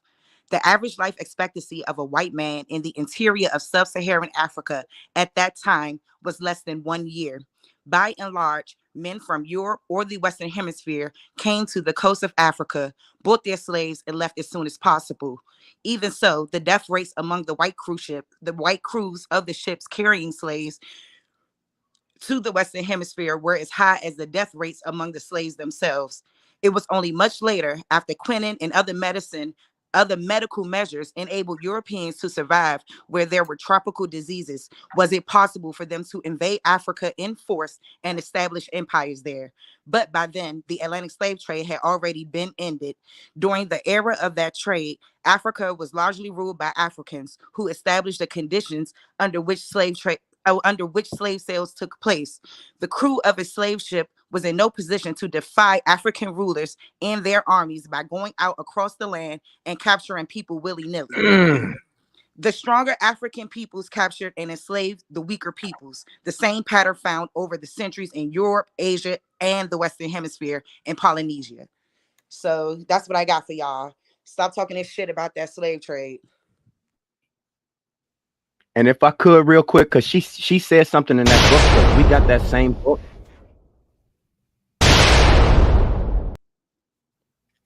She got the same book I got, and she hit on a point that always need to be duly noted. You can't go to Africa without certain shots. You would die getting hit with one of their mosquitoes out the gate. Yep. They stupid. That ain't no joke. And if you love the ones who are rude enough to enforce it and find an African you looking for in your wood pile, they told you, so they don't like you anyway. Yeah, and I think what's so interesting about it all is that I think they just have this notion that they were just doing whatever they wanted, and nah, that's not the case at all. And I think that they are just misunderstanding like what's being said about slavery. Like the truth is the numbers don't add up. We were already here. And like I can't wait to put out more information to continue to prove that, like, because we got to stop this. We got to stop this. Definitely got to stop being victims. And these are the most victimized niggas that ain't never went through nothing, running around here to holler slavery every day. Man, this boy right now in the chat. This boy right now in the chat saying the white man couldn't go into the interior. That's why we gave him a plant so he can get into the interior. It was way after the slave trade ended. That's what it says. Come on, man. Way after for real. And even after 1808, it wasn't that many Africans here in America. It was not. St. Augustine, Florida was Africa. We gave them a plant. Africans gave them a plant. What did he say? Hold on. That's why the white man couldn't go into the interior until we gave them a plant that cures it. Are you serious? So you saying he helped him? Hold up, listen. So he saying he helped the white man enslave him. Yeah. I mean, he identifying with his captor. He identifying with the people. I know that the book fake to you. I know it's fake. What is he diagnosed? But you believe they did that though? You believe he was at the bottom of that? Crazy sounds what? And then you have to look at the measurements. Stand by your master. And that ain't number Notre Dame. And there was number Notre Dame. You ain't up there sideways. You get that cotton, nigga. Hurry up, nigga. Yeah. Get out and then it's sad too because they don't take into consideration like the time zones. Even going across that Atlantic, how many people were dying at a massive rate? Like, you mean to tell me that they were bringing millions of us from Africa to this joint? Stop it. Stop it. So, Sister Betty, tonight, you know what I'm going to do? I'm going to go ahead and pause it where you pulled up that map and it showed all them numbers of people. I'm going to add every bit of that up and I'm going to email you. Yep, I'm going to email you all them numbers. And I want to see if that adds up to what they were talking about. These people is bullshit. It's down to 300,000. How you go from how y'all go from 12 million down to 300,000? But then if you go and look up the Great Migration from Europe to here, when they say call Europe, I call it England, to here in America, they say it's 12,000 as well. So that tells you right there.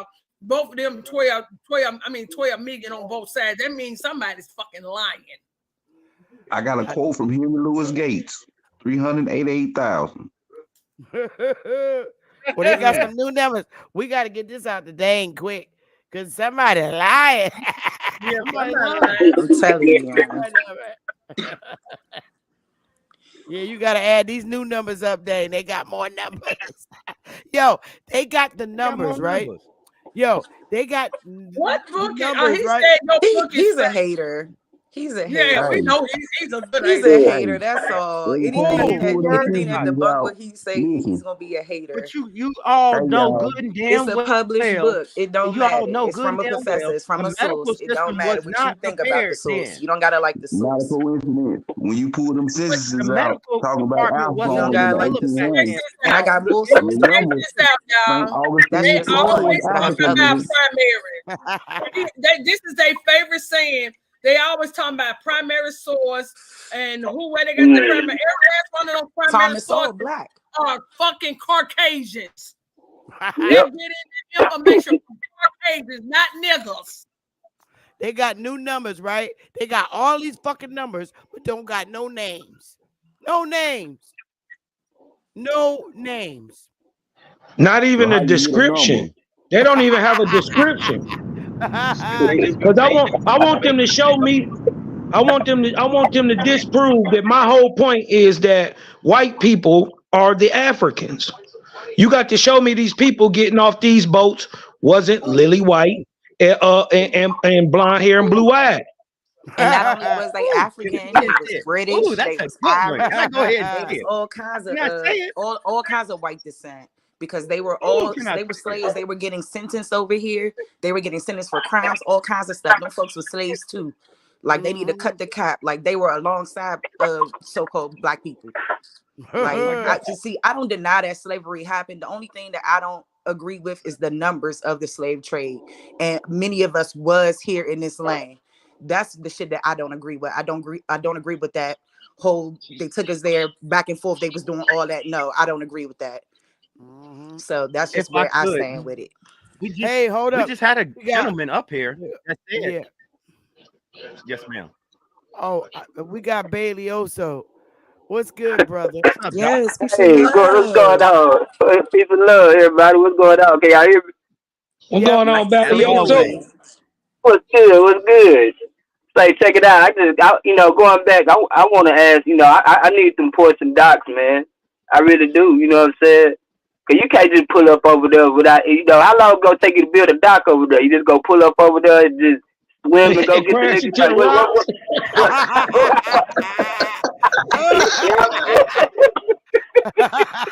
Y'all, boy, I see I have a reunion up here, man. I say, come on, man. They ain't even invited shit. But yeah, I need to portion docs, man. What we doing? And please don't bring up the gate of no return, because I'm gonna show you where it was refurbished by Great Britain. Oh my God. These people just watch these people just build a dock on their land. Did y'all hear them say that? They even got councils on. I mean, the gate of no return. Nigga, is you serious? An old ass council. Yes, go on. I seen that the gate of no return look like a little bitty building. So you of no return was given to they them was by laying Great people Britain. on top of each other in the gate of no return in that building. They said they were just throwing niggas on top of niggas. Y'all are so slow. I wonder how much money they was paying to go visit that John. Was it? I wonder, is it free? Is it free to do that when they go over there and visit those sites? Not in Africa. That is free in bullshit. Can I get one serious? You lying. They charge niggas to go over to the land of no They charge. And that's how they make their money. When they It's a restaurant.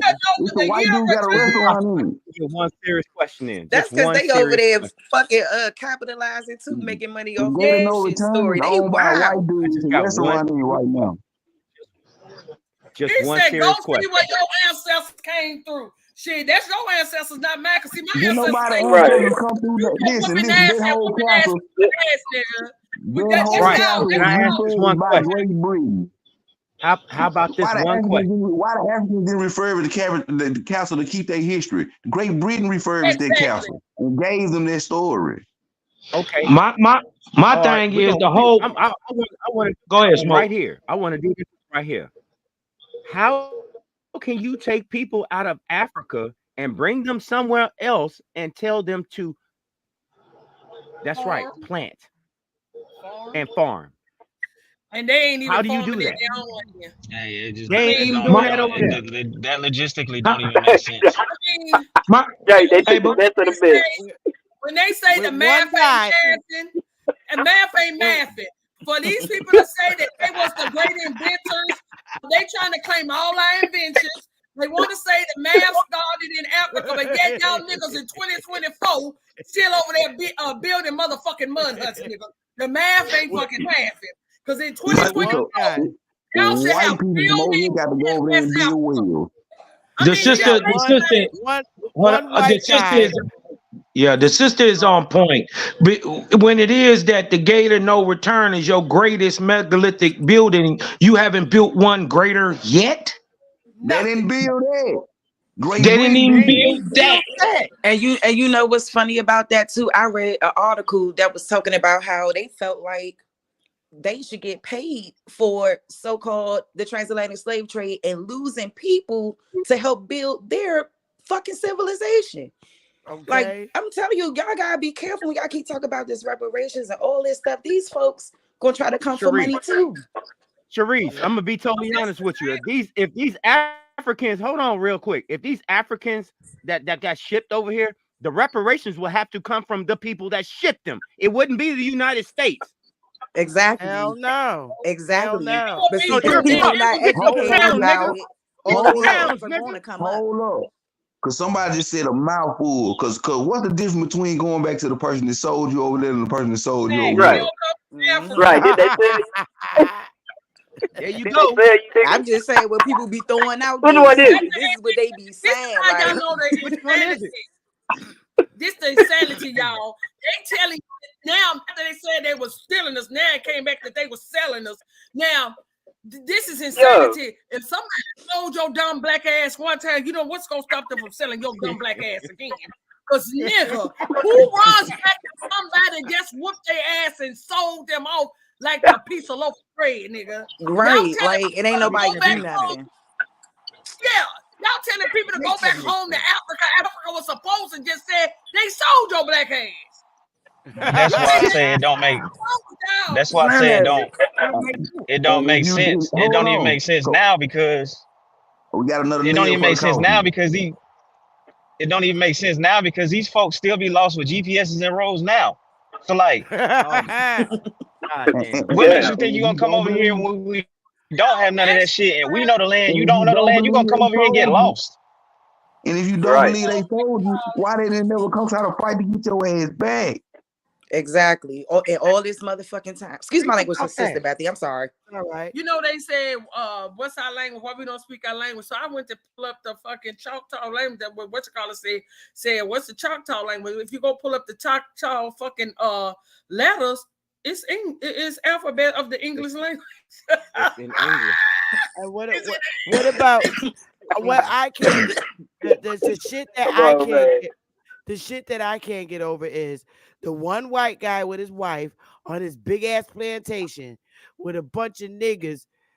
Him threatened he got a gun, a knife, right?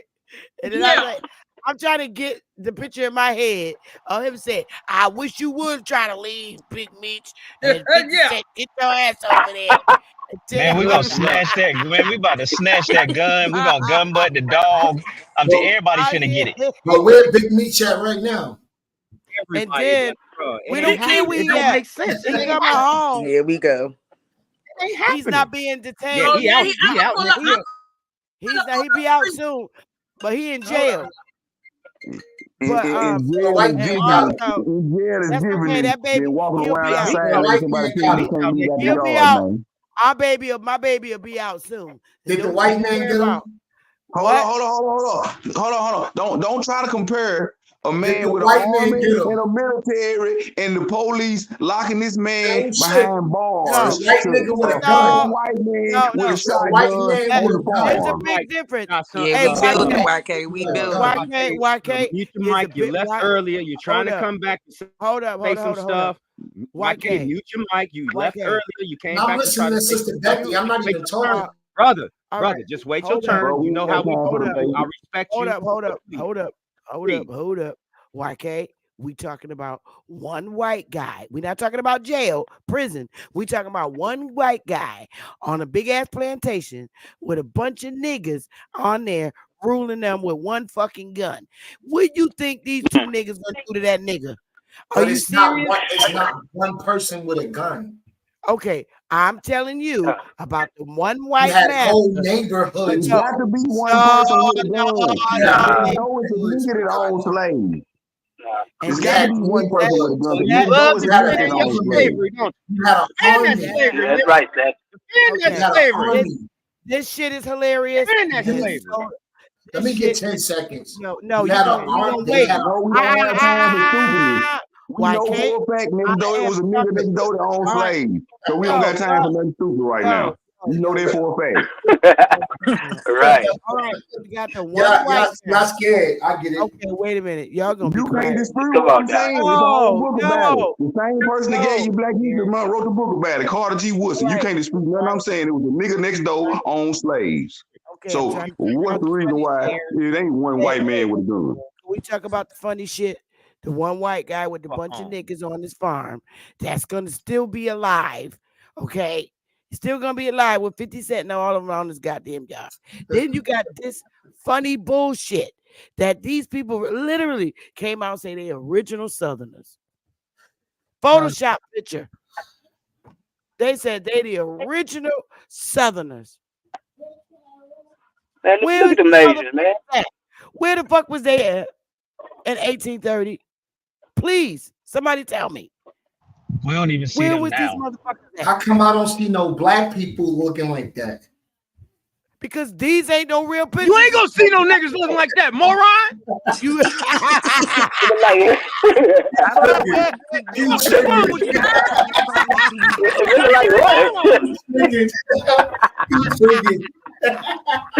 Like bacon with crumbles. We all know that. That's a dumbass. I'm a bad man, bro. They don't act like these people was staging this shit. That's the sad part about it. Everything about this celebration was staged. But you won't come up there where the black people don't look like that. Yeah, I mean, they don't look like that. They don't look like y'all. I can show you a picture of my kid. That's all they try here. Y'all look African. Y'all look African. Y'all look like that. Okay, we do not look like now you're being disrespectful. Now you're going too far. You're being disrespectful. Like that's the whole intent. Sister Beck, you got African braids on right now. That is not African, bruh. Bruh, I've been braided. Wait a minute. I come from the hood. Yes, ma'am. Okay. Back and wait. Nope, you gonna listen. I'm listening. I came from the hood. I grew up, I was born in 1966. I started braiding hair when I was 7 years old. I've been doing box braids since the 80s. 22 years I worked in a salon doing braids. African girls can't fuck with me when it comes to braids. So we didn't even have no Africans in our hood. So I don't know what you're talking about, bro. What you know, cornrows and braids since the 70s. Man, I've been wearing braids since I was a little boy. Ain't no African ever touched my hair. Very much so later on. Say something about African braiding. We was braiding out here. They was not braiding out here. We didn't even have no Africans. One at a time. Please, one mic. I'm sorry, y'all. One mic. We didn't even have no Africans. We didn't have no Africans. I'm not gonna lie, y'all sound real triggered. I'm gonna mute up though. You sound like a lie though. It ain't no Africans in these small towns like this. No. It ain't even like it's about when I was little, it wasn't no Africans down here in the town. I know triggered when I hear it, brother. I know triggered when I hear it. You ain't making no sense. Like I ain't never had an African touch my hair. Don't call Seche. He's talking about some motherfucking braids. When we got them the automobile, the motherfucking refrigerator, the stove, the furniture, goddamn apartment complexes, goddamn long houses. I can keep going, nigga. Everything the world used today came from us, not no motherfucking African. Because if it came from Africa, and I'll take it one step further. The sister really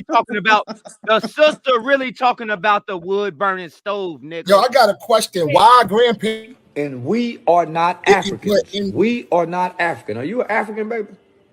I'm not no African. Nigga, you a lie. White people are scared to death right now, particularly white males. They're scared to death that they are going to lose their power in the future. And they are. But if you want to get ready for the future, if you want to be treated well in the future, treat others well in the present. Victor Hugo said, "No force on earth can stop an idea whose time has come." The idea of one race, the human race, is an idea whose time has come. All right, you two cutie pies. Let's see.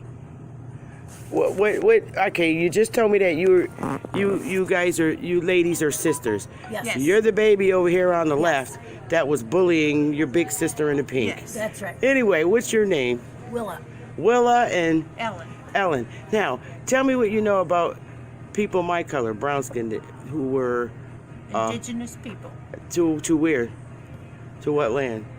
To America. All right now. States. And you know that as a little girls, right? Yes. Oh, yes. All right. I just want to thank you both. Where did you say the Indians were from? Where you are? We have Abenaki up in Vermont. Okay, and we have the Penobscot in Maine and the Mashantucket.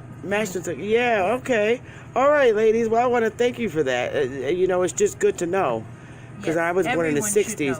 They know. Yeah, we were taught that. You said everyone should know? Yes. All right, ladies. Yes. You girls, you're two good girls, and you got to stop bullying your your big sister. Okay. Have a good day. Okay. I have got to get this. And now you said you're a veteran? Yes. And what have you learned about the indigenous Indians of this land that's my color, copper color? It's world history and U.S. history. So, and then the people of color were from the northeast part of the world here in New England area, in Buffalo area. So awesome.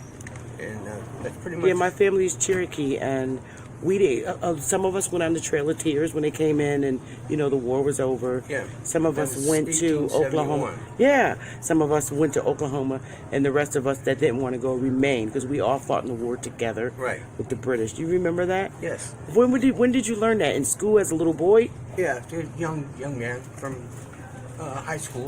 Wow, amazing. Well, thank you for serving our country, sir. I really appreciate it. Okay. Bye-bye. Bye-bye. And we are not Africans. We are not African. Are you an African, baby? I'm not no African. Nigga, you a lying. Booty scratchers. Yo, they looking like. What else? They looking like, can I get my groceries and get up out of here?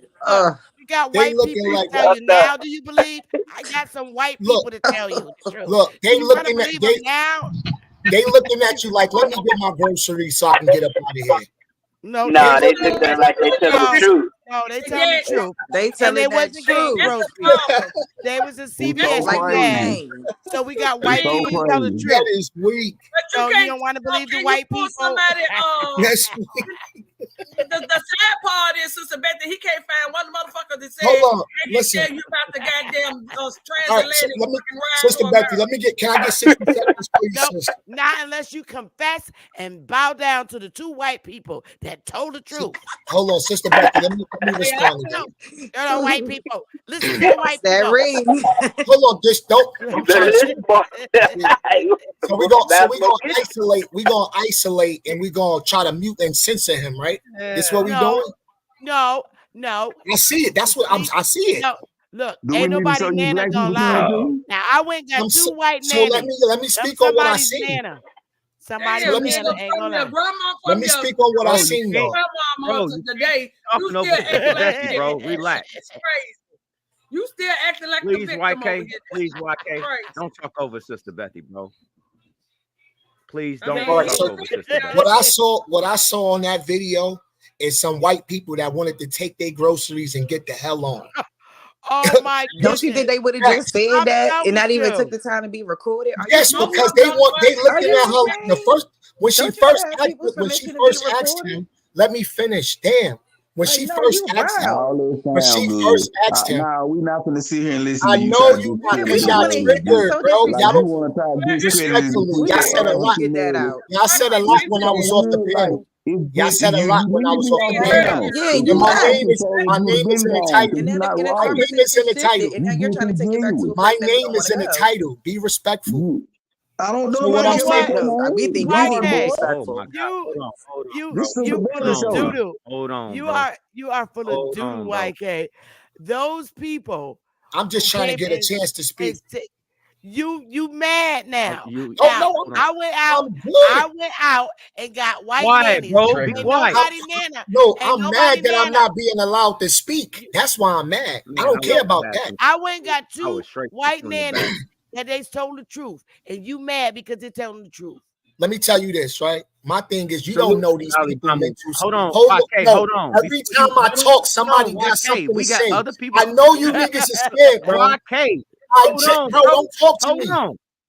Don't talk to me, Alabama, man. how you doing, Yo, brother? How Sister you doing, Becky, brother? can I please YK, speak? you the one sound mad right there. You said, "Don't talk to me." Because I'm mad because I'm being censored. Doesn't matter. Get out Like your he's literally trying to not let me speak. Sister Becky, can I respectfully get 60 seconds? Ricky Mike, how you doing, Alabama?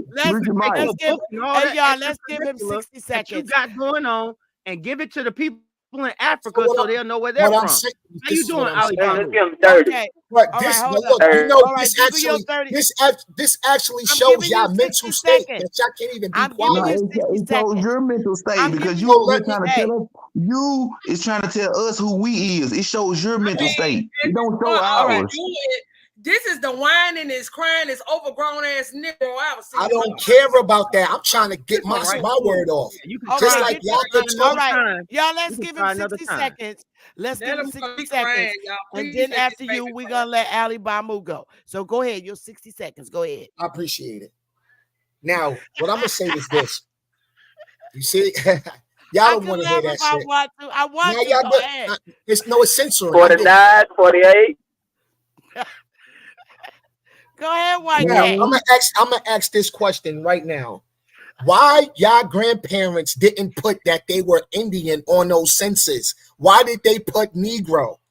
Why didn't they didn't know who they were when the white man said, "Who are you?" Why did they put down Negro, colored? Why they didn't know? Homie, my folks don't fill out census. I'm not finished yet. I'm not finished yet, brother. All right, hurry up. I'm not finished. And I'm gonna say this and leave. Because y'all say we got the victim mentality that we come from slaves. How your ancestors let somebody overwrite them and write more than them and come to their land and tell them who the hell they are? How slaves? Because it was sell out niggas, nigga. All right, hold up. They accepted the label and said, fuck it. He done jumped off the pen, but I'm gonna tell you why. How the fuck you allow a motherfucking? Let me say this real quick, sister. Ass nigga. How the fuck y'all allow motherfuckers to kidnap y'all off the coast of Africa with a big ass boat? They know they can put out the goddamn ocean because you can't bring the boat up on the land, nigga. You can't bring the Come on now. Goddamn it, load up a boat of people, take them out there, put them on the boat, come back and load them up, motherfuckers. Y'all have to be the dumbest motherfuckers alive at this point, nigga. Bad. Cousins and uncles couldn't fight these little weak ass dusty motherfuckers out. And guess what we don't get? Hold on, y'all. Hold on, y'all. Because this is what we don't got on record. We don't got nobody, no accounts of no African tribes fighting them folks coming over there trying to take nobody. We don't got no accounts of that. But we do got 1,000 Indian wars, though. Something else. Okay. All right. Ali Bamu, hey, welcome. Queen Mother, you know, I really am disturbed to follow why we keep being stirred up by one fool. You know, it's very disheartening to me. But in addition, I have asked more than one of those jigaboo, spear chucking, booty scratching, wannabe descendants of a slave. Of what benefit is it to be a slave? I still have yet to hear the answer to that question. Of what benefit is it to be in perpetual servitude to the Vatican? I'm still waiting for the answer. I don't think You know, they want to keep convincing us to be and do some shit they don't want to be and do, which is very amusing to me. They're also saying the same white master that drop kicked him in the ass, just like Empress Holbert said. Come on now. That we should be bowing down to them, and I also should be in awe of them teaching me how they climb up the white man's ass. I mean, I'm confused.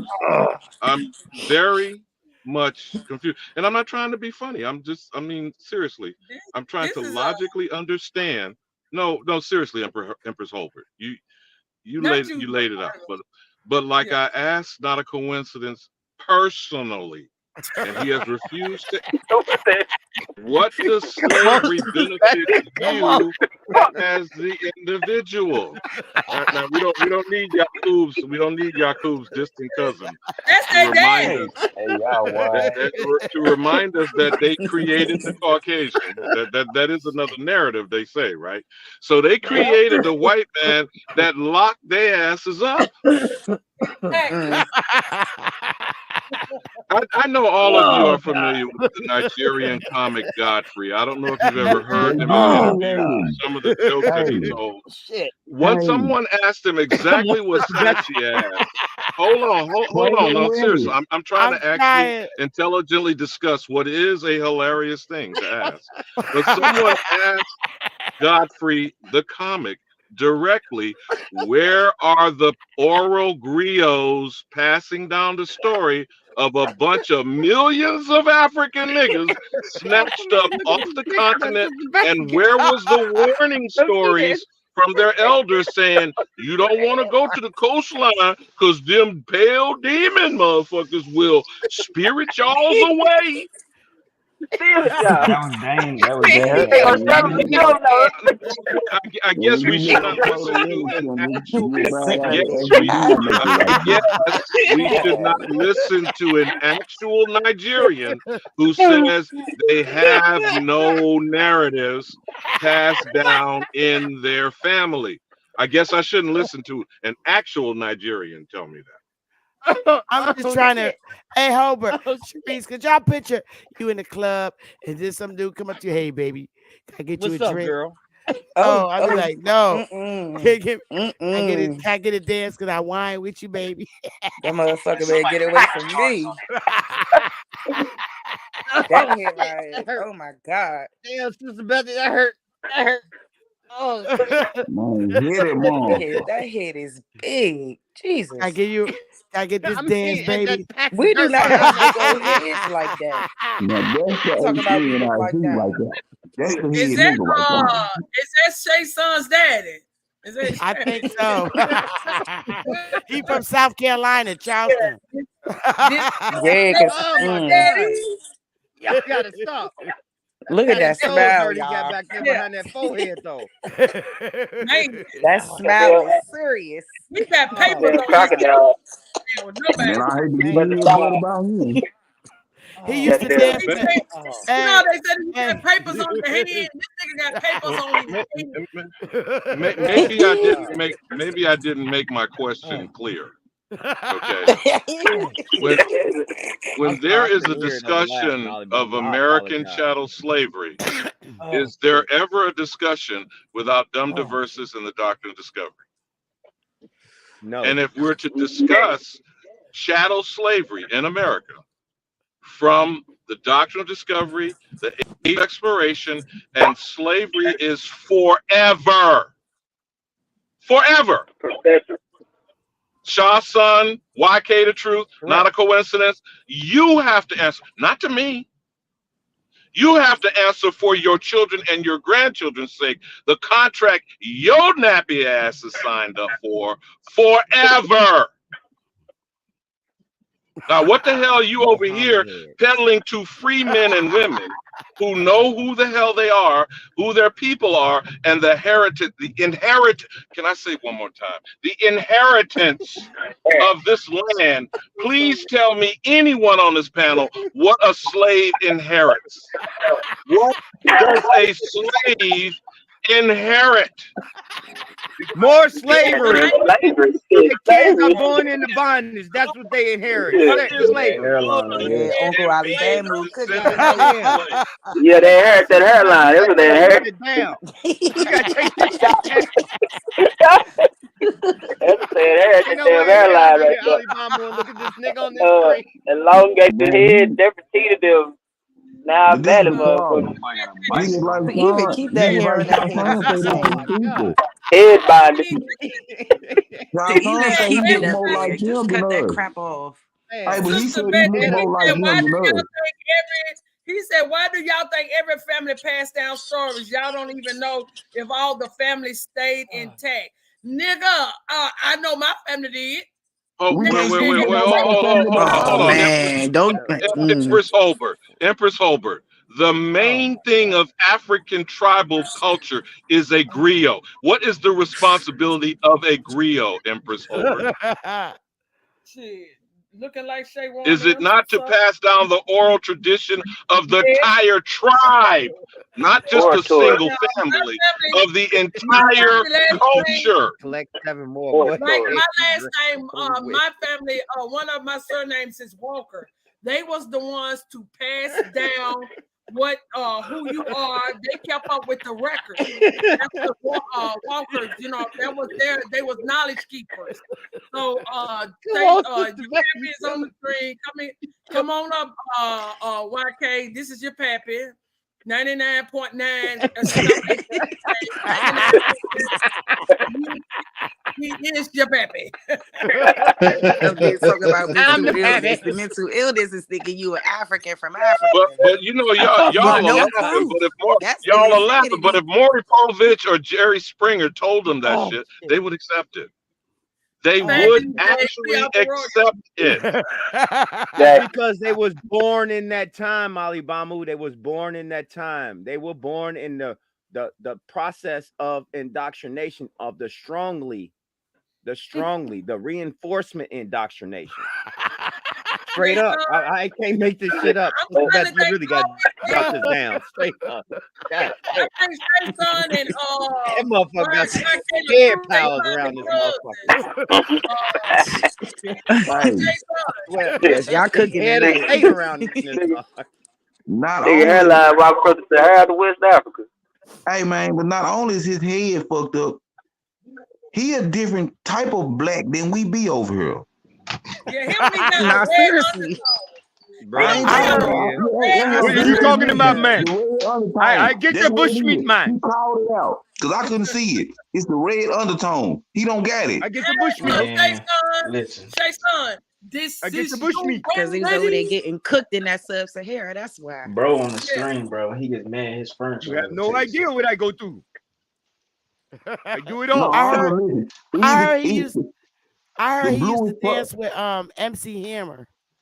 I'm just saying the doggiest person you can find over here, this real the person we would call black, his nickname would be Black. He still got that red undertone. Yep. Dude don't get it. He said he looks like crazy as hell looking at that whole head though. And he don't got the cheekbones. Look how skinny his damn chin is. Boy, get that out of here, man. We see some crackheads from that Nigeria have that kind of structure I around ain't gonna here. lie, y'all. This look like a little bitty monkey in my life. Oh my God. I mean, a little bit of something. This is an embarrassment. They over there trying to say that's us. Yeah. Now come on, now y'all got a good look at him. All right, this is how you know the difference between a fine ass African, okay, African. And compared to, there is a difference between us and Africans. Facts. They don't look shit like that nigga. I'm sorry. No. We the real Indians over this bitch. We the real Blue 50 Indians. Cent so fine. Just out of with a real girl. We don't know our people I have from to fight you over 50 Cent. Oh my God. We don't know our people from Here we go. That's my baby right there. That's my baby. He your baby. He my baby. I had a shoot. Hey, look. In the club, many men. Hey, that's my boo right there. He told me he loved me like a fat boy. He told me he loved me like a fat boy loved cake. You need to play. Can you play 50 Cent song? All right. Now y'all need to go ahead and stop. God damn. Mr. Bethy, are you allowed to play 50 Cent on your YouTube? Huh? Are you? Nah, we play. Oh wait, I didn't hear you. What you said? No, I was asking, are you allowed to play 50 Cent on your YouTube? Girl, if I could, I would be playing it right now. Yes. Oh my God. And I love Big Too Me. bad. I'm waiting for both of them. I've been waiting for a while. Somebody in the chat done got mad. They said it's called poverty. Come on, shaking my head. Okay, people over here. We got people over here. Poverty. What is he talking about? What poverty got to do with the way his head lies? Ain't nobody over here hairline like this. Poverty didn't have nothing to do with him looking like this. See, this is what happens when your damn head is so big. Yeah, this what happened when you got a big ass head and your hair won't fit all across your head. Yeah, nigga got a big ass brain. So don't get mad at us, because goddamn it, his mama somebody laid down. They say they Lucy they got them ancestors. What the fuck you mad at us for? Shit. Well, I gotta go ahead and agree with you on that because that nigga has an elongated skull. Yes. They be getting all in their feelings and shit. It be whole fucking 24-hour bills on fucking TikTok about us claiming to be the Americans. So I don't give two fucks about how none of y'all motherfuckers feeling right now. But it's weird. Right. It's weird because these people we argue with also claim to be from America, but they arguing with us about looking like some people they don't even fucking know. Exactly. We don't even look like. And I understand there's some funny looking motherfuckers here, and there's some funny looking motherfuckers there, but we got our own kind of funny looking. That right there ain't on this land. That ain't on this land, nigga. You take that bullshit on. I agree. I'm serious. Wow. That's a whole other continent of up jumped a boogie over there. No, that ain't no. And they know that we look different from them too. And they would even say it. And they know we are different from them. It's I don't know why. It's some of Right. talking about we look alike. No, the fuck we don't. No, we don't. Not at all. No, I don't know we don't. nobody in my family, head, hairline, skin color, facial features, or nothing look like that. So quit playing with me. No. And I go to family reunions all the time. And Right. that's my whole point right there. That is my whole identifier. grandpa's- Empress Holbert, if you give me a quick second. Empress Holbert, if you give me a quick second, because you brought up the one thing about the teeth, and we're looking at the bone features and structures within our own people, and we can recognize what's what. The recognition, I'm using the same thing, identifiers like these Europeans did. I know what an African look like. I know what a Haitian look like. Right. I know what these people look like. They don't look like nobody from the mainland, because the people in the mainland all carry the same kind of the same kind of structure. That's it. Right. That's all. You can distinguish them. You can point them out. Walking down the street, you can tell African, bro. I know I can. I'm trying to I can tell one. picture. I'm trying to figure out how the fuck your head outgrow your hair. That's some shit there, ain't it? That nigga head so goddamn big, his goddamn hair starts shrinking. Head body. That's what you call you so ugly. Your hair run, your head running through your face. And then they want to keep saying we look like them when they want to be like us. Exactly. Like, cut Right. this out. Y'all be dressing like us, Could you trying to look imagine how that? we look, trying to mimic Right. us. We are the blueprint. you know- They nigga like that. Y'all, they didn't set no precedent for us. We set it for them. And you know what's crazy though? The gym I go to, so it's an older white lady that she owns the gym, right? So one day I walked in or whatever, I hadn't seen her in a while. She asked me, she's like, what are you? I was like, what do you mean? What am I? She's like, what are you? And I was like, what do I look like? She's like, well, you don't look African, you look Indian. I was like, how can you tell? She said, my cheekbones. Yep. Yeah, we don't look like that. And I even The got cheekbones is the biggest one. I even got a nicer picture. We don't have their features. We do not look like that. That's an African. Yep. We don't look like that. I don't know nobody in my hood that look like that. Nope. Not even our dark skinned people. Nope. Just because we got brown skin don't mean we the same people. And that's what I keep trying to tell these people. Right. Even It's just our like the brown-skinned Asians. beautiful people got the cheekbones and everything. We know what our But people Queen look Mother, like. I was attempting to ask Sharice how this is a mental illness. Now I don't know if y'all want to chop that up because I think y'all are planning a separate get together. I mean, look at the I'm brain sorry. on No, this we keep nigga. we keep laughing Look at about the this, head on and it this can nigga. be It's considered mental illness. hilarious. But the mental condition is for an entire people. It's not an individual case. This is a serious mental condition that is affecting an So entire what if you had a whole people bunch of people head this specifically. size and hair retracted like that? You think that it's not a mental condition? They all gonna want to be in the same boat together. For real, for real. These niggas look I at mean, that. Small it's a ears, mental small eyes, condition. old big old head, and a retractable. He got It's a got to be retractable. Hey man, it's got to be a mental condition because they can look at other people and make distinction. Like they'll see two Asian people and distinguish the Japanese from the Chinese. They'll see the white boys and call him a Frenchman and him a German and him an Englishman and all that old shit. But you can't distinguish between that. That's what I was saying, Sadie, about the Asians. It's the same thing. Oh, you can't do that. You can't do that same thing with anybody that's from Puerto Rico and a Mexican. Exactly. Don't do Right. that. Don't call no Puerto Rican a Mexican. They will fight you. They go fuck, yeah. Yeah. Yeah, they have a very interesting history too. They get down with that. They don't like that. Even the Hondurans. The Hondurans and Mexicans don't get along like that. Hey, nigga, tell you quick, I am Honduran. I'm not a Mexican. Mm-hmm. Exactly. But they all on the know same- who they are. That's the thing.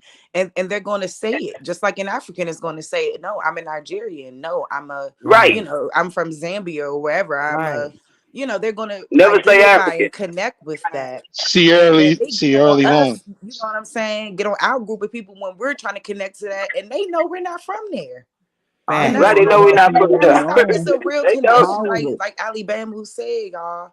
It's a bigger problem than just It's the whole narrative. It's what they've put in our head. It's the imagery. It's all of that.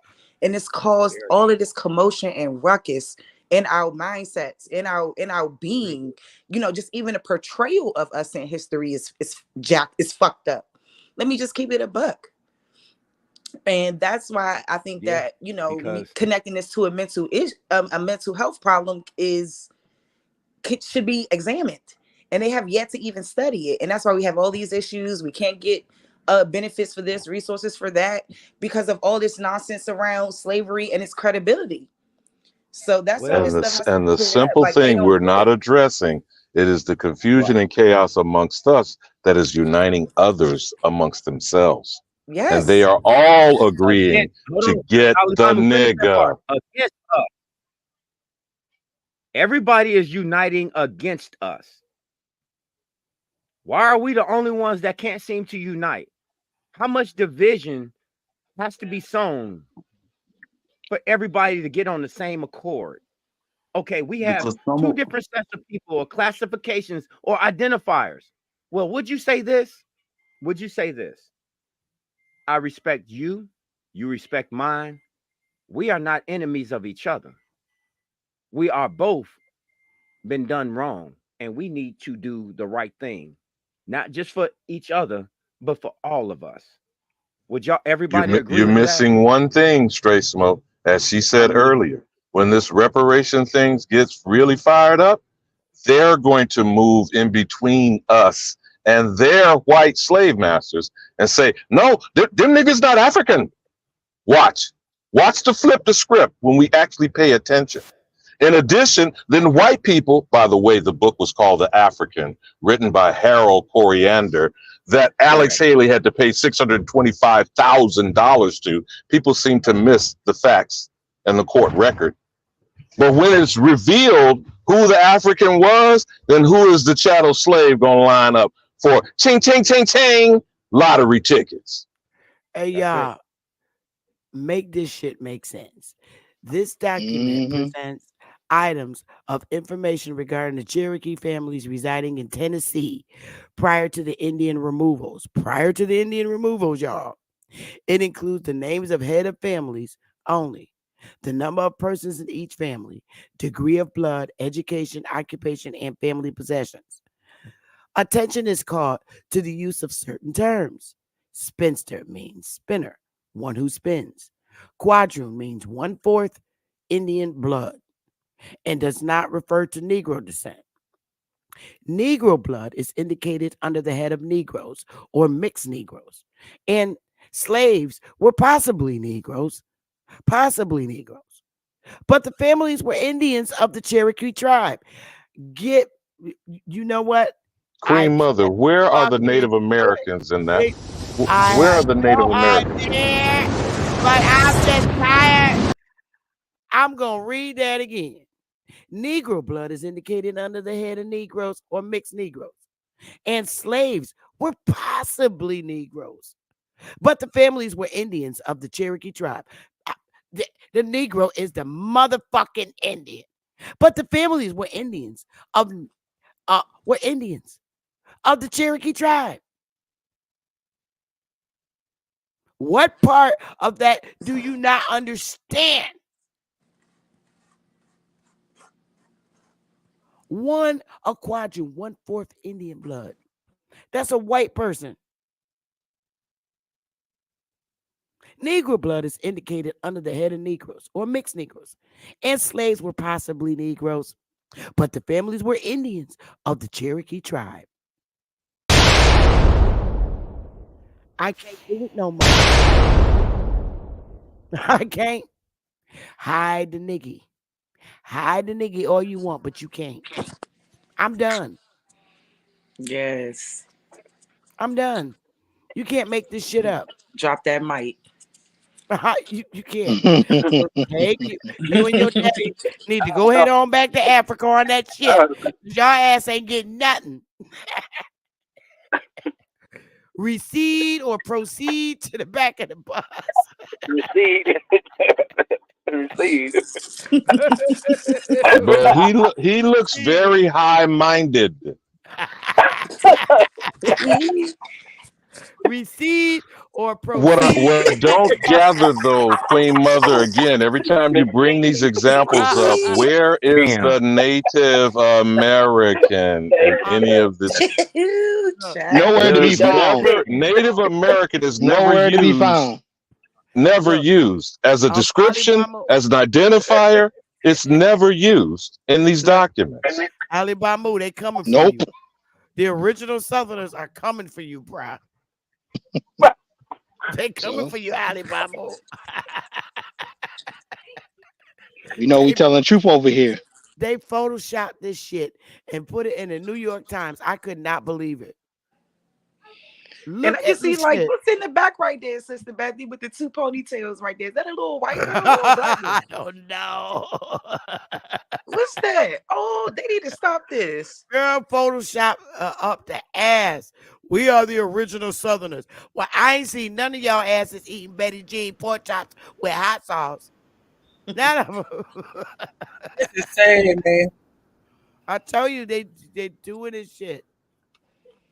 But Shay Son and them is gonna stand, ain't gonna stand behind their master. Go ahead. I'm just saying, I'm finna get ready to get off. I gotta cook. So I'm gonna get on off. Okay, hon. Yeah. All right, preacher. All right, preacher woman. Yes, you did your big one. I'm about to get out of here. I'm about to get out of here too. Hey, Choctaw, I need you to stay on after the show. Stay in the back with me. I gotta ask you something because Dane told me to ask you something. But y'all, I'm about to get out of here. Y'all got closing statements. I've been on here 5 hours. My closing statement, since I haven't said anything, I wanted to just say I was going to the people on a panel. Your guys was on fire. Hopefully, we can always continue to keep bringing that truth. I love you, Sister Bethy. Continue to keep bringing that thunder.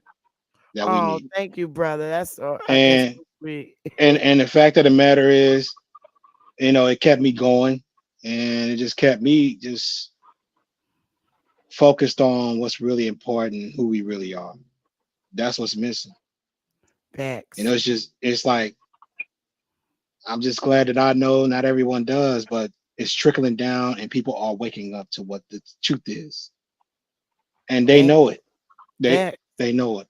And it's like on these panels, you have to be careful of a lot of deflectors deflecting the truth to some distraction that we don't need. And we all know, but we're going to continue. And so will I. That's all I want to say. Peace to the panel. Y'all have a go. Peace. Peace. Paper. I know you jealous and you hating, but baby, my shit is real. I got Twitter, Facebook, and YouTube all up in this bitch, and you just jealous. That's all I can say. That's all I got to say to you. You hating. I done been on here for 5 goddamn hours, boy. Bye. The foreigners hate this truth. Foreigners hate this truth. They hate it. Foreigners hate it. They mad as hell. They mad. They like it. I just sign off with and shout out to everybody. Shout out to Sister Beth and Big Sis Empress Hobart. But the Virginia Vital Statistics Bureau classified all non-reservation Indians as Negro. Big Indian business, Bailey Show. I'm not. All right. Appreciate it. Sharice, you about to close statement? Yeah. Thank you again, Sister Bethy, for just allowing me to come on and say my piece. You're gonna come back and read your paper. Yeah, definitely. When? What's good for you? I'm pretty open this week. Okay. I'm gonna have to move a little faster then. Well, just email me. Yeah, I'll email you. Got my email. Yeah, between tonight and tomorrow, and we'll work a date out, and I'll put my PowerPoint, together, and I'll come on up and get it done. So we'll work something out very soon, like this week type soon. All right. So yes, anyway, just thank you for allowing me to come on up, and I just wanted to get some things clear, especially with SHA Son and YK in the chat going in. So I just wanted to come up and let them know, like, yeah, we on this business. It's people out here doing real research, and we're gonna start presenting it, and we're not gonna stop. Like, we're not from Africa. No, don't ever stop. Keep doing. So that's all I got, y'all. Peace and love. Peace and love, sis. Yeah. Hey, Straight Smoke. Oh, you want to close out?